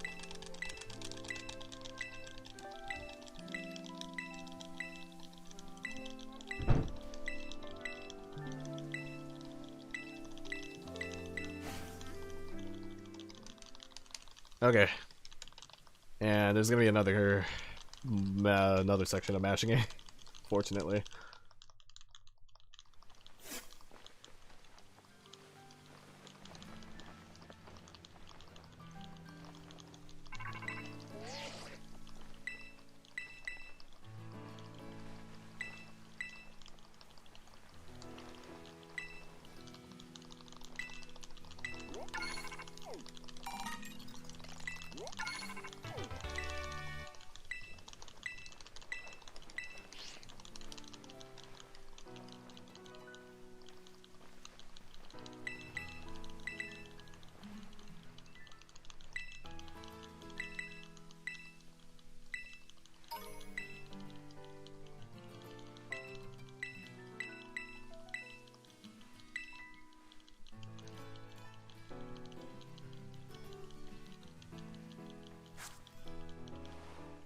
Okay.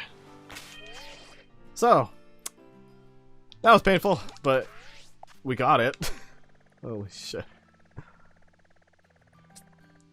Alright, so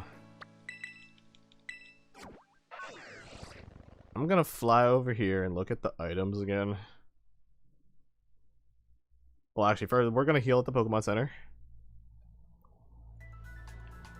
I'm gonna check what TMs I have. Check the items that live in the city again, and then probably call it for tonight, because I am so mentally drained from those two fights.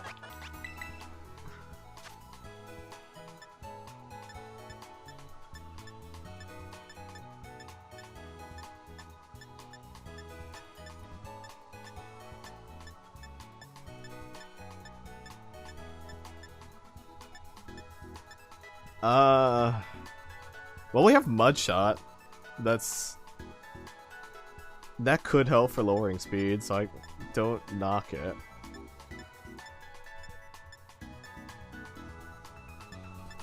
Also, we're dealing with Iono, and this is like a higher base, power ground move, so we might as well take it in case. Only problem is that it's a special attack, which means that we're not gonna really get much out of it.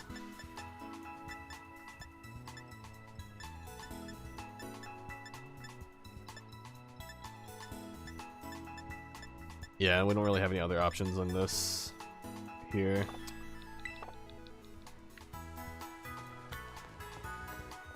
Okay, so let me go check out the items in the store.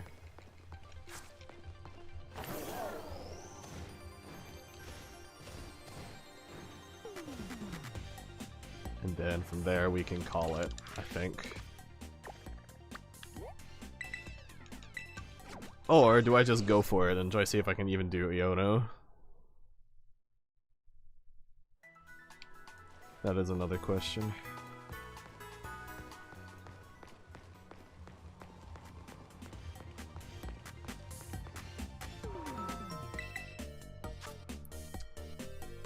Okay, so we have potential soft sand. We have loaded dice to go for maybe bullet seed strats. We have metronome to boost our power every time we attack, as long as it's the same move. So this is also possible to use. We don't really have a use for covert cloak. We don't really do enough damage in the early game to really justify Shell Bell either.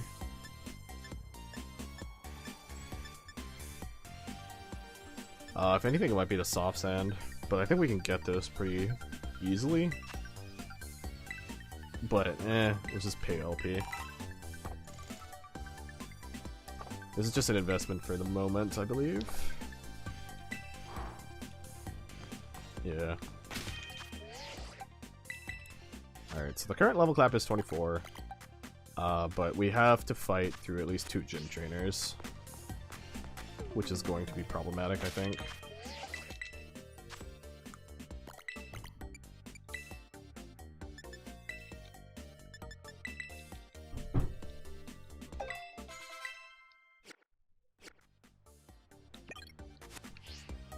Yeah, Cassie might be hard carrying this section of the game, I think. Hopefully. But I think we'll try to go with the soft sand.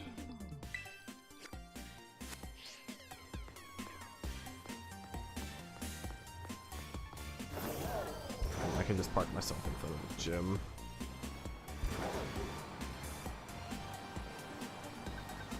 Oh wait, I think there's a Nemona fight actually too for this section of the game, so I don't even want to think about how I'm gonna have to tackle that.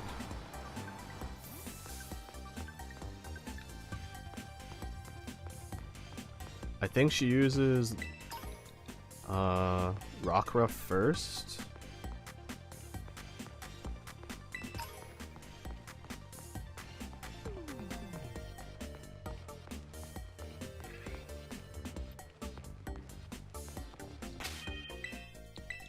I need to look up Nimona real quick just to see what she is. Video games. Scarlet Violet. Nimona.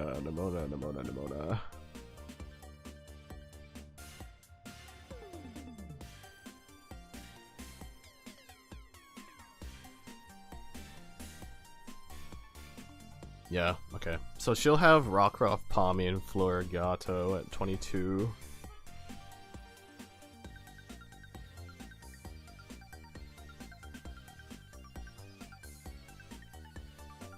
Yeah, I think this is something I should handle next time.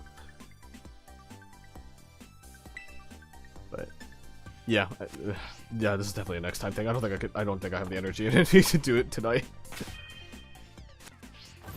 So I think I shall call stream here.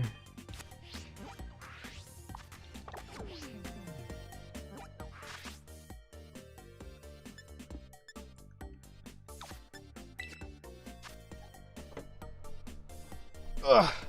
So yeah, let me go find somebody to raid for tonight, and then I wasn't planning on playing this tomorrow. I was thinking about doing it tomorrow, but I think it's I don't think it's happening. I think I need to go to think about what the next steps of my what the next steps for this the next couple fights are, because I wasn't expecting those last two ones to be so rough. So yeah, I think I'm gonna call it here for now, and then maybe I'll continue it on Saturday. I'm not too sure yet, but yeah. Friday I have a stream with Kiro. We're gonna be playing Great Ace Attorney 2, so we look forward to that. If I feel motivated, I might continue this run on Wednesday, because tomorrow I want to make sure that I do other stuff. But yeah. Okay, so let me go find somebody to raid.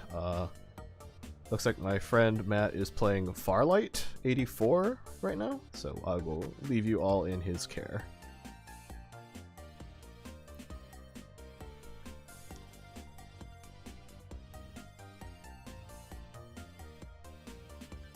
But yeah, please enjoy the rest of your night. Thank you for coming by, and yeah, have a good time. Bye-bye.